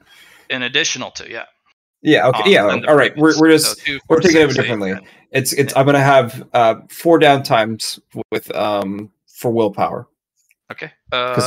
Since you're not training with your master, it's not going to be such an explosive growth, but it will be some. Sure. I'll have you roll a 1d10 minimum 4 because you are using his book, but it's not with him directly. So 4. Sure. And add 4 willpower. So that's +2, and then that's +4. If you were with him, you'd get straight 10 every time.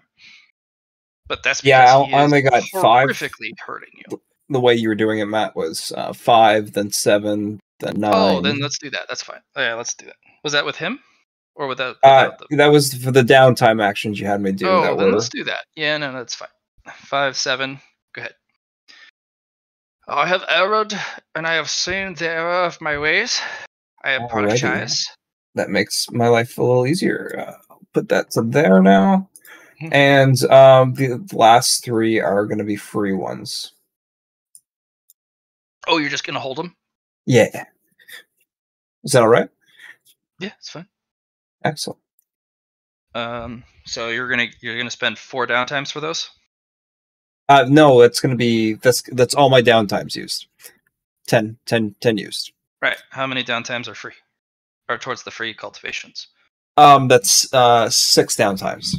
Okay, so that'll be 3 for free cultivations. Yeah. That's the plan. Remember, if you don't cultivate them to yourself, if you hold on to them, they have to be gifted. That's how that works? Yeah. You have to cultivate them. Okay, I had them planned for the book. For the book? Yeah. Absolutely. Those can be gifted to the book. Yeah. So, but if you don't cultivate them for yourself, and I give you a price for them... Right, I have to do it on the spot. I guess that's a good way to do it, man. I like that. Yeah, because if you cultivate it for yourself, it's a different price, because say you wanted it for a tier 4 ability, if you're going to cultivate to give it to something else, I'm going to give you the base price of 2 each time. Sounds good for me. But if it's for yourself, it's going to cost you 8 downtimes for a level 4 technique. Yeah, and it gets harder too because you'll have to if you want to say go above level 3 in my case, I'd have to allocate all kinds of my downtime actions, and I might not even be able to get 4. It's going to be fat money. Yeah, for sure, because it's like, how else do you get above if you can't save them, right? You gotta have to. Well, you can save progress towards a cultivation number. It just doesn't happen. You just write down, I am this many towards this. Away. Yeah. Right. But if you I guess hold that's the fair. cultivation inside yourself, that has to be a gift. Yep. That gift will be colored with your discipline. The discipline of violence from Jackie. Yeah. The new gen discipline. Your particular discipline from your book goes well into weapons. Yeah. It really, you get the most benefit granted to things to hurt others with. Like the axe. Yeah, if you put your potentia into your axe, new gen potentia granted to weapons gives it the greatest benefits because it's an anticipation of violence to come. Yep, the axe is the path of violence. Yeah, you're basically making a corny weapon at that point. It's just like, if you imbue enough of it, it may actually start to change shape a little bit. Blade may start to grow teeth, or... Yeah, I want to turn this into my spirit tool, sure. Perfect. So that's pretty quick and simple, right?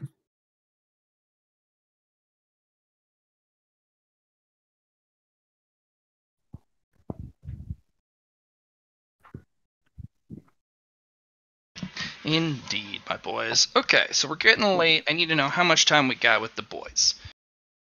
It's been a 9-hour day now for the session. No, it hasn't. Pfft, nah, that's not how that worked. No way. I would like to go to bed, but I'd like to hear the rest of your guys' thoughts. It's just 3 o'clock in the morning. I understand that you guys have a different time zone, but... I mean, I'm up for another 4 hours minimum anyway. I literally cannot go to sleep because I'm at work. For sure. So I am up to play for another minimum of 4 hours. I would be willing to play for a maximum of, say, 6. Maybe 7. Because at that time, I'd be looking at, going to sleep so that I can DM a 12 to 16-hour game tomorrow. Oof. Yeah, we run long, man. We run hella long. I am okay for anything. I'm down. Jackie, you're the strongest of us all. Don't let this weakness crush you, drive you from our shores. I mean, you guys can still do your things. I just, I feel like it's been a productive session. I don't disagree. The next day. Yeah. I would personally be more down for going to bed because I got off work and game to game. Yeah. Motherfucker, tell me all about it. I have slept for 1 hour today. I slept from 3 p.m. to 4 p.m. Actually, I got 1 hour and 20 minutes, and that's why I was 20 minutes late to game. Yeah. I'm jealous that you can do that with your life, but at the same time, I am happy with my my sleep. I like to dream. I mean, it's not great for me because I get hot flashes and my teeth feel like they're made of gummy bears. Yeah. Not to mention that the shadows at the end of the hallway are really, really weird. But just I'm still high functioning. Jealous of the concept, but at the same time, I'm cool with sleep. Yeah. Back to topic. Matt, thank you for the game. I think if we come to the conclusion of going to bed, and I believe Ogre is on the same thought process as me. That'd be cool. Yeah. Sorry, yeah. You guys get to play more games anyway, and it was a good session. So no, I have to DM more games. I don't get to You're play still playing more. though. You're playing in your own way. Totally. Yeah, it's still playing though. It's not like Matt's not playing right Matt's now. not playing. He's DMing. We can't go on much too longer because we're still in the training arc, and you guys are woken up bright and early for PT. Mm-hmm. No, that's fine. And we can't be missing Jackie. If you guys want to do like quick rolls and get that out of the way for like another hour, or we're gonna have a definitive stop time. Once people start to have to bow out, we're gonna stop for this module. Yeah. Unless we're into downtime. Action specifically like in a city, or if there's going to be like interactions with PCs. But we're not going to continue with the content. But we can do RPs between the characters. I know a couple people are going to not get sleep for their characters and either cultivate or go out. Yeah, my character's going to sleep after she's done cultivating. Not going to spend extra downtime to do so. So, yeah, Nix is after that big Potentia meal is going to go to bed. He's going to go hit the food coma. Yup. Cody would also go to bed. I just need to make 3 rolls. Oh. Mm-hmm. Do it up. I just have to make 3 weapon rolls here real quick. For my plasma weaponry research.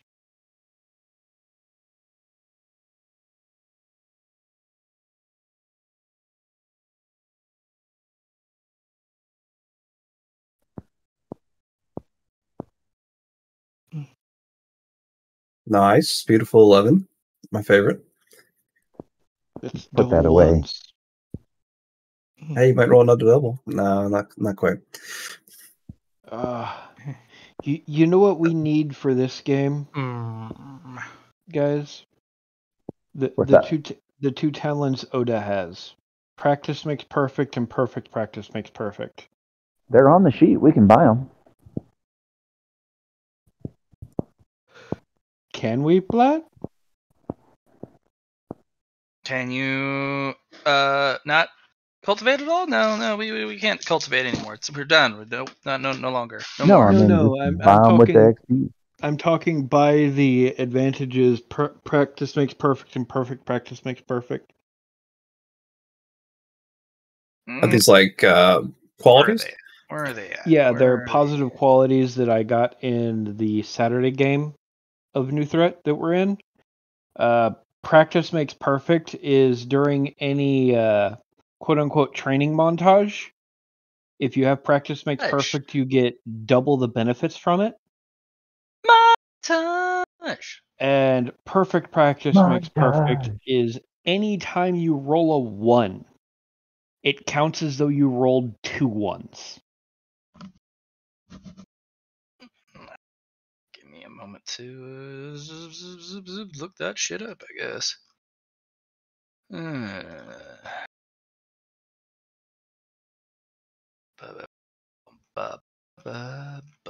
Because it's like Oda has made ludicrous use of those 2 talents or traits.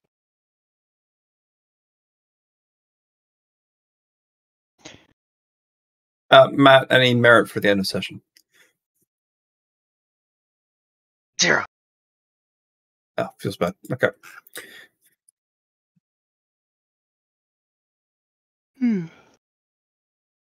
Plan to intercede it throughout the training montage.